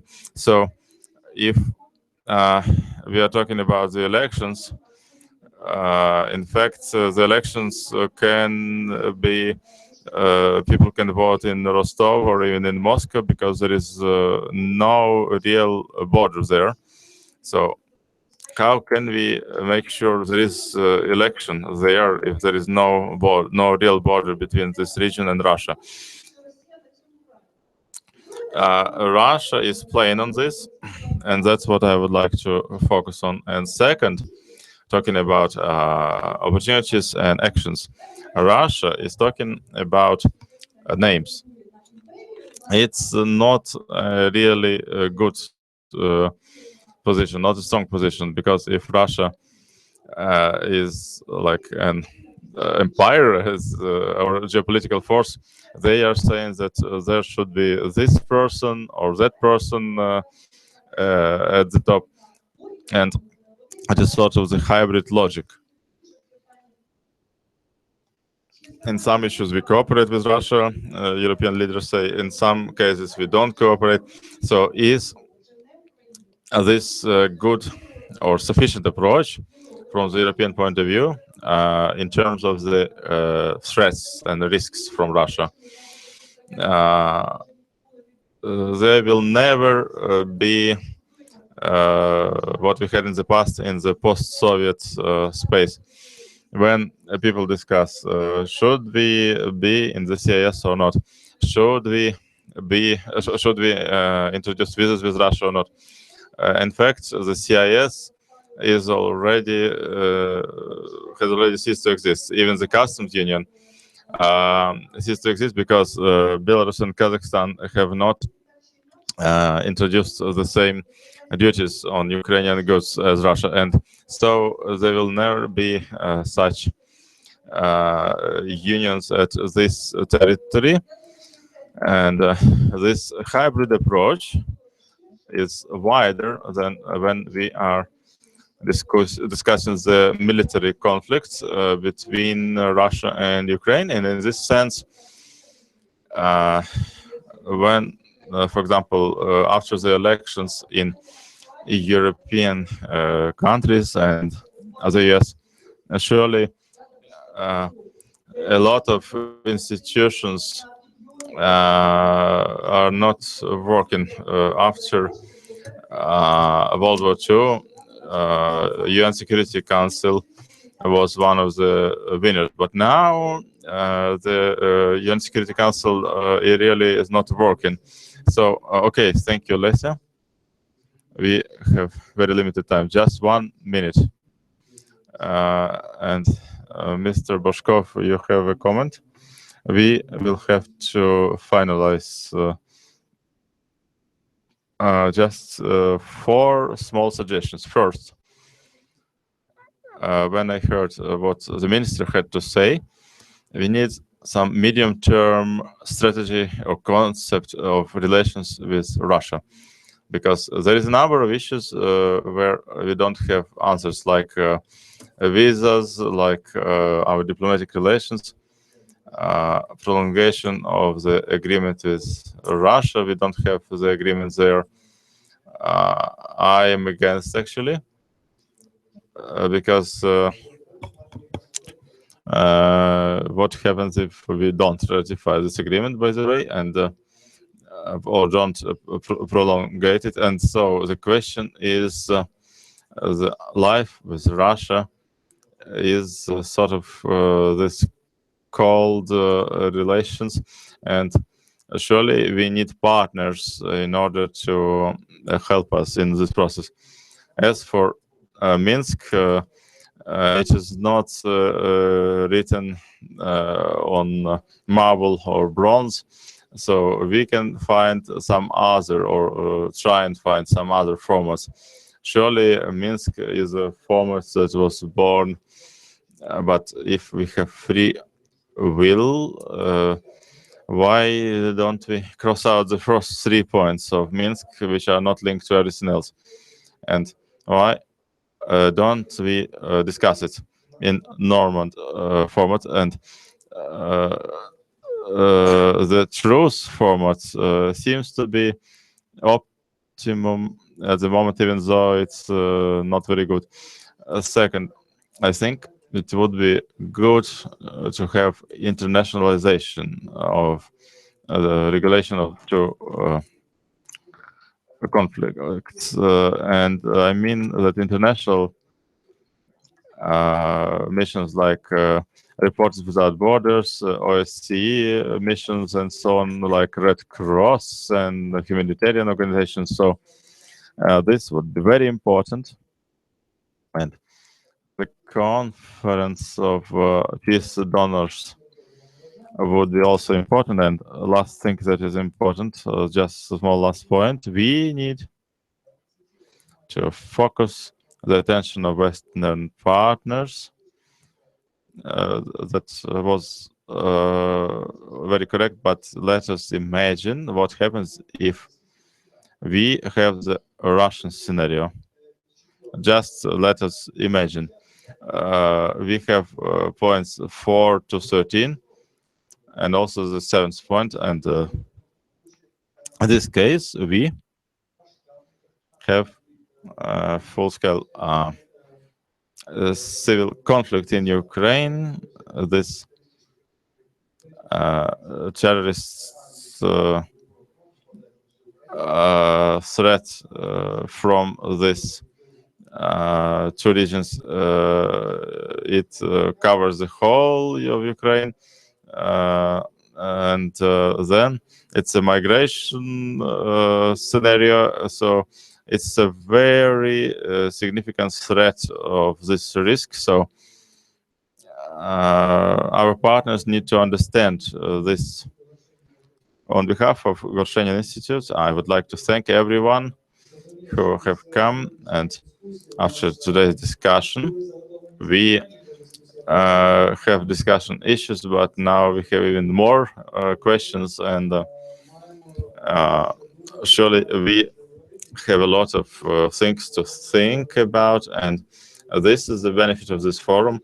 We brought together the people who raised the issues and discussed them, and surely we are looking forward to your participation in our future forums. Let us thank our speakers, our experts.